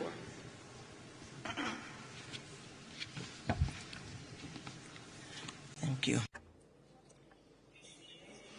Your Excellencies, heads of state and government, ladies and gentlemen, it is with the highest honor that I address the distinguished delegations present at the 29th Conference of the Parties to the United Nations Framework Convention on Climate Change. Conveying the greetings of His Excellency João Manuel Gonçalves Lourenço, President of the Republic of Angola, whom I have the honor to express our gratitude to represent at this event. Taking this opportunity, allow me to express our gratitude to His Excellency Ilham Aliyev, President of the Republic of Azerbaijan, for the hospitality extended us since the arrival of our delegation in this beautiful city of Baku. I also commend the Secretariat for the hard work and dialogues maintained, which have allowed us to bring closer the importance of the global milestones attained since the signing of the Paris Agreement and previous conferences. Each conference of the parties is an opportunity to protect the progress achieved at COP20 and turn the commitments made into concrete actions. We will only be able to meet the goals of the Paris Agreement if all countries have the means to accelerate climate change, mitigation, and adaptation measures. We consider it essential to make greater efforts to rapidly increase adaptation financing and ensure that international carbon markets do work for everyone. Create mechanisms to monitor and ensure that pledged funds are dispersed, as well as fully operationalize the loss and damage fund, identifying simplified and efficient access mechanisms for financing to developing countries which are the most affected by climate impacts. Ladies and gentlemen, the Republic of Angola, like other countries in the African region, has been facing various challenges generated by significant impacts of climate change. The 2022 to 2035 National Strategy for Climate Change includes mitigation and adaptation measures by mainstreaming climate change issues into national policies, reflecting a comprehensive commitment of Angola to environmental sustainability. And we also share data to respond to different problems linked to climate change, including forced migrations. Drought and desertification in the southwest of Angola continue to be the main concern of the government, as they have negatively impacted communities and development programs.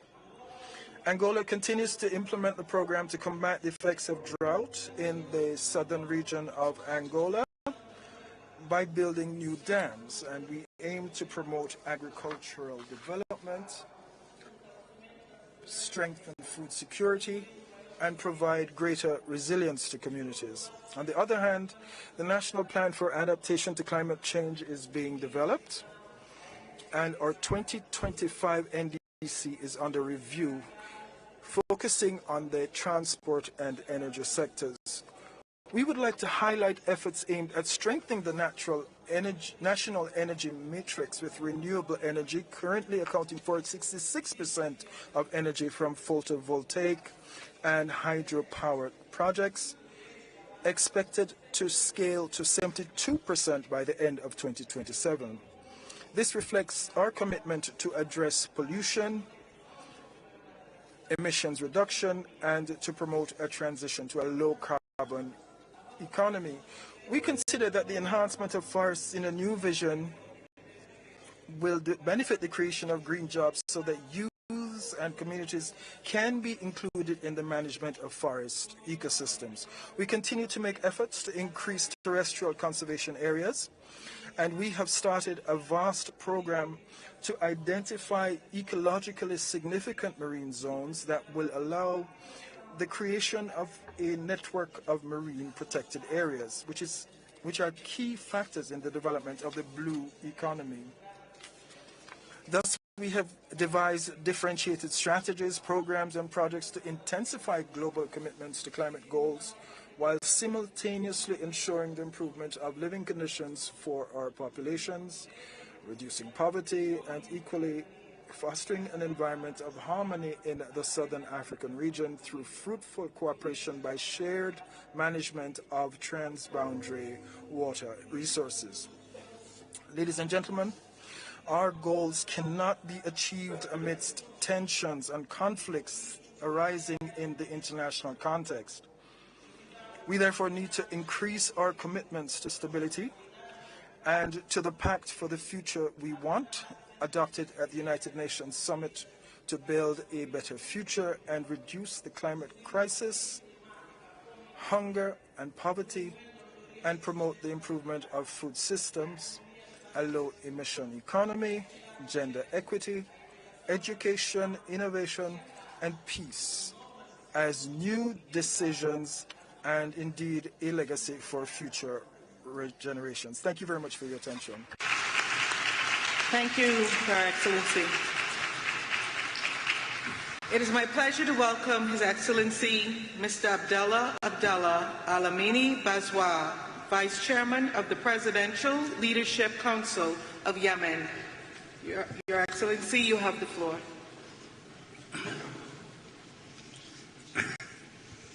فخامة الرئيس إلهام علييف رئيس جمهورية أذربيجان. Your Excellency, President Aliyev, President of Azerbaijan, ladies and gentlemen, heads of government, Secretary General of the United Nations, ladies and gentlemen, may the peace of God be with you.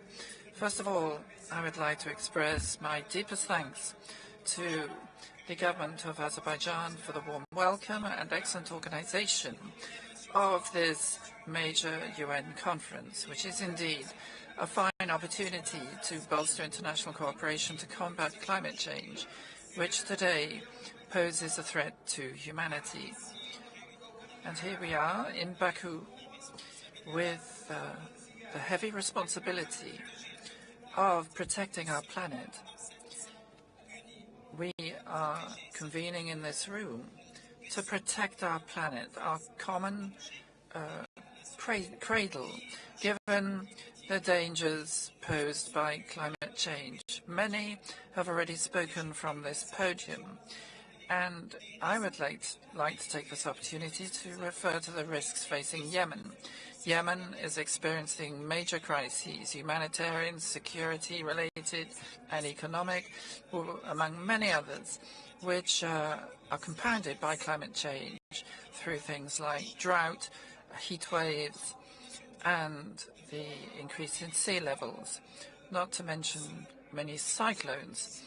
And the consequences are becoming ever graver, given the humanitarian situation, which is especially vulnerable because of a war which has been ongoing for 10 years, because of the involvement of militias supported by Iran, a war which has destroyed infrastructure and displaced thousands of Yemenis and destroyed property, killed people and destroyed the sources of life.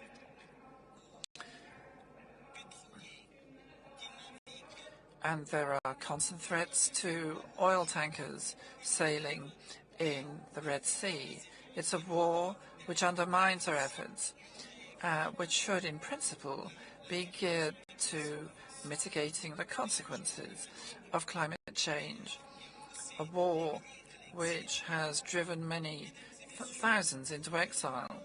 Ladies and gentlemen, the Yemeni government today is standing up to these challenges with all its strength and all its resources to honor its commitments to protect the lives and dignity of Yemeni citizens in the face of terrorist groups and their followers.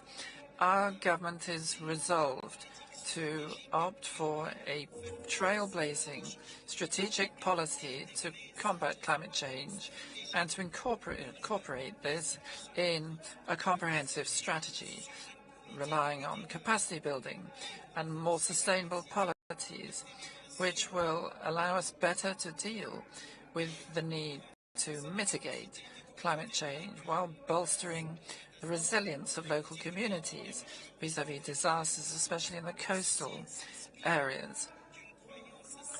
This is based on our sincere belief that investing to combat climate change can only strengthen peace and stability.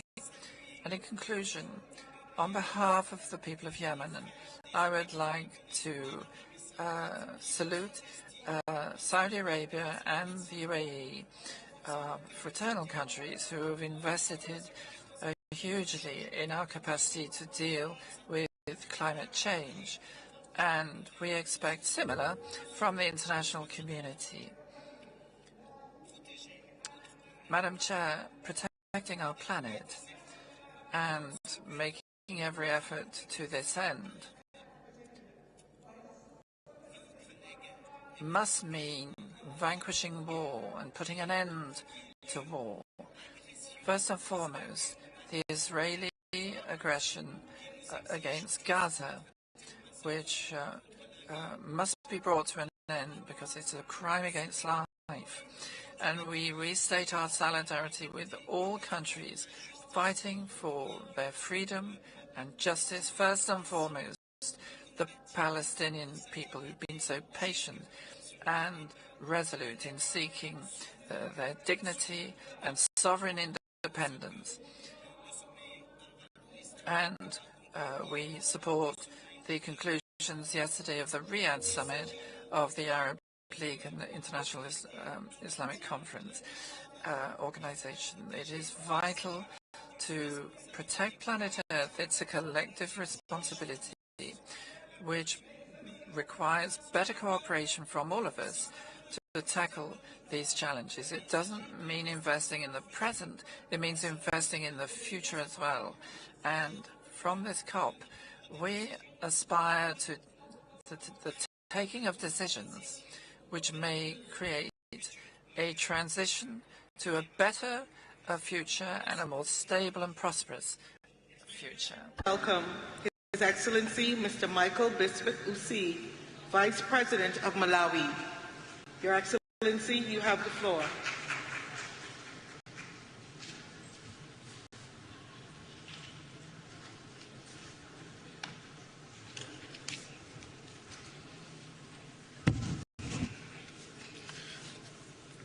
Madam Chair, Your Excellencies, I bring to you greetings from the President of the Republic of Malawi, Dr. Lazarus Makafe Chakwera, and the people of Malawi.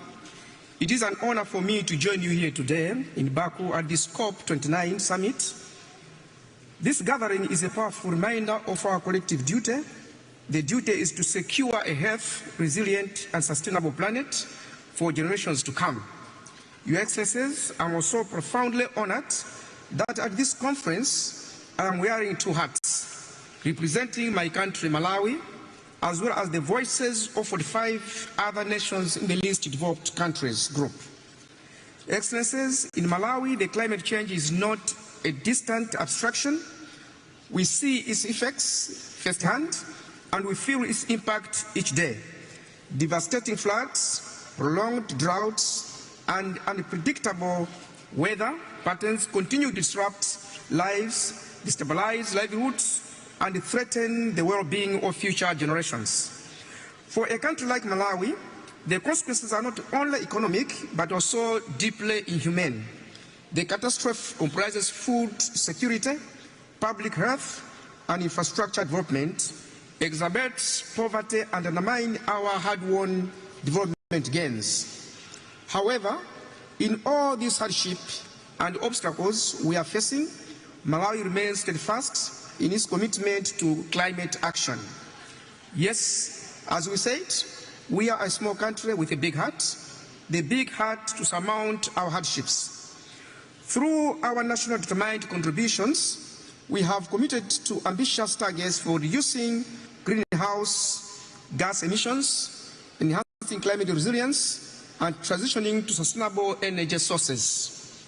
Yes, with adequate resources and partnerships, we believe these targets can transform our communities, strengthen food security, and empower our people to thrive in the face of climate changes. Your Excellencies, like I said earlier, that I am also speaking on behalf of all least developed countries. I would like to make the voice louder that the hour for change is now.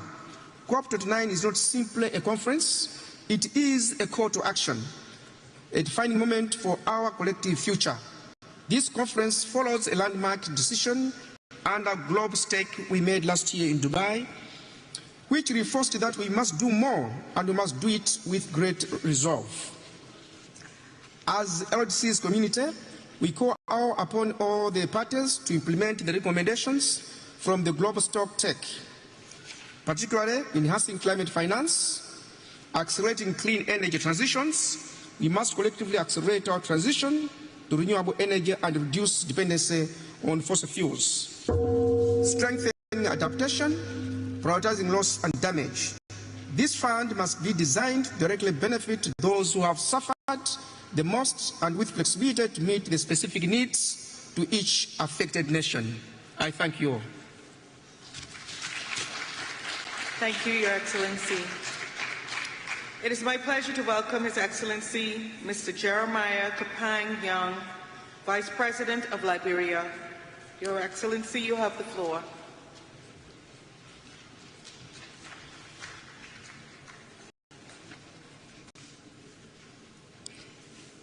Madam President, Excellency, distinguished ladies and gentlemen, Liberia congratulates the government and people of Azerbaijan for assuming the presidency of COP29 and the warmest hospitality accorded us. I bring you greetings from Excellency Joseph Yuma Boakai, Senior President of the Republic of Liberia. Madam President, Excellency, we have gathered here in Baku to deliberate on issues of climate change and global challenges that continue to undermine national development. This year, we witnessed most of our lowlands being flooded, giving rise to loss of lives, destruction of property, and displacement of people. This is why COP29 must set the basis for loss and damage fund. We need a simple but accountable process that avoids unnecessary bureaucracy. Liberia calls for a stronger cooperative action and decision on Article 6.2, 6.4, and 6.8 at COP29, consistent with the African Group position in operationalizing carbon market and non-carbon credit mechanism.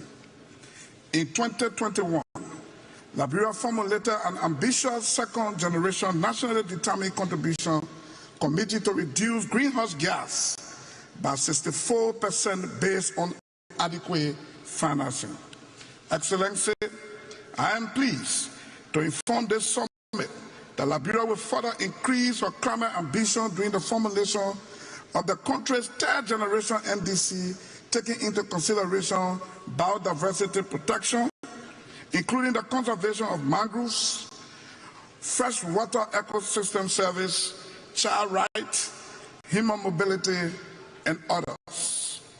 This means the issue of climate finance will be an integral part of the country's third-generation NDC.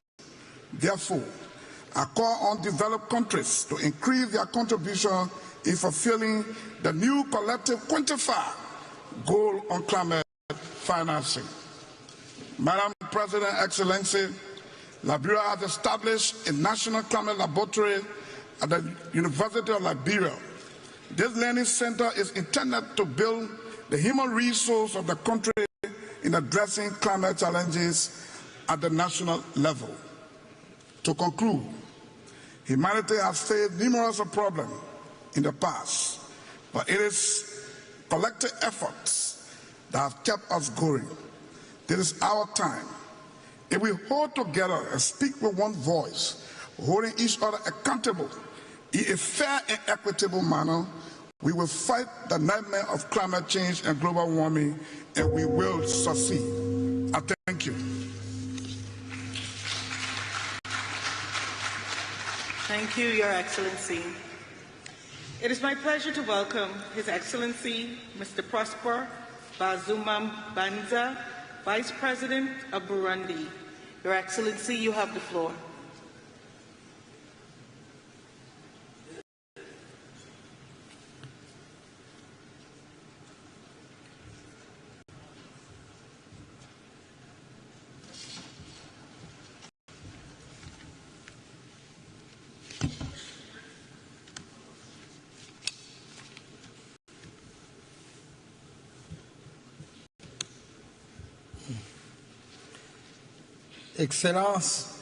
Excellencies, President of COP29, heads of state and government, distinguished heads of delegation, it is an honor and a true pleasure for me to address you on behalf of our President and head of the government of Burundi at such a crucial meeting as COP29. But at the very outset, allow me to rightly commend the warm welcome that we have received, I did myself, as did my delegation, from the government of Azerbaijan. Excellencies, ladies and gentlemen, Burundi is a country of 1,000 green hills, of savannas and forests, is, however, being confronted by the impacts of climate change, like other countries in the world. This, in our country, takes the form of heavy rains and periods of dry seasons that have become longer and longer. Burundi is strongly committed, alongside countries that are signatories to the Paris Agreement, through the NDC document at our national level and the National Development Plan of Burundi 2018 to 2027. Through this document, the government of Burundi aims for ecosystems to adapt naturally to climate change. Priority actions for adaptation and mitigation to the impacts of climate change are included in all policies and programs through a multi-sectoral approach. And here, if I may, I would like to mention a program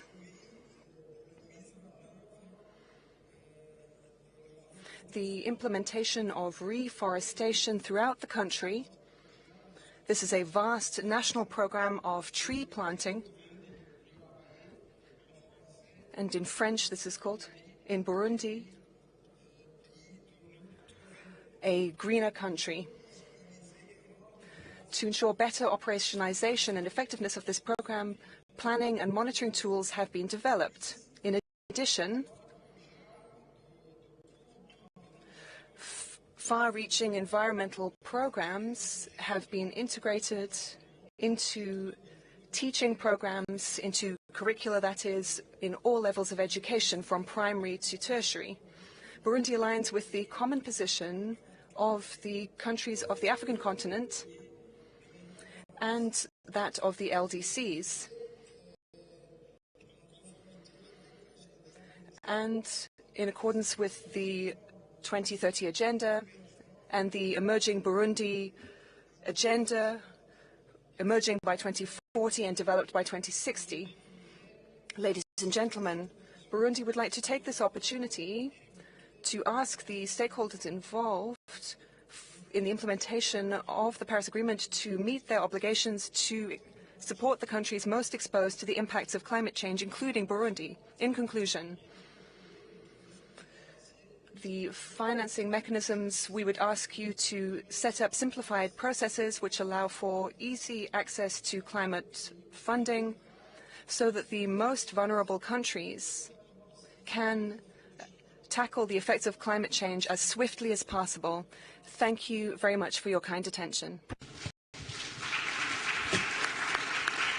Thank you, Your Excellency. It is my pleasure to welcome His Excellency Mr. Pedro Sanchez Perez Castion, President of the Government of Spain. Your Excellency, you have the floor.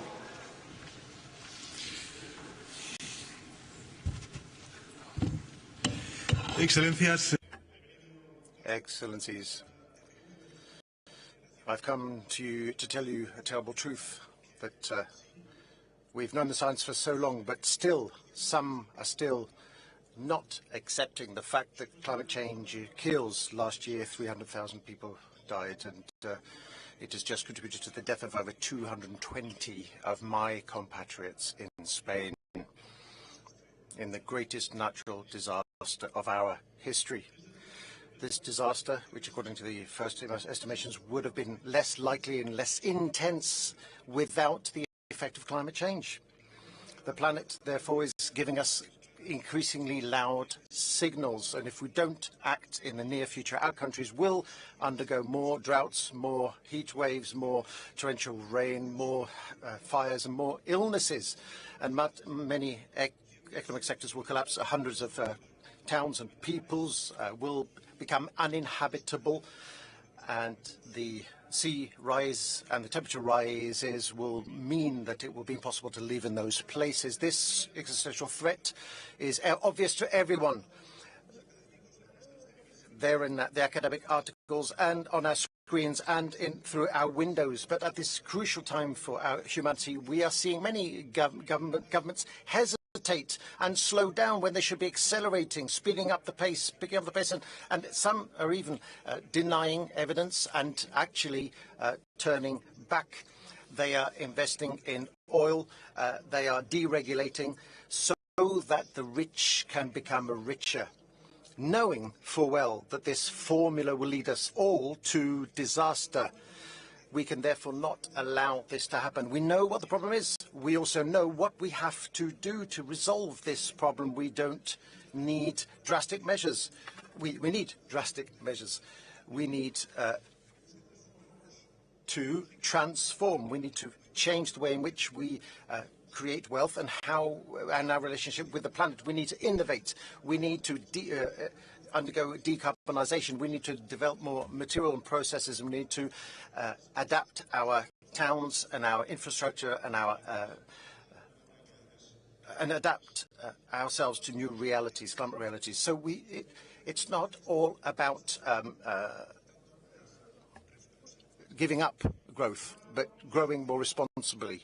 It won't be easy, but it's possible, because evidence tells us that in my country, Spain, this is what we are doing over the last few years. We've undergone an ecological transition. We have brought about modernisation. We've reduced by 40% our emissions and our consumption of natural resources. And at the same time, we have been the economy of the OECD, which has most grown in the last few years, and we can grow equitably and respect the planet. So don't listen to those who say that the transition is incompatible with the well-being of nations, or that it is bad for the middle classes and the lower classes, the working classes rather. Rather the opposite. If we do not conquer sustainability, unless we do all of this, and if we do not live in tune with sustainability over the next 10 years, we will all fall. The first to suffer will be the middle class and the working classes, because they are the ones who work in the most threatened areas. And that's what happened in Spain, specifically in Valencia, where still some people remain unaccounted for, and many towns covered with mud. This is why, ladies and gentlemen, we must help victims. We must ensure that this does not happen again. We must ensure that natural disasters do not multiply or replicate. I can assure you, we will do this. We will continue to ensure that before 2050 we are a carbon neutral economy, and that we will abide by international standards. But we will only succeed if we all do it, because we've only got one atmosphere, and all our climate patterns are interconnected. And we'll conclude with this. As one of the most vulnerable countries to climate change, let us stop dragging our heels, denying science, and let us do what we promised to do 7 years ago in Paris. Let us save our citizens, let us save our economies, let us save the planet. Thank you very much. Thank you, Your Excellency. It is my pleasure to welcome His Royal Highness Al Hussein bin Abdullah II, Crown Prince of Jordan. Your Royal Highness, you have the floor.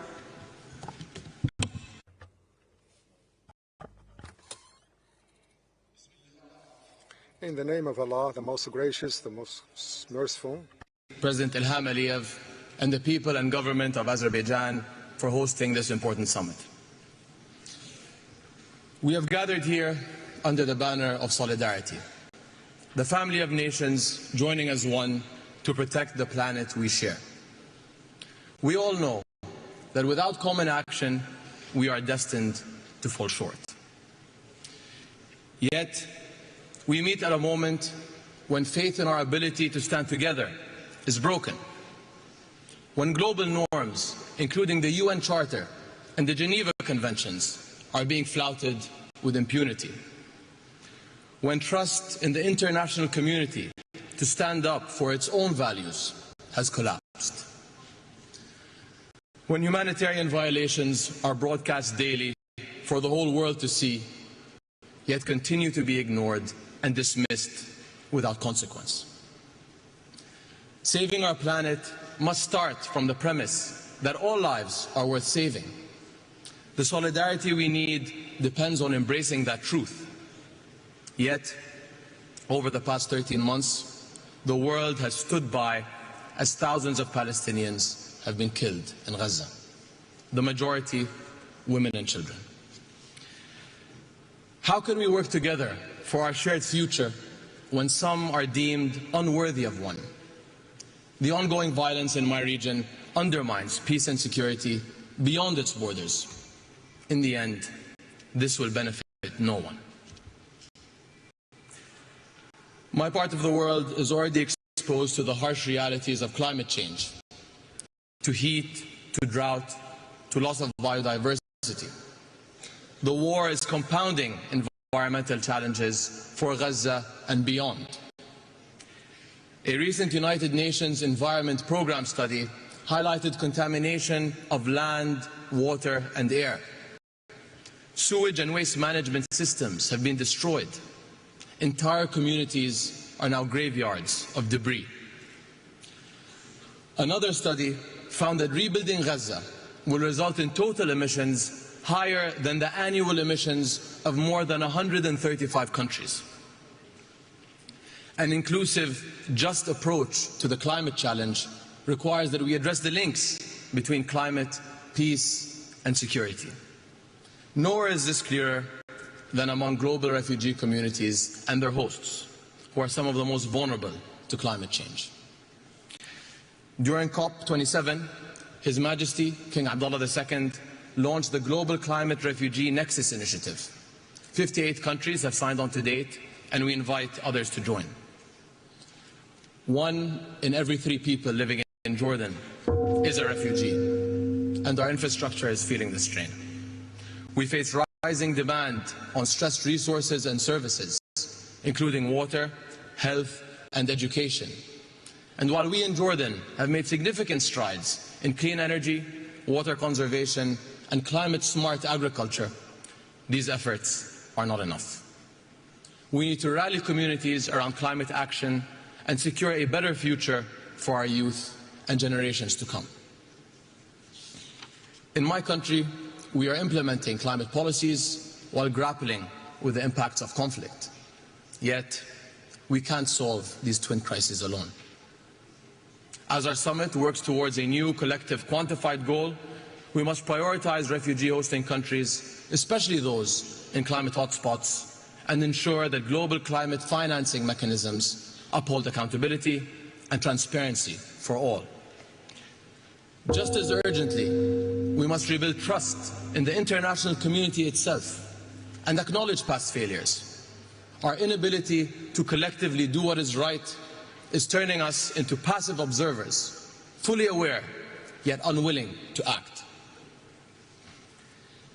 As His Majesty King Abdullah has said, no one is a bystander in the fight for life on Earth. That means fighting against climate change, fighting for peace, and fighting to alleviate human suffering together, because every life is worth fighting for. Thank you. Thank you, Your Excellency. It is my pleasure to welcome Her Excellency Ms. Mia Amor Mortley, Prime Minister of Barbados. Your Excellency, you have the floor. Thank you very much, Your Excellencies. It is fitting that this 29th COP should take place here in this beautiful city of Baku, standing as it does the sentinel between East and West doorway, between the global North and the global South, a bridge between the ancient, the modern, and indeed the future, with the majestic Caucasus Mountains behind us, reminding us of the heights that we must now scale in order to be successful in this process. We are in the midst of a climate crisis. We are in a season of superlatives. And the reality is that these extreme weather events that the world is facing daily suggest that humanity and the planet are hurtling towards catastrophe. The extreme weather requires from us a serious commitment at this COP with respect to new collective quantified goals that enable us to reverse the current trajectory and to fund mitigation, adaptation, and of course loss and damage. This commitment must encompass 7 critical elements. 1, the proper capitalization of the Loss and Damage Fund, and indeed the capitalization of the dedicated SIDS window in the GEF's Special Climate Change Fund. The latter remains unfunded, and the first underfunded. The reality is that the Loss and Damage Fund has only attracted $700 million, and this is despite the numerous crises besetting small island developing states, and indeed in our own region, Hurricane Beryl, which has caused serious damage to countries, from housing to public infrastructure, and indeed from agriculture to fisheries in my own country. Secondly, proper capitalization of developing countries must also include and have access to cheaper, longer-term capital in circumstances where they can scale up investments for adaptation. Thirdly, the economic noose of tightening the fiscal space must be loosened by adopting the principles, in our view, of Bridgetown Initiative 3.0 through the delivery of urgently needed financial reforms. We must change the rules of the game, shock-proof vulnerable economies, and indeed review debt sustainability while at the same time augmenting resources. Fourthly, rich countries must deliver on their commitments. We must ensure time and again that the commitments made, whether for 0.7% of GNI or indeed the $100 billion, or recently the $30 billion with respect to biodiversity, that these are met. We must have transparency and accountability on the part of everyone. Fifthly, we must agree in principle that developed countries and carbon producers can, in fact, along with others who are willing, help us find new money to augment the resources. We accept that the current commitments with public money may not be sufficient, and therefore we need to consider levies, as the Global Solidarity Levies Committee and Coalition is seeking to do. If we put a $5 per ton on CO2 for fossil fuel extraction, we can raise $210 billion a year. If we put $100 per ton on CO2 for shipping, we can raise in excess of $80 billion a year. And we've not addressed aviation or indeed the elephant in the room, a 0.1% levy on all bonds and stocks that can raise us in excess of $400 billion. Sixthly, we need to deal with methane. Methane is responsible for 45% of current global warming and is 80 times as devilish as CO2 with respect to warming the planet. This makes mitigation of methane the most effective way to slow the rate of warming in our world. And I trust and pray that we can have a global methane agreement, as Pope Francis led the call earlier this year for us to see a parallel track to decarbonization. Finally, we need high-integrity carbon markets to ensure that there is fairness, and that we need a universal carbon pricing mechanism to remove the disparity between countries in the North and South. My friends, every COP must make progress irrespective of the geopolitical dynamics. There is an urgent need to reform this COP process, and I hope that we can meet that as we go forward. As we leave this city of winds and land of fire, may we ensure that our ambitions are not only high, but our actions mimic the ambitions which we have, if we are to ensure that our people are not to be the victims of this awful climate crisis. Thank you. Thank you, Your Excellency. It is my pleasure to welcome His Excellency, Mr. Alexander De Croo, Prime Minister of Belgium. Your Excellency, you have the floor.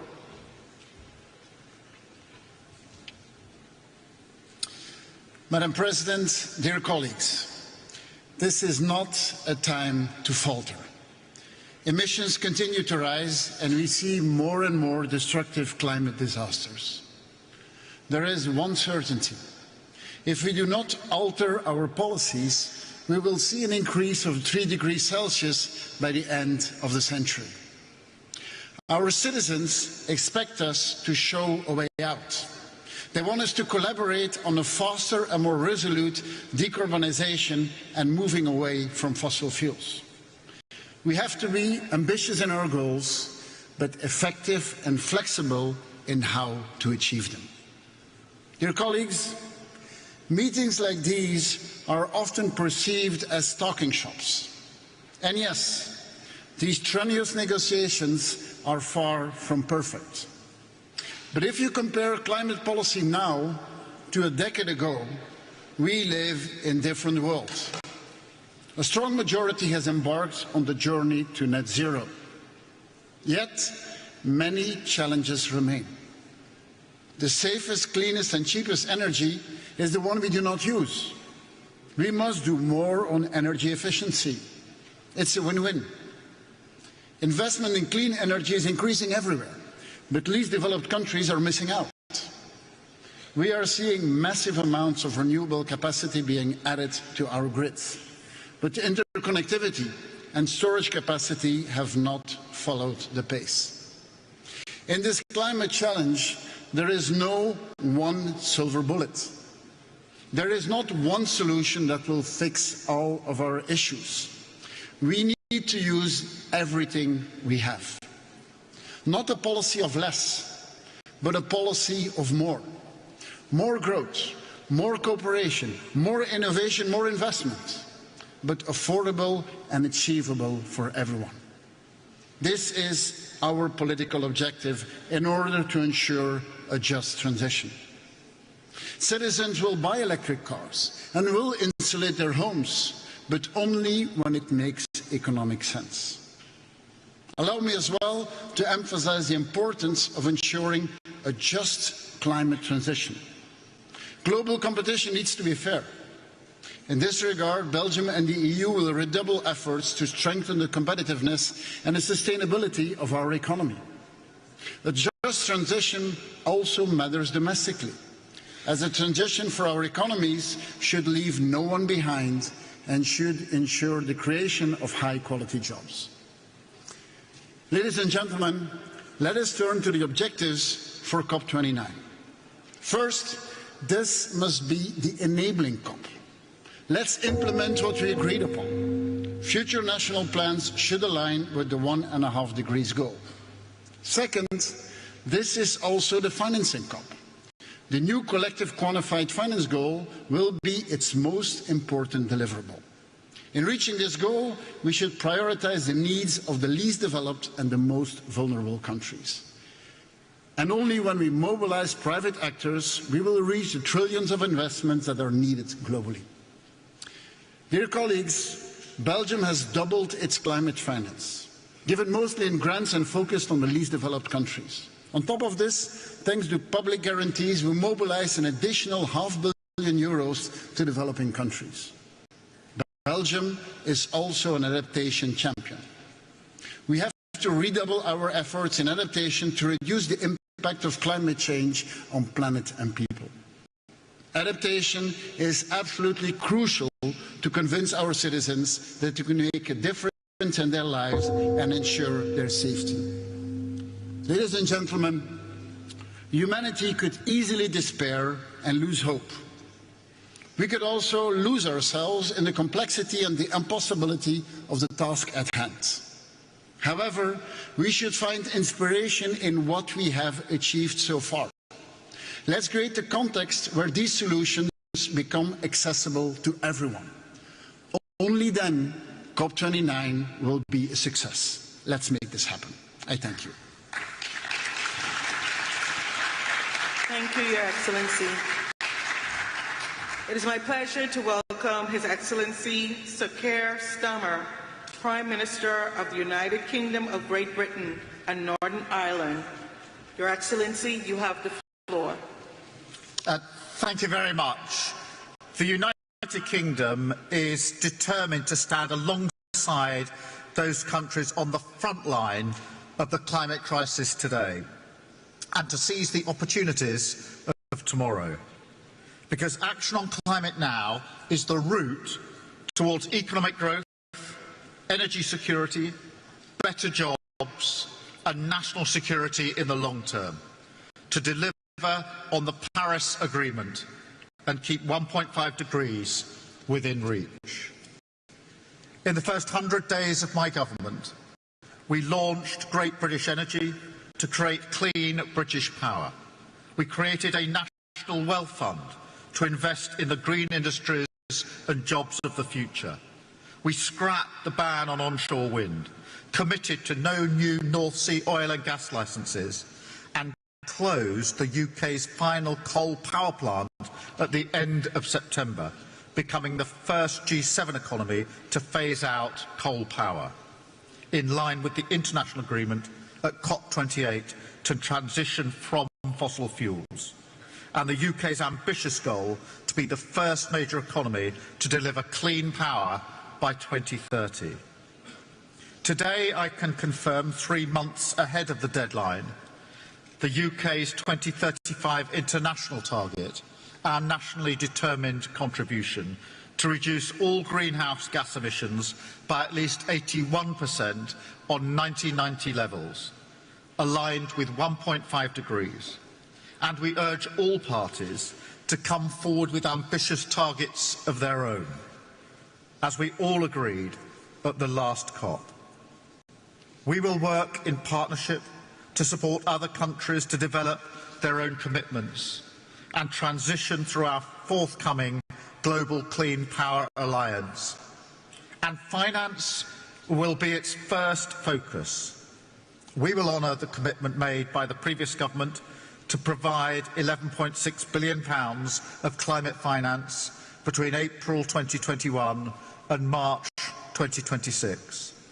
But we must use public finance as a multiplier to unlock much more private investment and reform our international financial institutions.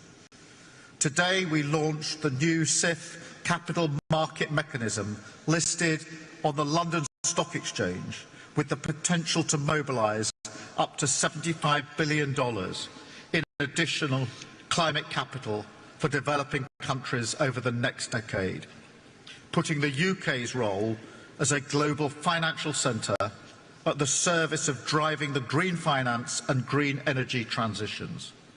Climate action is at the heart of this government's mission for the protection and prosperity of Britain and the world, writ large across our domestic and international priorities. We are taking the urgent action needed to protect our planet and its people. Thank you very much. Thank you, Your Excellency. It is my pleasure to welcome His Excellency Mr. Viktor Orbán, Prime Minister of Hungary. Your Excellency, you have the floor.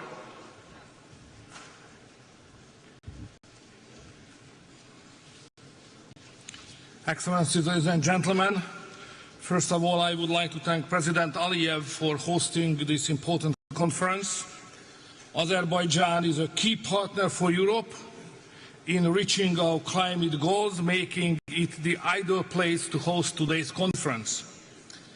Last week, Budapest hosted the European Political Community Summit and the European Council Summit as well. Almost 50 heads of state and government gathered in Budapest, where European leaders adopted a new declaration on competitiveness. The Budapest Declaration will shape the European Union's approach to climate issues as well. Our mission is to make Europe more competitive, and we approach climate protection with this vision in our mind. We are proud that Hungary is among the few countries of the world in the recent years which has been able to enhance its economic performance parallel to decreasing its emissions. We cannot sacrifice our industry or agriculture in this process. We must continue advancing the green transition while also maintaining our use of natural gas, oil and nuclear energy. The price of climate change should not be paid by our farmers. Farmers are the backbone of our economy and society. We must offer them stability and predictability to thrive. We cannot impose unrealistic quotas or burdensome rules on farmers and companies, but should offer practical support for them. The green transition and the fight against climate change should not be done against the business community, but together with it. We need clear financial guarantees and significant investment. Large corporations must contribute their fair share to climate protection. Our climate policy should be guided by careful consideration and common sense, not by ideology, alarmism or panic. Each should align with the opinion and interest of European citizens. In Hungary, we are also positioning ourselves to be a significant player in electric vehicle development and electricity storage. We continue to invest into our already robust nuclear industry, increasing its share to 70% when it comes to supplying our all electric demand. And geographically, we play a key role in energy transit between East and West. Hungary stands out in Europe with the lowest utility cost for citizens, while also achieving one of the highest rates of green energy expansion over the past several years. We are a leader in economically sustainable climate protection, ranking fourth among EU countries for reducing carbon emissions per unit of energy produced. Looking ahead, we have set even more ambitious goals by 2030. We aim not just for a 40% reduction in greenhouse emissions, but for 50%. I firmly believe that by working together, we can balance ambition with pragmatism, establishing Europe as a global leader in climate action, with compromising the prosperity of our industries and agriculture. Thank you very much for your attention. Thank you, Your Excellency. Distinguished heads of state and government, delegates, honored guests, this brings us to the end of our national statements for today. We will continue with the delivery of national statements tomorrow at 10:00 hours in this plenary. With this, I declare this joint meeting of the COP, CMP, and the CMA adjourned. Your Excellencies, dear colleagues, we will now hear special messages. It is my pleasure to welcome His Excellency Mr. Xi Jinping, President Xi Jinping's Special Representative and First Vice Premier of China. Your Excellency, you have the floor.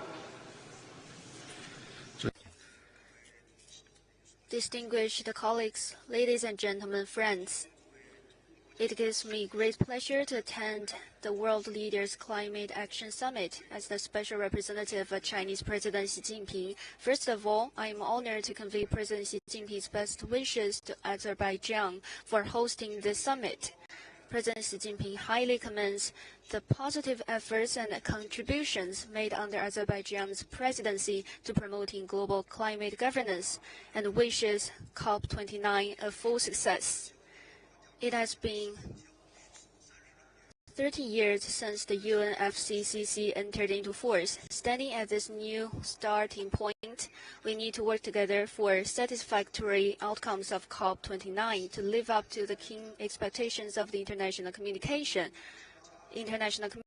To this end, I would like to make 3 propositions. First, the principle of common but differentiated responsibilities is the cornerstone for strengthening global climate governance. Developed countries need to increase climate ambition and action, take the lead in fulfilling emission reduction obligations, and move up the timeline for carbon neutrality. Developing countries also need to do our best within our capabilities.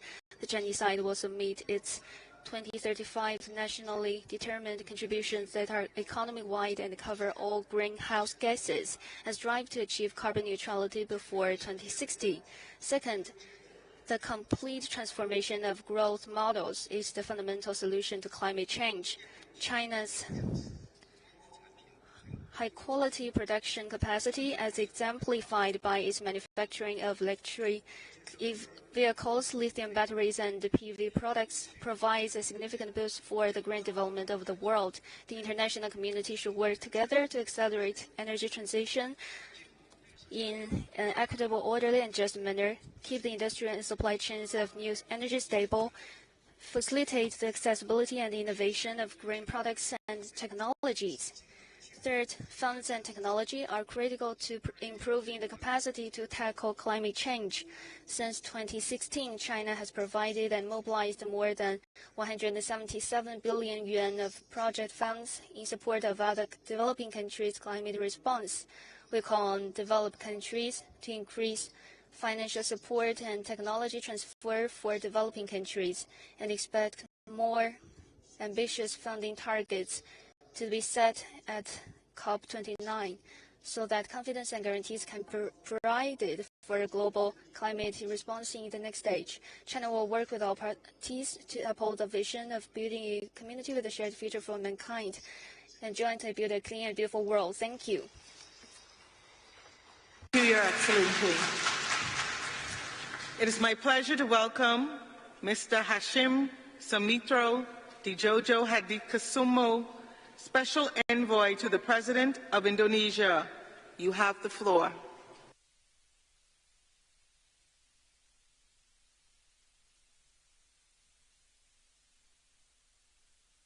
I am representing my President, Prabowo Subianto, who unfortunately cannot attend this important event due to prior commitments. He promises to enhance Indonesia's climate action and continue the policies set out by his predecessors. President Prabowo envisions economic growth beyond 8% per year and ensures green, resilient, and inclusive development for all of our people. This vision determines our ambition to reduce greenhouse gas emissions towards net zero by 2060 or sooner, and avoiding 1 billion tons of carbon dioxide emissions. We are shifting from fossil fuel-based to renewable-based development with 75% of additional power generation capacity. 70,000 kilometers of smart transmission lines will be constructed to transmit energy across Indonesia's main and most populous islands. Indonesia will also develop a green smart grid, adding 42 gigawatts of wind and solar power, tripling energy capacity totaling 75 gigawatts. Affordable clean energy will be provided to accelerate growth, create more jobs, ensure food security, and alleviate poverty for the people's prosperity, while balancing growth with environmental sustainability. We will commence to reforest more than 12 million hectares of severely degraded forests over time, revitalize degraded land to increase food production, protect our oceans for a prosperous blue economy, and empower our local communities for climate resilience and quality green jobs.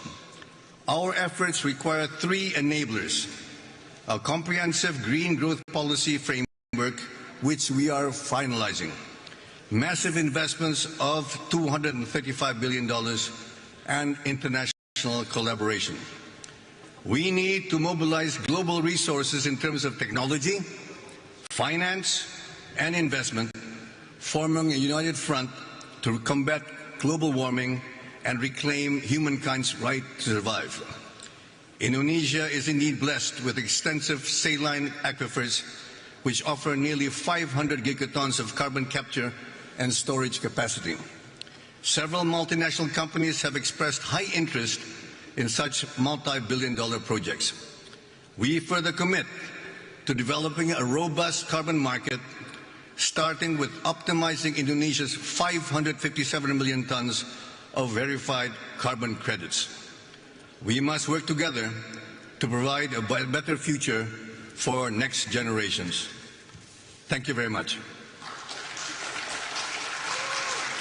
Thank you. Your Excellencies, dear colleagues, I wish you a good evening. The high-level segment will resume tomorrow.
11 de la mañana estamos. Ha salido el programa. Ha dejado el micrófono encendido.